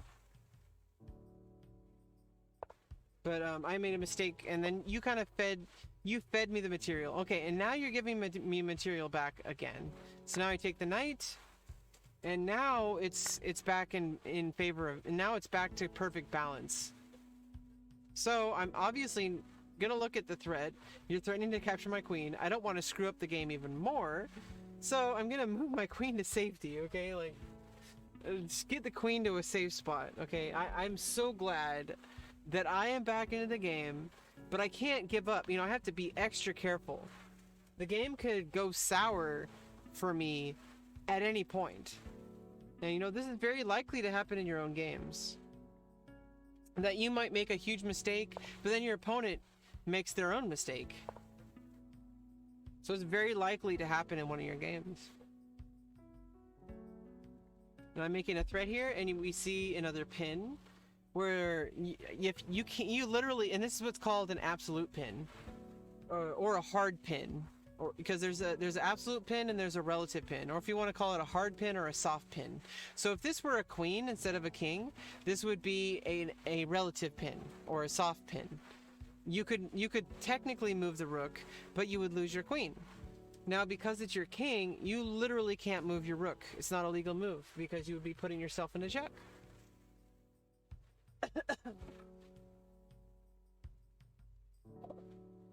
So I'm guaranteed to win material unless you have a counter move, but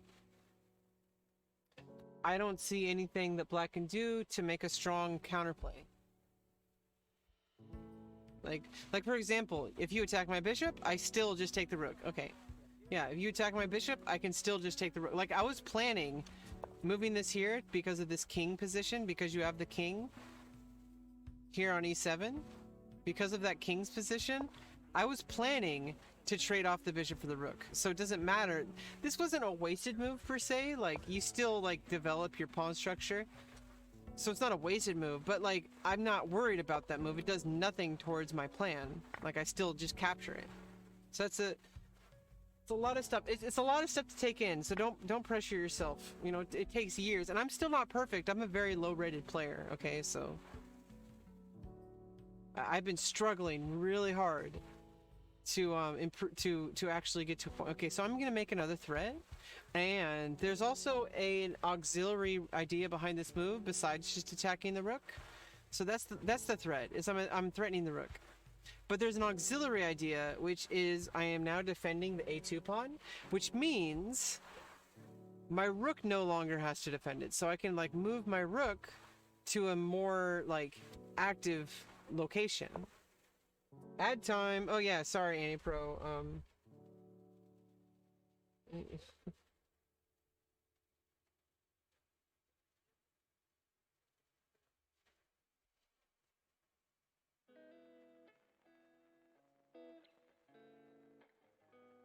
Yeah, okay.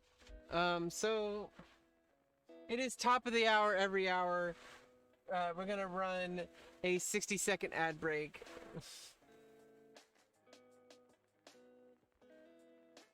Top of the hour every hour.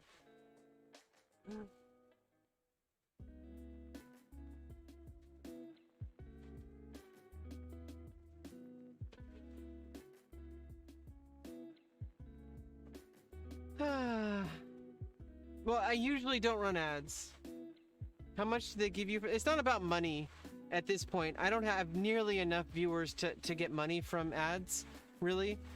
It's like very minuscule amount. It's like 1 cent per viewer or something like even less than 1 cent per viewer.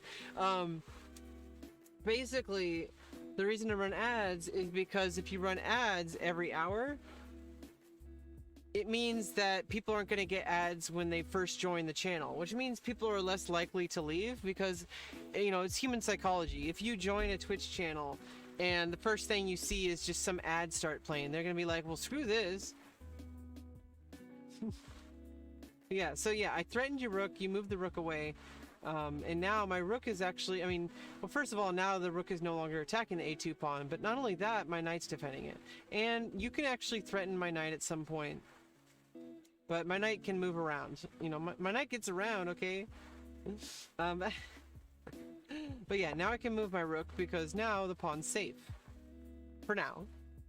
I had an ad when I joined. Yeah, sorry. I try to run an ad. I want to start running an ad break, a 60-second ad break like every hour now. Posture check. You know, I'm sitting just fine, okay? Like, I don't know why people are so obsessed with my posture. Like, my posture's fine. I'm sitting up fine. I'm not slouching or anything.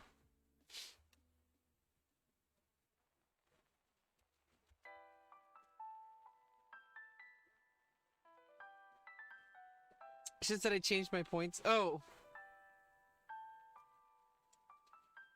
Yeah, Annie Pro, the entire reason why I added all those channel points was because of you. Because you really wanted me to add channel points. Okay.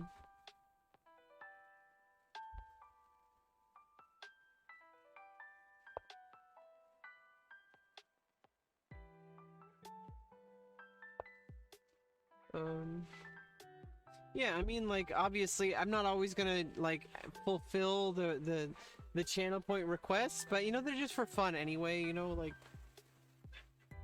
who am I to judge what people do for fun with your channel points? And, you know, it's a good way to, like, get my attention. So if people can redeem their channel points and I look at it and I'm like, it might make me laugh sometimes.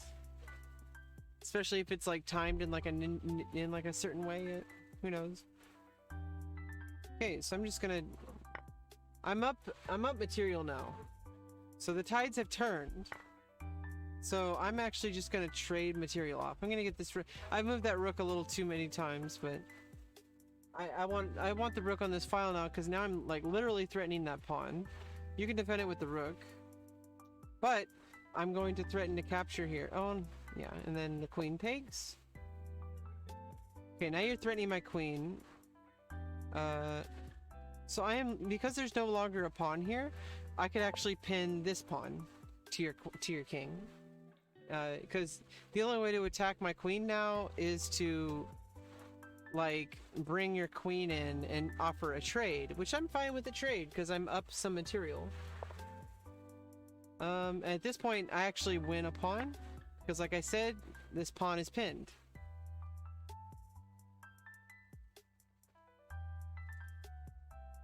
Because the queen is, otherwise you'd be putting yourself in... Okay, that's just giving me a queen. And with check, so it's with tempo. Wham, wham, wham, wham.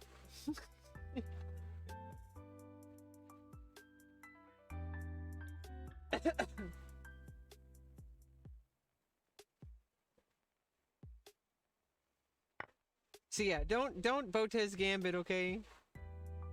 Not only that, I could even just trade off my queen for the rook right now. If I really want to. I'm threatening some huge attacks.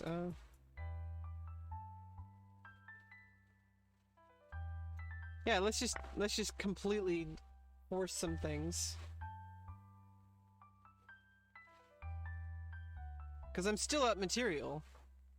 I'm up basically an entire queen. I have a rook, a knight, and 4 pawns versus 4 pawns. So I'm up a rook and a knight. That's 5 plus 3. But it's not only just 5+3, it's two different pieces, so they can maneuver around the board in ways that just one piece can't. And so now I'm actually gonna move my rook to a very strong location, which is this B file. Means the king can never move to this file. However, there is a very strong attack that you can do right now that would move me off that file. I am Donald Trump and I'm playing chess in 4D right now.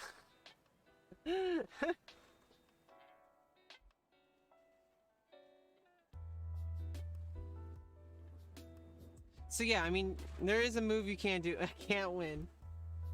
There's literally a move you can do to at least, you know, take away my strong attack, because guess what's going to happen if you let my rook stay on this file?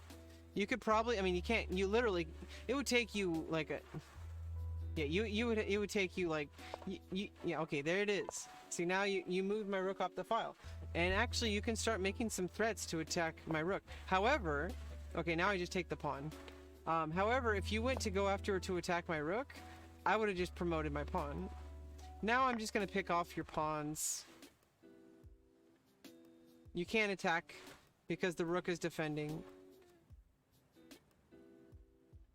And if you do move your pawn, I'm just going to take it and I'm going to take the other pawn. I don't even need to take the other pawn. I'm just going to promote this pawn into a queen.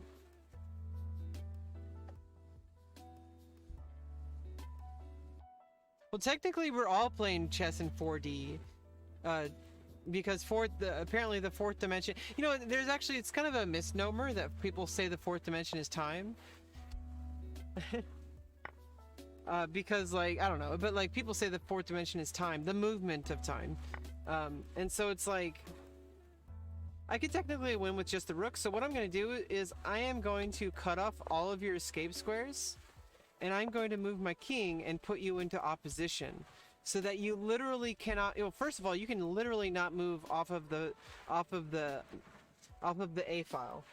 You literally cannot move your king away. So what I do is I need to move in such a way that my king puts myself in a place where no matter where your king's at, you literally can't escape if I move the rook to the side of the board.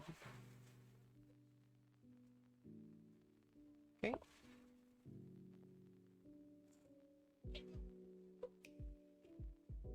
There are some threats you can make, but they're not very useful. Okay, so that's definitely not the threat. You could have captured the pawn, I could have just recaptured, but if I didn't recapture, so if you captured the pawn, and I continued marching my king over here, and then you captured this pawn, and then I continued marching my king, well then, now you're threatening to make a queen. However, I think at this point, if you captured, I could have moved here. And then I'm threatening mate in 1. So even if you moved here... But now I just keep moving the king in. I'm trying to get my king to a spot that blocks your escape squares after I move the... Okay, so now I just move here. If you move here, I play here.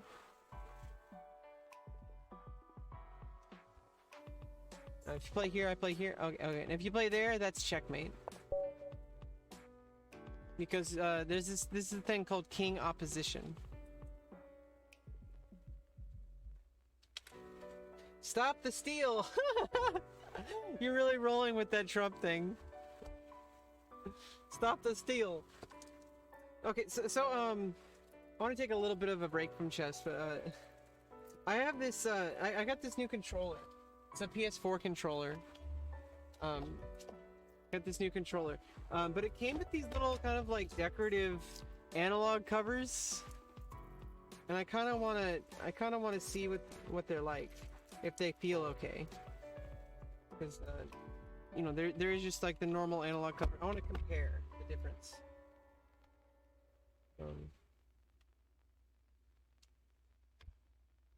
I don't know. I don't know if it's worth it. I don't know if it's worth trying to put them on.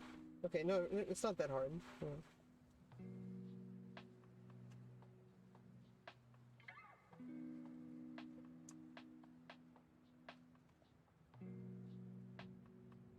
It's like trying to put a condom on.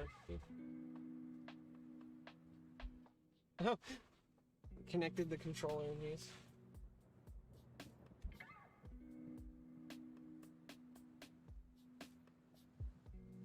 You tested the controller? Technically, I could. I know how to. I know how to set up the controller to play chess. So what you can do, I have a program called Anti-Micro, which allows you to remap joypad controller buttons to keyboard or mouse functions, and I can even make macros. So if I want to do something that controls like if I want to control my computer desktop, I could actually make a macro that like presses a button that like brings my mouse to like the edge of it and like moves it somewhere, or like something like that. You could with the old chessman. No, I could literally do it with my key, like right now, for what I'm doing right now. I not auto hotkey. It's called Anti-Micro. So it basically, in a sense, it just remaps. Okay, now I just flung the whole thing to a different spot in the room, and I don't know where it is. I think it went inside my chair. I don't know if I'm gonna be able to get these things on. They're too weird. But like basically what it does, it remaps. You can remap any button on your controller to a keyboard or mouse function. Oh, cool. I know how to get them on. Oh, no, I don't. It's not on yet.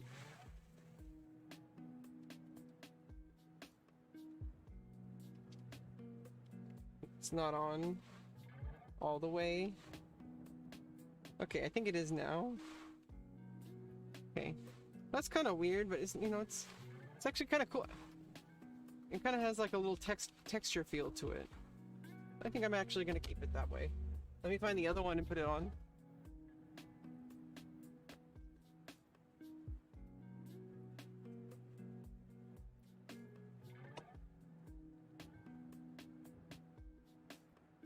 Where'd it go?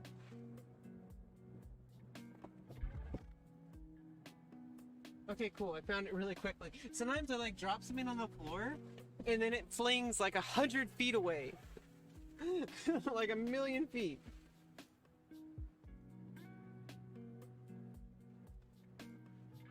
What are you most passionate about? What would you like to do as a career? Honestly, I'm scared of that question because no matter what I choose, I have very real challenges that are, the biggest thing is like right now, my doctors and my case manager and my therapist are trying to get me into a place in my life where I can have financial stability with SSI because I'm disabled. And so I'm not really there yet where we can start, I'm nowhere near a point where I can start thinking about how I'm going to develop a career. That's kind of what I'm doing right now on Twitch. I'm trying to develop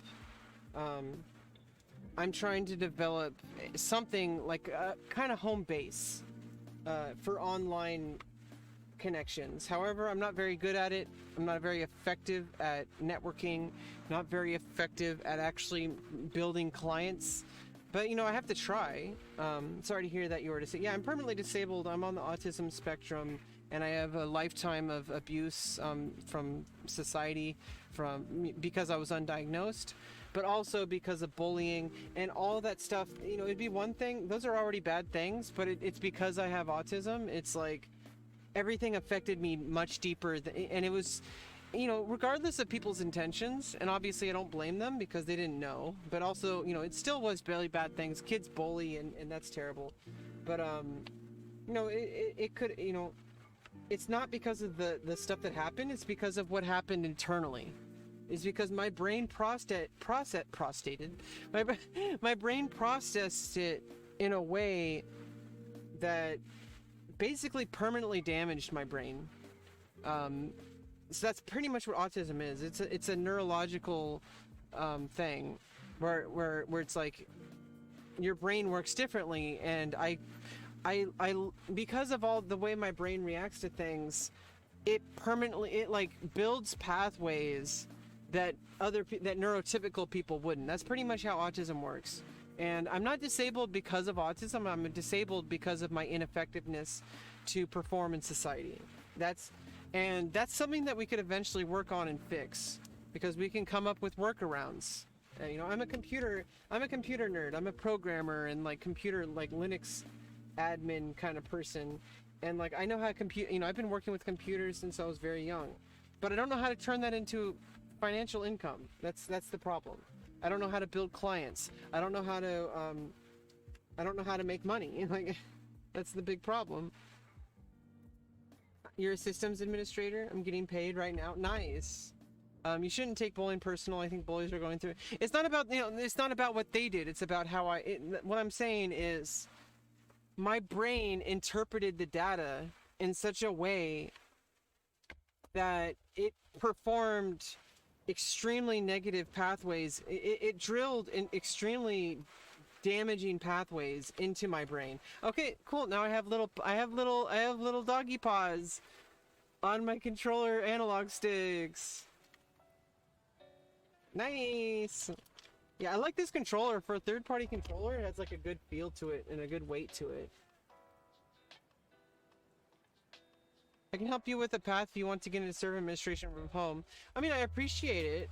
I can't guarantee anything because at some point, the thing is that at some point I'm gonna fail. And I know this. It's not a matter of, you know, people try to, you know, the thing about this, if you tell somebody without them knowing the challenges I have, people say, oh, you know, you're only failing because you tell, and people have lectured me over and over and over, and that's further abuse. Because what people do is they just assume that you're not working hard enough. But the thing is like, I know from my own experience, multiple times on multiple occasions, that at some point I will fail. And so the only way to get around that is I need to come up with some kind of solution where even if where I can succeed even when I fail. And when I say fail, I mean I will personally fail. My brain will shut down. I will shut down. I might lock myself in my room for weeks or months at a time and not do any work. Like that's the problem. And if I don't do that, I'm not making money. And that's the problem. But I appreciate any help that you can do because obviously I have nothing right now. And I'm trying to apply for SSI. And the problem right now with making money is if I start to make money now, they might deny my Social Security claim. And so that's why I kind of can't make money right now, because that means I have to report it to Social Security Administration, you know, SSI process, which means that they might give me a lot less money. And that means that if I fail at whatever I do, that means I'm screwed. So that's why I'm saying, like, I can't promise anything unless you can promise me like $50,000 a year for the next year or 2 or 3 for the next 5 years. Like, if you can promise me like $30,000 to, you know, dollars a year, $50,000 a year for the next 3 years or 5 years, then yeah, I'll take it. Like a guarantee. Like, even if I didn't do any work, like that. Like, if you could guarantee that. No, what I'm saying, like, obviously I'm gonna try to, you know, I try to work, you know, I'm not trying to avoid work, but I know how my brain works, and I know how my depression works, and I know how, like, I basically can't do shit. Okay, like, because there's somebody who can do it better than me, but, you know, obviously I'm gonna try. So whatever you do, whatever you're talking about, whatever you can offer, I'm not going to discount it. I'm not going to just like deny it, but I am going to tell you that as far as making money goes, unless it's something that can be very stable for a very long time, that I know that it would have to take a while. So it's like, yeah, I mean, imposter syndrome. All the most successful people in the world have imposter syndrome because you can't improve if you're not critical of your ability. It's not possible to improve because you can't think critically about your performance. Well, sometimes you need confidence. There's such a thing as like, there's such a thing as like false confidence, but there's like, sometimes you need confidence. Like, you need to be saying, you know what, like, I know that I don't know all the facts and I know that I'm not perfect, but in order to actually move forward, I need to have the confidence to trust my decision and to trust my judgment. So yeah, now I have a controller with puppy dog things on them. They got little paws. They got little paws. It's like...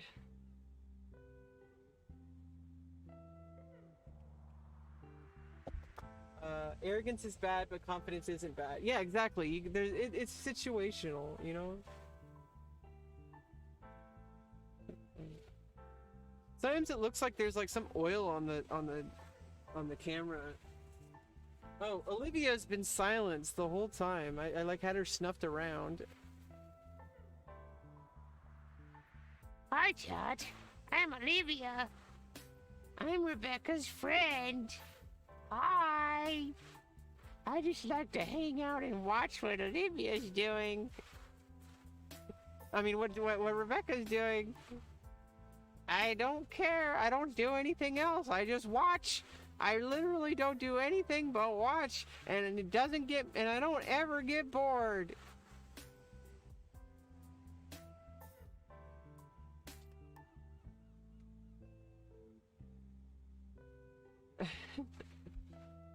What do you do in Linux? I don't know. I'm just like a freaking like aimless nerd. Like I just do things. I get things to work. That's it's like if there's something that's not working, I do everything I possibly can to make it to work, no matter what the workaround is. Sometimes the workaround is like a one-liner, like Perl command. Sometimes it takes like weeks of like analyzing config files and possibly even like going into the source code and recompiling something. Sometimes, you know, like sometimes it's just like maybe even completely avoiding the X solution and just finding a Y solution, or even finding a Z solution. Like I don't know, I just do random things to keep me occupied. That's like I'm literally a hobbyist. Like that, like I just do whatever the fuck I want. Like yeah, exactly. That's how you know that's how you know somebody is a professional programmer, is if they're just if they just know how to use Google.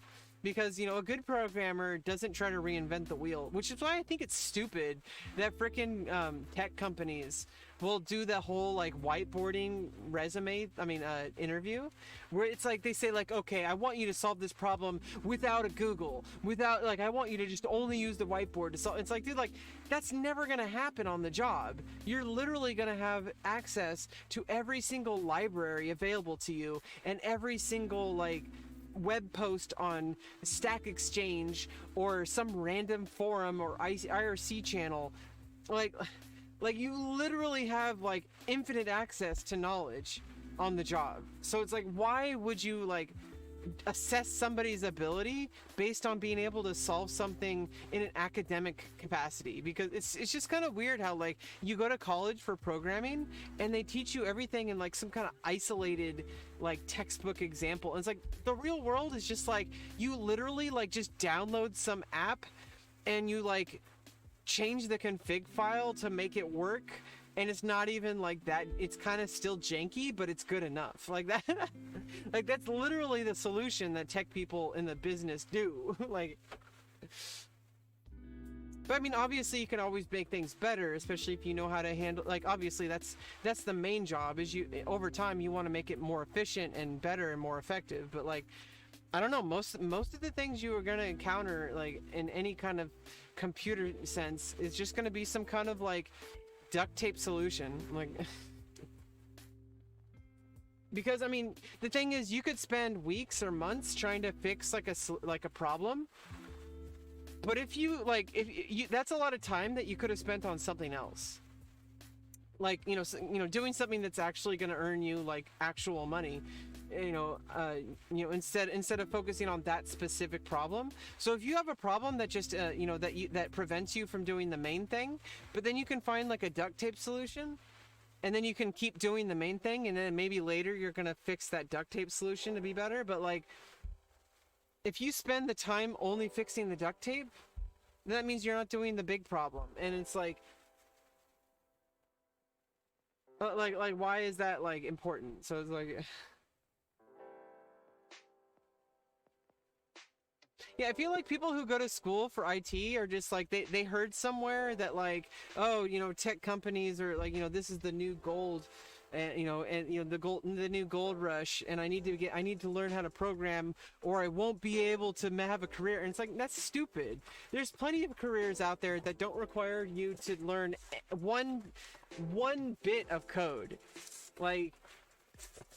Like you could be a doctor, you could be a dentist, you could be like a data input or whatever. You could be like, there's all sorts of like careers out there that don't require you to type code. Only go into programming or IT if that's what you're passionate about. Like, don't go into it just like, obviously going to school can give you a lot of tools and also a lot of networking.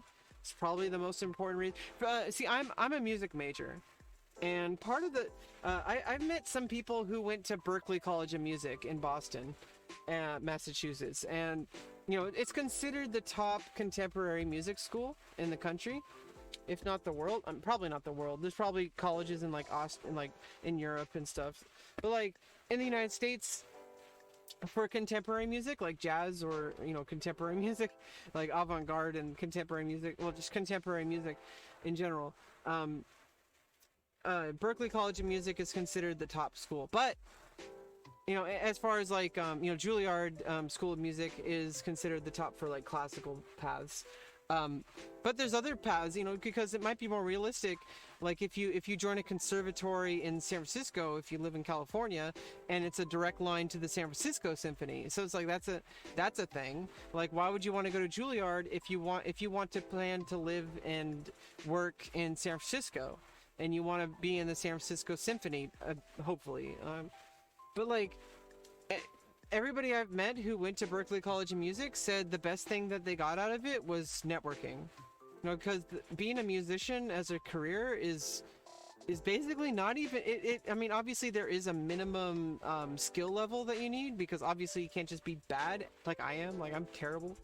But I played every single instrument, but in college I focused on clarinet, and I also play saxophones, mainly tenor sax. But I have a tenor and an alto, and I have a soprano, and but I also play flute.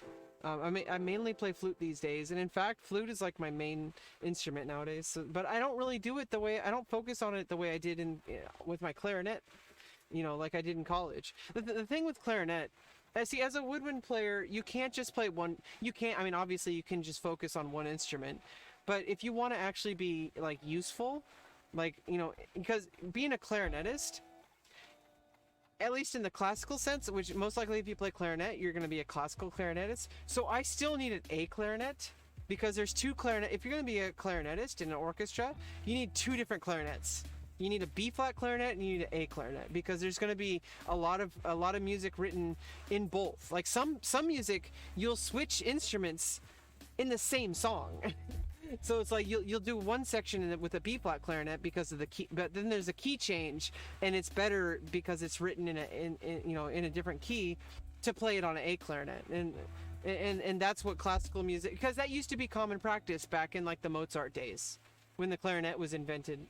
Like in Mozart days, and clarinet was like Mozart's favorite instrument.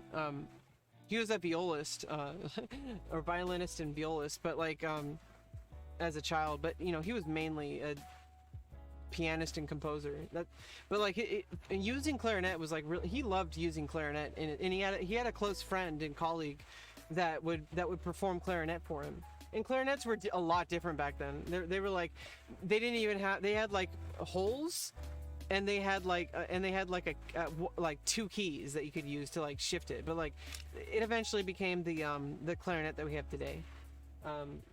But like, and then there was different key systems that came out. Like there's the German system. There's like the what's it called? The not bowing, the yeah, I don't even know. But like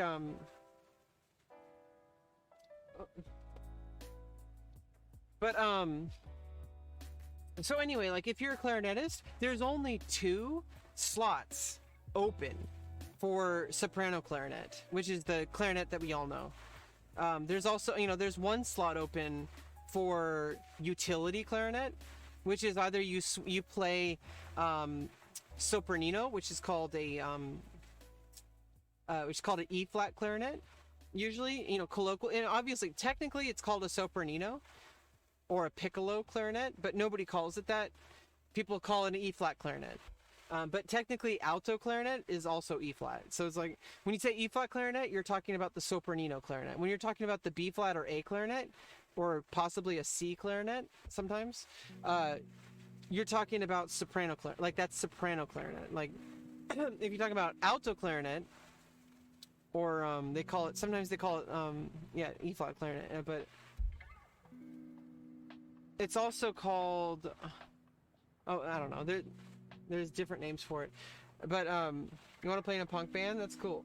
You do play in a punk band? Yeah, that's cool. I being in a band is like extremely difficult, and especially like, I mean, obviously, if you don't care about the finances, then you can do it.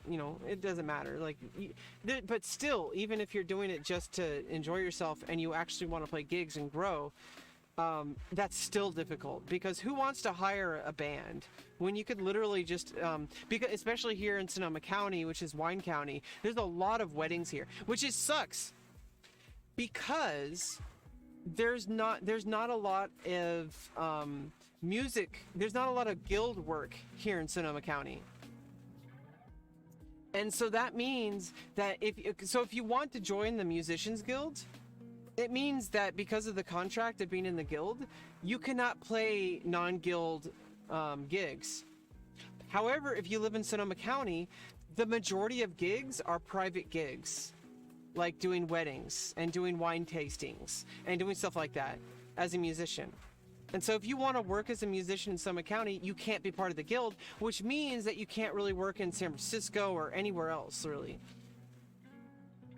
So yeah, Sonoma County and Napa County and all these places here, it's fucked up. like as far as a musician, it's because but obviously some people, if you, depending on the instrument you play, if you really want to be a working musician, you want to play bass. Because if you play a bass, you can play basically any gig. Because you can play classical, kind of more classical gigs. You can play like jazz gigs. You can play like, any gig. Play punk gigs. If you're a guitarist, the only kind of gigs you're gonna get are like, if obviously pairing. If you have like a system, like if you have a colleague or friend who was a bassist, and they make sure to mention you as a like, if you're part of like a trio, like a drummer, a guitarist, and a bassist that come as a package. If you have some kind of system set up for that, where it's like, if you get me, it means you also have to get this drummer and this guitarist. Like that could happen. I don't know if people, obviously, that's extremely hard to get. Like you have to. That's like, you can't do that when you're just starting out. You have to just accept every gig you get, and it's like, sometimes you're not even going to get paid, and it sucks. But then some people say you should never take a gig that won't pay, because people want to pay you an exposure, and that's bullshit. Like, you should take the fucking money, like, because it's like, how many gigs you have, like, you need to have like self-worth. People should pay you. And they say, oh well, we're gonna feed you.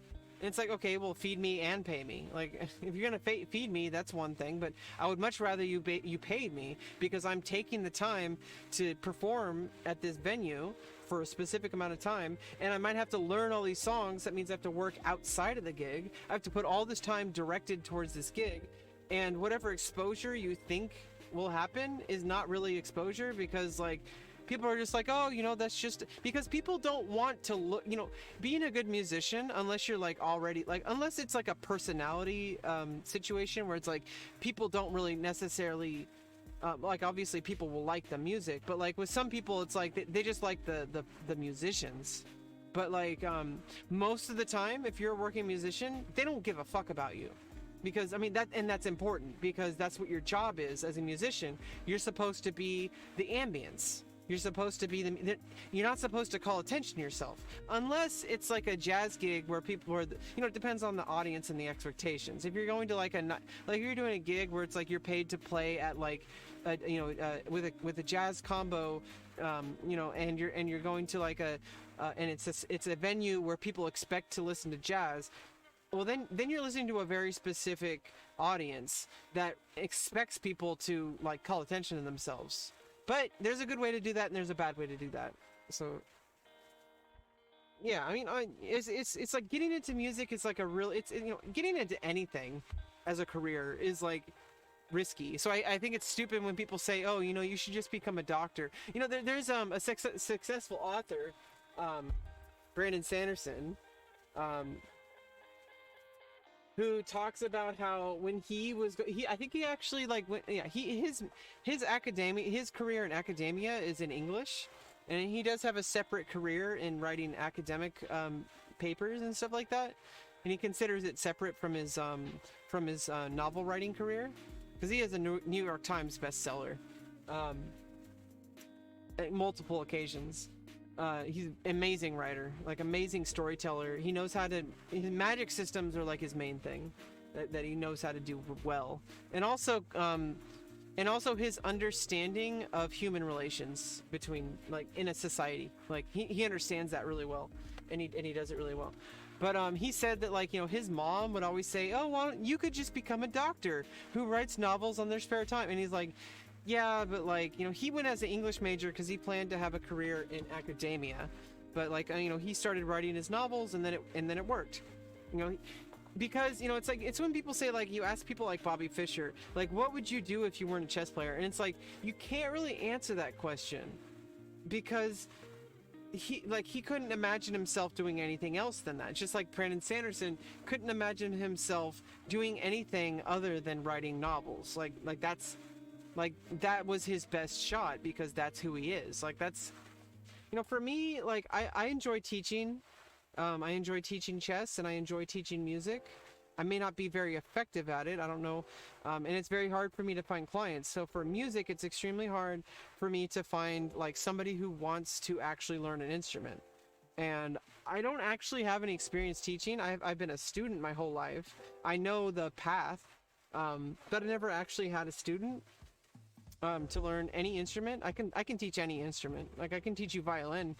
I'm gonna like recommend people, if they want to play violin or any kind of like string instrument other than guitar, and it's even with guitar, there's better teachers out there. So I would just like try to refer them to someone else at that point. But like, if you want to play like trumpet or trombone or percussion or any woodwind, like any brass instrument or any woodwind instrument or any percussion instrument, you know, I'm your gal. Okay, like, I've learned all those instruments. I've learned, you know, I played trumpet, I played drums, you know, snare drum, bass drum, triangle. I've played like glockenspiel.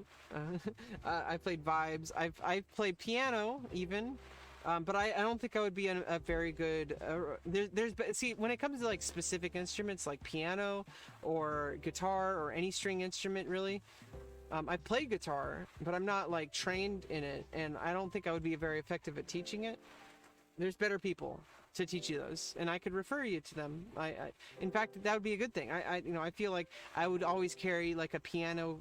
I need to find I already know a few people from college, but like, I want to get their business cards for when I start to actually search for clients, because like, I would love to be able to say, you know, I don't teach piano, but I know this person who teaches piano, and they're amazing. And I feel like that's actually more effective, because now I've earned this person's trust.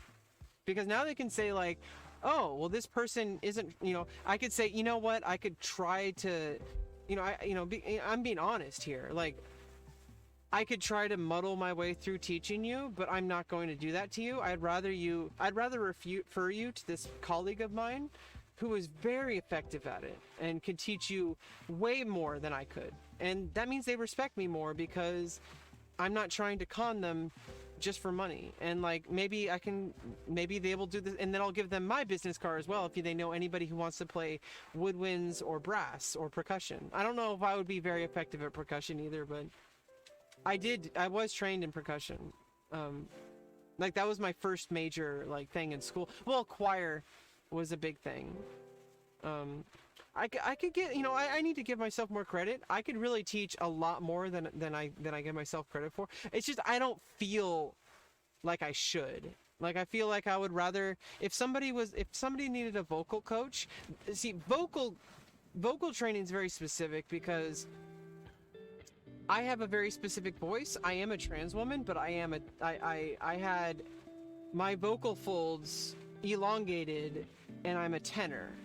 So I could technically, so I am training my voice with a coach to speak at a more feminine resonance, and also mainly the course is not so much about emulating feminine range. It's more about having control over my vocal folds and my resonance chambers, and having control over my voice, which is key because that, and I'm kind of built for that already, because I'm not built, but I'm kind of like trained for that already, because I've had a lifetime of, since I was very young. Like, I think like I was like 5 years old when I started singing in a choir. Like, choir is amazing. Choir is probably the single most effective way to train yourself as a musician. Like, honestly, if you want to start out, and you can do it your whole life, like, no matter what you do with music, like, if you really want to become like a very skilled musician and train your ear and understand music as at a very core primal level, sing in a choir. Doesn't matter like what choir it is. You can go to choir in church, you can go to, and it's really hard right now obviously because of COVID, but like, if you really want to understand music, join choir. That's my number one suggestion. But obviously, not everybody wants to be a singer, and I would highly recommend you try it for like at least like not just once, like try it for a while. Because being surrounded by other people singing, you're constantly adjusting your pitch. You're constantly like taking information, and your brain is subconsciously trying to understand and emulate it. And so you're kind of training each other, because you're in a collective resonance chamber, basically. Like and also the more skilled vocalists are training your ear and training your body, because there's one thing that, like, you can't like really become a top level musician on your own. A lot of you can get very, very, very far. You can become a professional musician completely alone, especially in this day and age where you can, this is the digital age, so we combine analog music with digital music, and sometimes you could just completely do digital, so that's fine. But like, as far as like reaching a level where you're like a professional level musician at your instrument, like if you want to be like a very top, like if you want to reach the top of the top, you're gonna have to surround yourself by other musicians, because what that does is you actually feel the deep, like, primal elements of the sound traveling through the air and through your body. And that's something that you can never substitute. Like, you can put like headphones on, but that's just like putting it in your skull, like that's not the same as like being in like a practice or chamber or whatever, or like a music hall, and being surrounded by like an entire orchestra and like feeling that entire like energy. That's something you can never substitute. And it's fun as fuck. Like, I mean, obviously, see, going through school, I was a band kid, and I never learned the proper way to be a musician until I was in college in 2015. So I was class of 2006. I dropped out. I got my GED in 2015 when I went back to college. But when I got back to college, I joined the band. I played trombone and jazz band, but I also started practicing my clarinet, because I always wanted to learn woodwinds, and I always wanted to learn clarinet because it was such a challenging instrument for me.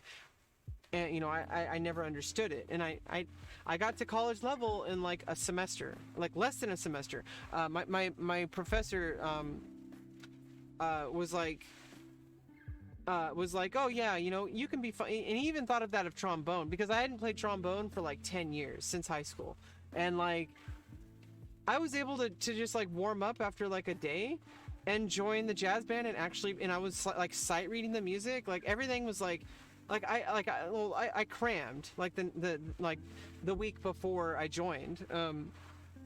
I started like well, he gave me the trombone from the school, and I took it home and I worked on it, and I was like, okay, I remember this. I'm gonna learn. I looked online how to read the, because I forgot all the notes, and I had bad habits in high school. I would write in the position numbers for each note instead of actually learning the names of the note. Like, I knew the names of the notes. Like I said, I've been a band kid my whole life. I knew the staff, both staffs. I knew treble clef, I knew bass clef. But like the thing is, like when I played trombone, when I learned a song, I didn't actually put like mentally that this is an F or this is a G or this is an A or this is a B, or like obviously I would like slowly, but while I was performing, I just like wrote out the positions, and I didn't actually think. And obviously, you know, there is like a like subconscious, like when I'm performing, I'm not really thinking of them as letters. I'm just thinking of them as positions, and I'm thinking of them as feel, like the way it feels in my hand and the way it feels in my mouth. And that's how I play trombone. But I never, I wanted to learn woodwinds, and woodwinds has a different path. It has a different feel. It has a different way of thinking. Like, you know, and I started training in that. Oh, and then like I went to rehearsal and I learned strategies to get by, because you don't need to play every single note when you're in an ensemble, because and this is symphonic band, obviously if you're in an orchestra setting for clarinet, you definitely have to play every note. Like not every note, like if it's a really fast run, you can just go like, you don't have to play every single individual note if it's so many notes in a row. But in a big ensemble like a symphonic band, we had like 5 clarinets or 6 clarinets. Like you could actually plan out like saying, hey, I'm only going to play the first, like you could play because other people are filling it in for you. And also, even if all of you were only playing this way, it would still be fine, because especially the way the music is written in symphonic band, unless it's like a clarinet solo, you're honestly just blending into the background. Like this is real, like this is reality here. Like you're honestly just blending into the background when you're playing clarinet. Like that's the idea. But clarinet's awesome, it's very fun, and it teaches you a lot of things about music. Like I would have to say, if you wanted to pick one instrument that would teach you the most besides singing, it would be clarinet. Like as far as like a wind instrument, like if you wanted to learn, you know, piano is probably like the most like you know, like as far as like understanding like the entirety of music, probably piano. But like, because you know that just translates 1-to-1 with the grand staff, and it's also you can play an entire solo piece that's basically like an orchestra piece, and it's like, I don't know, there's just so many things you can do with the piano. Obviously there's things you can't do with it. It's not a wind instrument. Wind instruments are very special to me because it's like the human voice, and I love the human voice because the human voice is a very expressive and emotive form of expression. I mean, obviously all instruments are, but you could play a freaking kazoo, you know, like I really like this controller. It's like a $15 controller. It's like, it's got like a nice heft to it. It's a PS4 controller. It's like, I don't know, it's got a nice heft to it. It's a third party PS4 controller. I don't know, it's yeah, I've been streaming for 5 hours. I want to get back to some puzzles, and then I'm probably going to end the stream.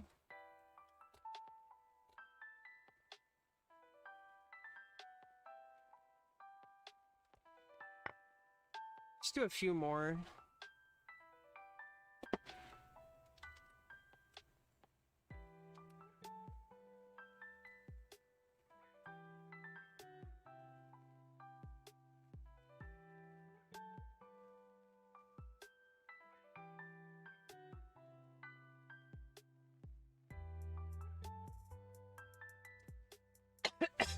Yeah, I mean, it sucks to have so much training and not be able to make money from it. Like that's the biggest dilemma I have. Like I have a lifetime of training that most people don't have. Like I have musical training that lasts like over the course of like 28 years. Like I have at least, okay, like if you want to be serious, like I started music like in band and choir basically when I was 10 years old. Okay, like, so I'm 33 tomorrow. So it's been, oh wait, what? 33 minus 20. 33 minus 10, like obviously 23 years I've been trained as a musician. And obviously for 10 years after high school I didn't do anything except like some guitar and whatever, you know. there was space at places, but like and then I went to college where I really freaking learned some things. I really doubled down on everything for like 3 years. I went to college for music, and I really put the work into it. My best friend went to music school, didn't work out for them. Never met anyone who went to school and used it. I know Musical Millionaire too.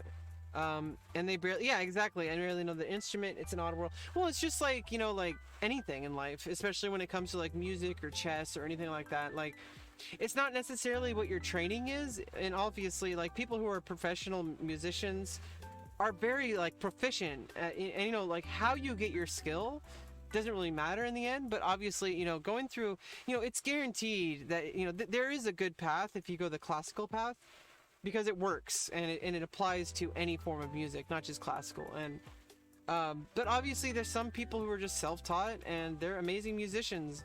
I mean, you know, some musicians that can't even read music, but they're professional musicians. So it's a matter of like, it's a lot of luck, and it's also networking, and it's also like making sure that you do the right, like, I don't know, it's crazy. I don't know how to do it. I've met people who've done it. It's a lot of fucking work, and it's not guaranteed, just like with chess or Twitch or anything. But you know, if there's a will, there's a way. And it's proven to be done. There are people who are working musicians.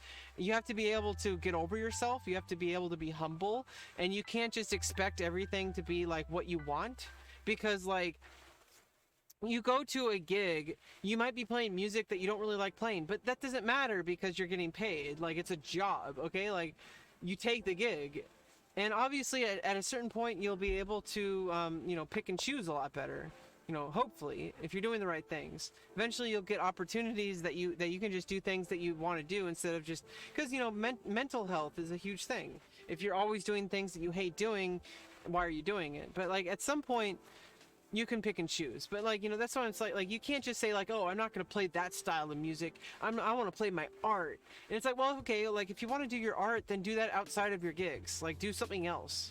Do your gigs, and then on your own, like, do your side projects. Like, you don't have to you don't have to get paid for your artwork. Like, you can do working music, and then you could do art music separately. And in fact, that might even be better for you.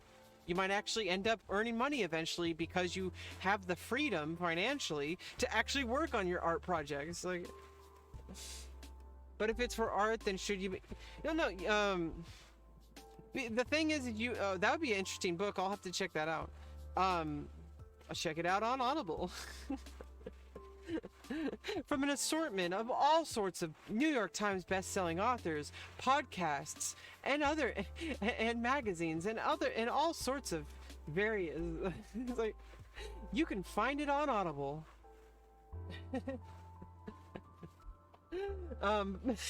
Like, seriously, is anybody like doing voice acting work for Audible thinking that that's art? Like, no, that they're doing that for work, okay? Like literally, you can do all sorts of things besides stuff for work, and also do your art. Like you don't have to limit yourself, okay? Like, I don't know why people have this like, oh man, I just want to do my art. I just want to do my thing. I'm not gonna do this because it doesn't, because it doesn't align with my values. Like, obviously, if you're doing something terrible, like, you don't want to, like, if some outright, like, Nazis hire you to play a gig, you can just say, like, I'm not going to play for you. Like, fuck you, you know? Like, that's different. Oh, well, good to see you again, friends of Kirby.